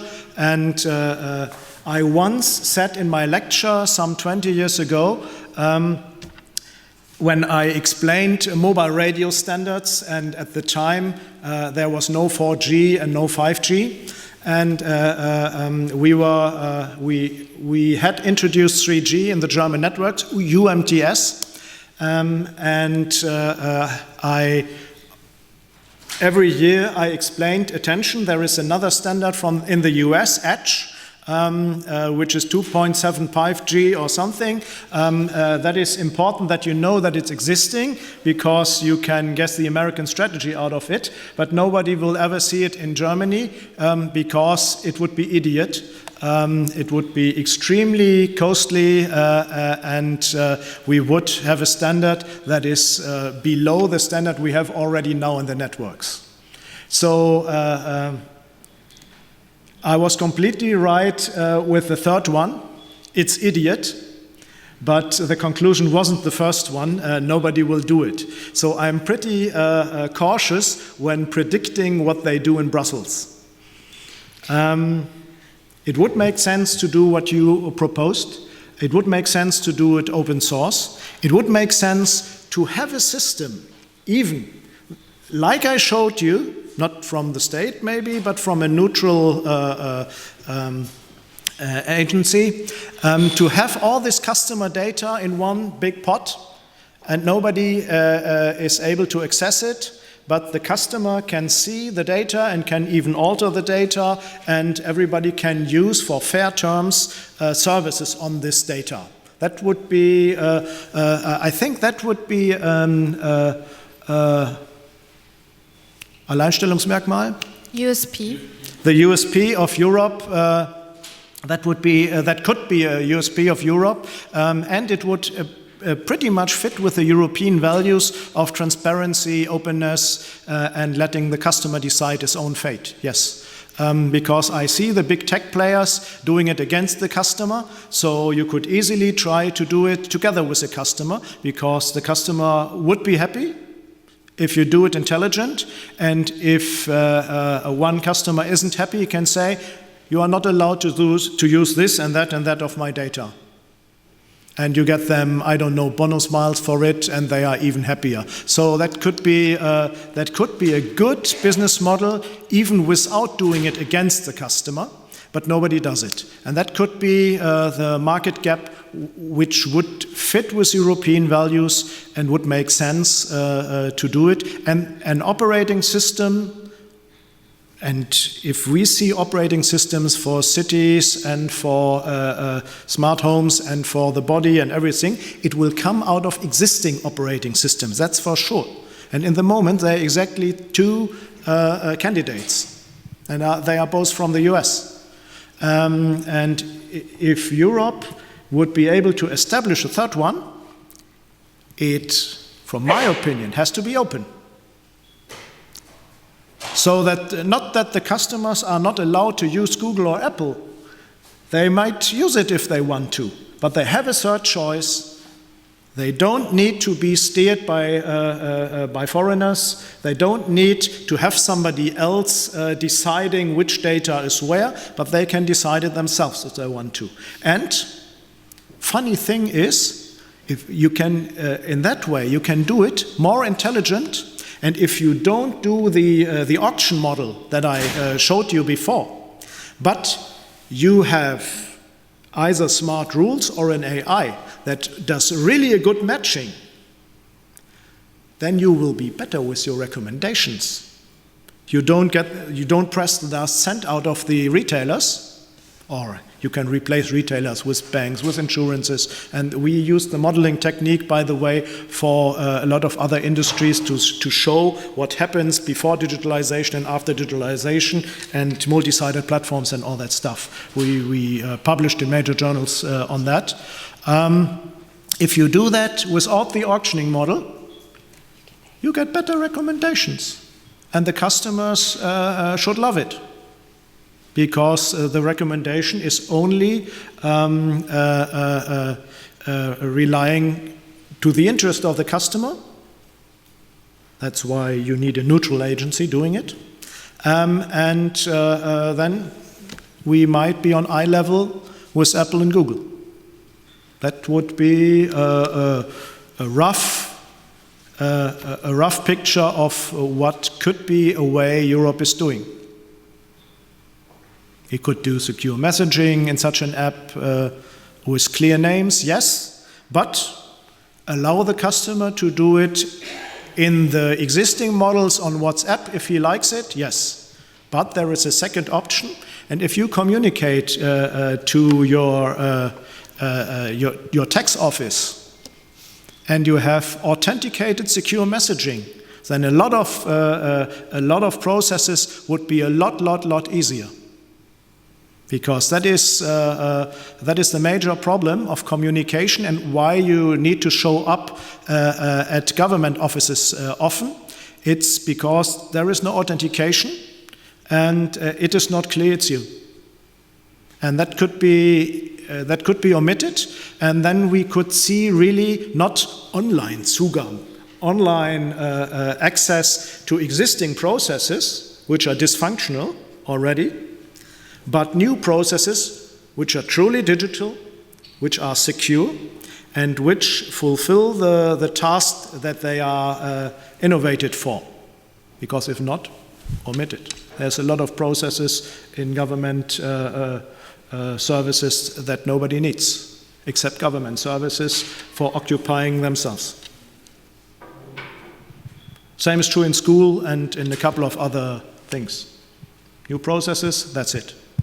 And we know that since 30 years, but there are rarely people in government studying business informatics, and when there are, maybe they forgot everything, I don't know. But I had a discussion over lunch with the head of ENSM, Initiative New Social Market Economy. They have a bureaucratie museum, a bureaucracy museum, directly at Bahnhof Friedrichstraße. I can recommend that to visit it. And he was pretty surprised when I told him what the government offices suffer in the moment is exactly what was a huge research problem in the 1980s, but it was solved in the early 1990s. And the question was, it's called the productivity paradox of IT. I was tested against it when I made my PhD. When I made my PhD defense roughly 20 years ago in 2004. And the head of the commission said, I know this is a bit old, sorry for that. And then we talked about the IT productivity paradox.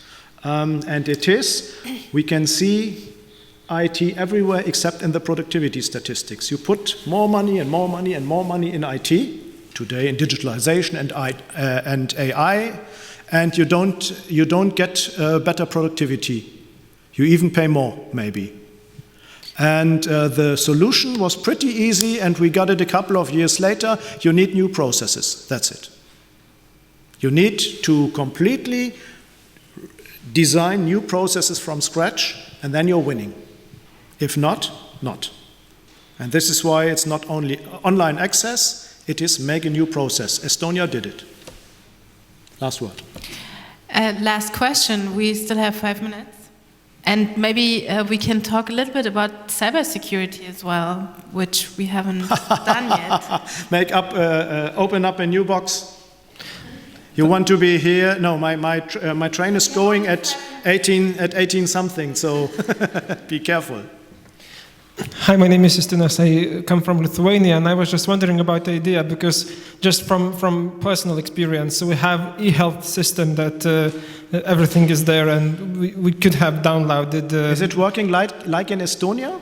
Is it the same? I think in some cases even better. Estonia is very good in e-branding. Maybe we are less branding, but we're doing quite a lot. For example, we also have like e-gateway, that all government services are online, and I can do my taxes, I can do my registration, I can do all the services. I haven't been to institutions for years because I do everything online. And then, of course, as you bring the example of Estonia, it's quite the same. So my question is, and when you talk about European level, my question is, where the problem relies? Isn't it countries like Germany are pushing back away some kind of European level, or where is the issue? Because some European countries, like for example Baltics, we already have a lot of things in place that could be maybe leveled up to the EU level, yeah? So I wonder, where is the issue? Is it because other countries are not signing up for this, or we do not reach enough the EU level to share those best practices? Thanks. The answer is somewhere in between. First thing, yes, Germany is a laggard and keeps Europe back. That's for sure. Germany is part of the problem, not part of the solution, actually. But I can explain that very easy.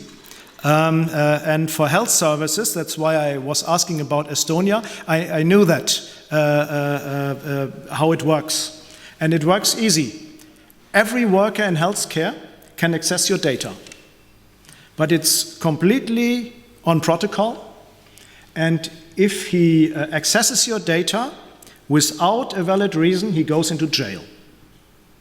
That is the new process, which I love. And the other side is Germany, where you say, oh, health data, and how can we control this, and how can we control that, blah, blah, blah, blah, blah, blah, blah. At the end, Germany is Volkswagen, having a real strong vehicle platform and trying to put digital services in the old vehicle platform. And Estonia is Tesla, or Lithuania is Tesla, and designing a new vehicle from scratch. The result you can see on the roads. Tesla is as valuable as Volkswagen, but Volkswagen makes, I don't know, 10 times more cars or something. That is exactly the same rule that I mentioned before. You need new digital processes, otherwise it's shit. And that is what we see with digitalization here in Germany. But the answer is in between, because Europe and Germany is much bigger than the small countries there, so it doesn't go that easy. But the spirit is the right one, and we should follow that. By the way, at least Estonia, Lithuania, and Belgium have citizen apps, which wouldn't be able to be used on a European level, but which would be much more a guideline than it is what we see with digital administration here. Yes. I won't defend the German system, because it's not even a system. It's. We brought you here for the controversial point of view. So There was no controversy between him and me. No, but I was fully signing his point. okay. Anyone else who would like to add something? Otherwise, we'll go into a short break and then get ready for 4 o'clock for our panel discussion. Yeah? Last point? No? Okay. Well, thank you very much, Professor Pousttchi. Thank you.